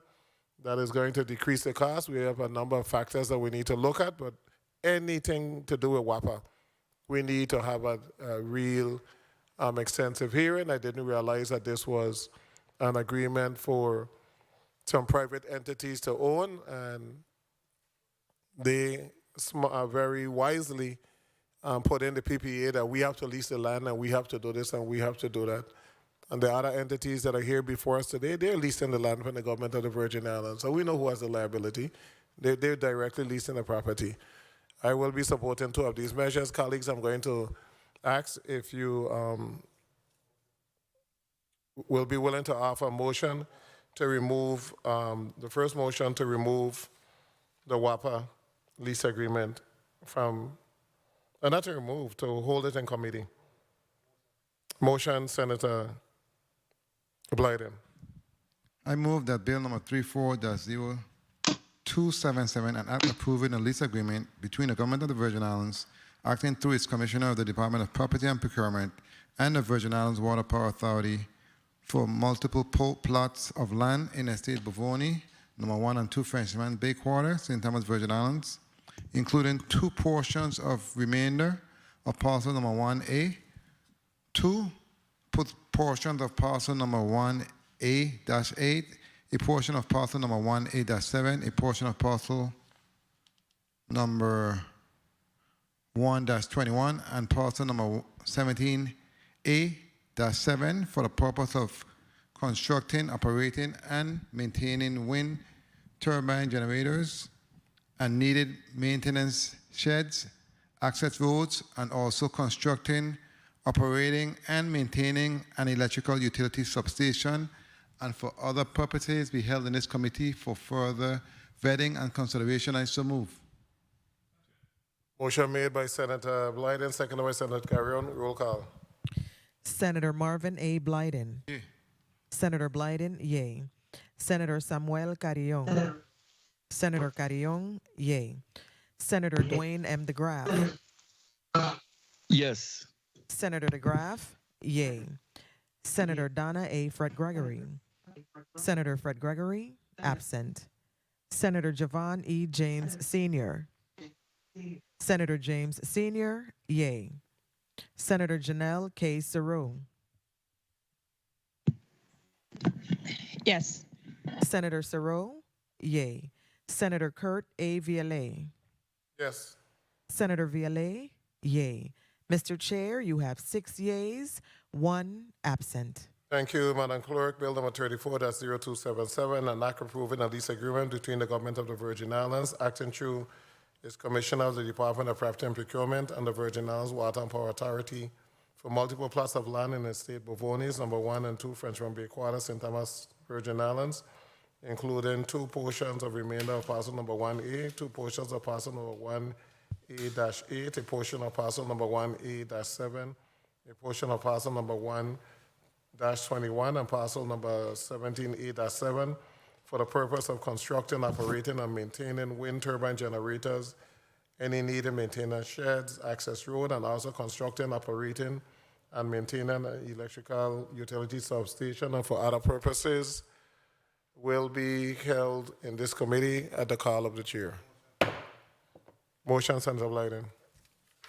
Madam Chair, I move a bill number 34-0274, an act approving a lease agreement between the government of the Virgin Islands, acting through its commissioner of the Department of Property and Procurement, and A9 Trucking Enterprise, Inc., DBA N2N Water Supply for parcel number 1-20-1, Estate Bovoni, number 1 and 2 Frenchman's Bay Quarter, on the island of St. Thomas for the purpose of operating a water delivery, trucking, heavy equipment business, a repair garage, and for other related purposes, be voted on favorably in this committee and forwarded to the Committee of Rules and Judiciary for further consideration. I so move. Motion made by Senator Blyden, seconded by Senator James. Roll call on bill number 34-0274. Senator Marvin A. Blyden. Senator Blyden, yay. Senator Samuel Carrion. Senator Carrion, yay. Senator Dwayne M. DeGraff. Yes. Senator DeGraff. Yes. Yay. Senator Donna A. Fred Gregory. Senator Fred Gregory, absent. Senator Javon E. James Sr. Senator James Sr., yay. Senator Janelle K. Saru. Yes. Senator Sauro, yay. Senator Kurt A. Vialet. Yes. Senator Vialet, yay. Mr. Chair, you have 6 yeas, 1 absent.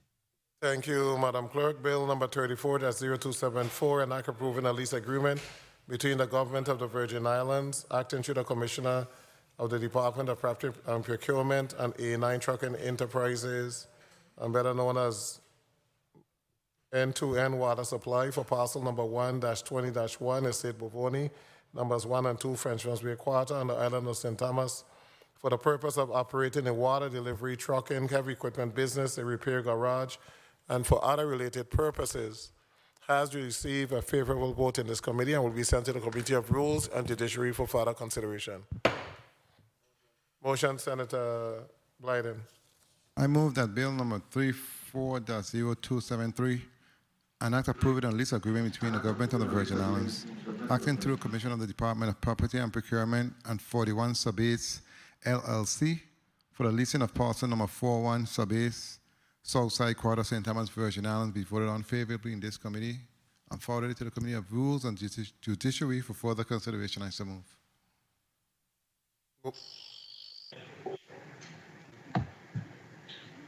Do I hear a second? Second. The motion made by Senator Blyden, seconded by Senator Saru. Roll call. Senator Marvin A. Blyden. Yeah. Senator Blyden, yay. Senator Samuel Carrion. Senator Carrion, not voting. Senator Dwayne M. DeGraff. Not. No. Can you repeat, Senator? No. No. Senator DeGraff, nay. Senator Donna A. Fred Gregory. Senator Fred Gregory, absent. Senator Javon E. James Sr. Senator James Sr., nay. Senator Janelle K. Sauro. Yes. Senator Sauro, yay. Senator Kurt A. Vialet. Yes. Senator Vialet, yay. Senator Carrion, nay. Mr. Chair, you have 3 yeas, 3 nays, 1 absent. Repeat the vote, Madam Clerk. Mr. Chair, you have 3 yeas, 3 nays, 1 absent. Thank you, Madam Clerk. The motion fails. Bill number 34-0273, an act approving a lease agreement between the government of the Virgin Islands, acting through the Commissioner of the Department of Property and Procurement, and 41 Sub-Base LLC for the leasing of parcel number 41 Sub-Base Southside Quarter, St. Thomas, Virgin Islands, fails in this committee.